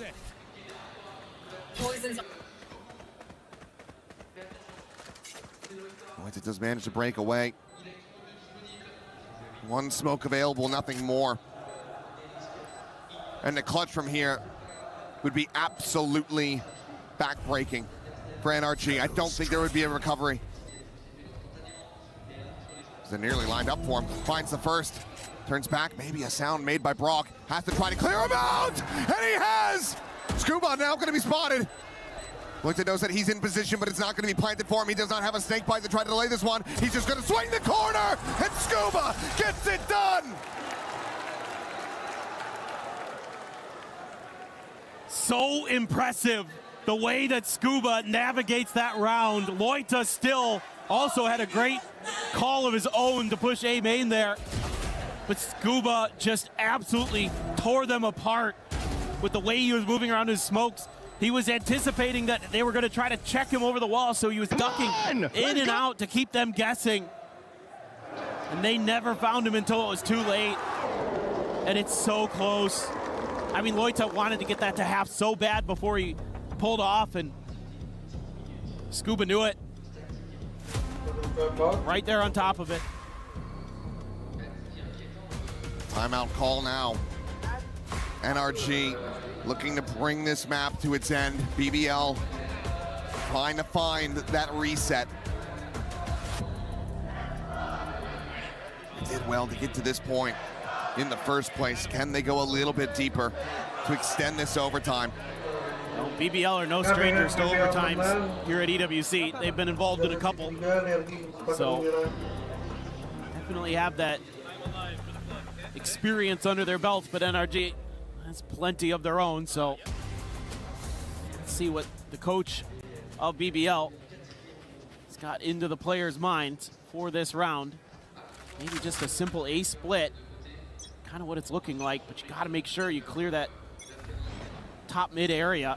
A couple players up there. Very scary if that, yeah, I was going to say, if anything gets a reveal here, somebody's dead. Kiko alone, forward, still able to find one, gets the headshot down on the rock, and now Mata striking from behind! A well-sprung trap here by NRG. As Rose trying to fight back, can only find the one, and now it is all on Kreven. The spot out, the tuck back, the spike still on the floor. Surely this is it. Surely this is map 3. Completely surrounded, trapped in place. No other hope, no other recourse. And NRG ensuring that they do not give him any 1v1s, that they do not give him any opportunity to even get that ball rolling. Similar to Loita, Kreven knows that he has to fight for it if he wants to have any chance in this, but there's a high-low setup, and Ethan will take it down. 14-12. Another full day of games. We are going the distance. That final spot in the grand final versus 100 Thieves is going to be settled on Lotus. So hotly contested, NRG doesn't falter after a devastating map 1. It takes overtime, but they get there. Only one more map to find out who's going to be joining 100 Thieves in that grand finals tomorrow. What a series, what a map. The comebacks all over the place. The individual plays absolutely ridiculous. It's NRG, who I think strategically just a little bit more in the tank in the long run, have given themselves another chance, another hope. Well, plenty to talk about in that massive 26 round map of play. So let's send things back over to Digon on the analyst desk. Thank you so much, guys, as it is incredulation here at the Palais Port de Versailles. It is extra rounds. We go to overtime. NRG looked listless. Kakuka was saying they were unable to get anything going, and they find the form here after a terrible start on this second map. They get the job done. And what an entertaining map that we just saw, especially in that overtime. That first run was absolutely insane. Looked, I played it beautifully. But yes, kudos to what NRG was able to do. This is the energy that I expect, because if you're to tell me, if you look at the scoreboard, I do not care who had the most kills. I saw them playing as a team. I saw Ethan being an absolute pain in the ass with the KO, breaking the time and time again. That BBL wanted to go onto the side. Same goes for Mata, playing the harbor amazingly. There were so many pieces of utility that BBL did not have a counter for. They made it so easy for NRG to win in the second half. I mean, I feel like it's a map, the macro, they just understand it. They understand that harbor and they know how to make it work. And to add onto that, I feel like we spoke about their composure. We spoke about their ability to lift trophies. We know they have it. Back against the wall, that's when they start to play their best. That's when the heroes start to show on this squad, and they dig themselves out of that hole. Yeah, well, the hole started at 6-2, and it required one player to continue plowing forward, and it was Kiko on the jet, just making play after play, despite the fact that it felt like no one else was doing anything on NRG in those first 8 rounds. Yeah, that's exactly it. We saw the scoreboard even as the game went on. I felt like the rest of NRG got themselves into it, but they needed every single round that they managed to steal away on this first half, and it was Keiko doing a lot of that. We also saw a big step up from Brock there as well. At times, this kind of like 2v2 for a lot of the game. Yeah, absolutely. Brock also. Kalau dari jadwal Wikipedia bentar.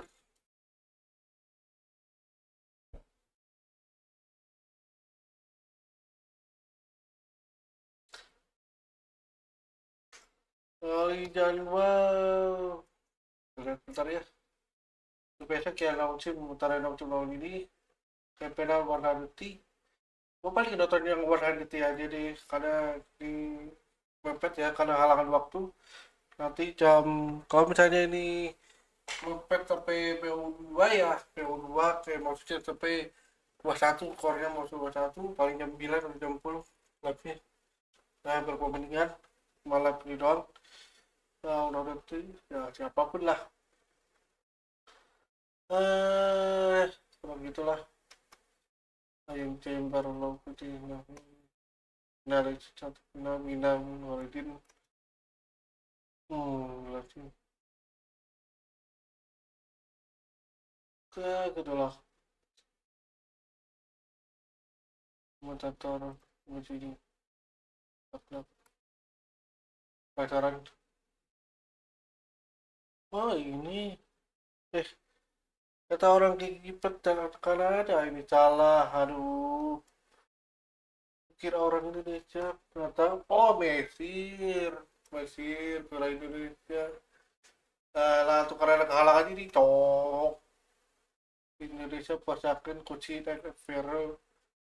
Ini paling banyak nih. Cina, Rusia, South Korea. Wah gila. Itulah. Ada timur-timur Kanada, Filipina, Pakistan.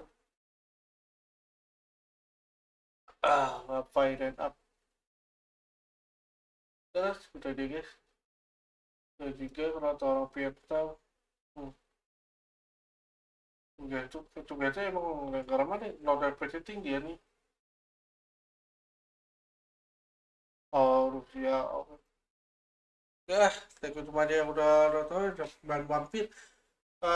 Ya untuk besok kita akan live nanti jam mungkin di tanggal ini jam 20.45 final. Kalau misalnya yang terplat ini sampai jam 9 lah, jam 9 itu nanti kita live jam berapa ya, jam 9.30 atau jam 9.15 deh, tergantung situasi masih gimana. Ini gua juga ini apa namanya teh di apa waktunya dilihat-lihat gitu, apakah gitu-gitu apakah matching lah ya. Yang paling gua kecewanya cuma saat tim dengan Indonesia ya paper egg dan dari nama-nama di pas dukung gua. Untuk jadwal match ya setelah ini apa ya bentar ya, ini baru 2006 nanti setelah Valorant gitu, mau nanti mau MMY itu Mobile Legends Women International. Jadi sebelum ini ini tanggal 22 ini mah coba ini tanggal Juli 14 itu hari 14 itu hari Selasa ya, hari Selasa besok kita lihat nanti hari Senin nanti libur katanya, hari libur lah masih libur 1 bulan, tapi nggak tahu deh gimana gua mau mulai karena di TikTok atau YouTube ya. Jangan lupa ya follow di TikTok gua kalian ya, channel aja sama subscribe, tapi memakai nama tambahan official biar nggak ada apa ya orang-orang yang katakan nama gua gitu terus ada judul-judul gitu lah, something lah pokoknya kurang lebih seperti itu aja guys ya. Sampai jumpa di slide berikutnya, karena gua nggak bisa banget sampai terakhir ya, sampai terakhir karena guanya agak ini apa namanya teh agak kantuk juga berbagi harus ada something yang harus guys. Oke, sampai sini dulu aja guys, tapi semuanya yang udah nonton berikutnya akan gua nggak bisa lanjut ya, karena gua takut kena kutukan karena kecap gua yang pilih itu apa ya, jadi kurs meskipun nanti lulus karena gua kan sebelumnya milih ini kan ya quality BPR BPR. Gua tuh menggunakan selanjutnya emang dukung Salam Peace daripada nongsim. Gua tahu kelemahan nongsim apa mana cuti itu kan gua dukung RQ, terus gua dukung BBL siapa jadi kenapa dia tekan PRX juga gua dukung PRX final game benar gua dukung ke dukung Vitality ya kan, Vitality nongsim. Udahlah segitu aja lagi. Thank you banget semuanya, jangan lupa follow like ya, kalian juga di TikTok juga ya kan. Thank you semuanya yang udah mampir, terima kasih semuanya. Adios.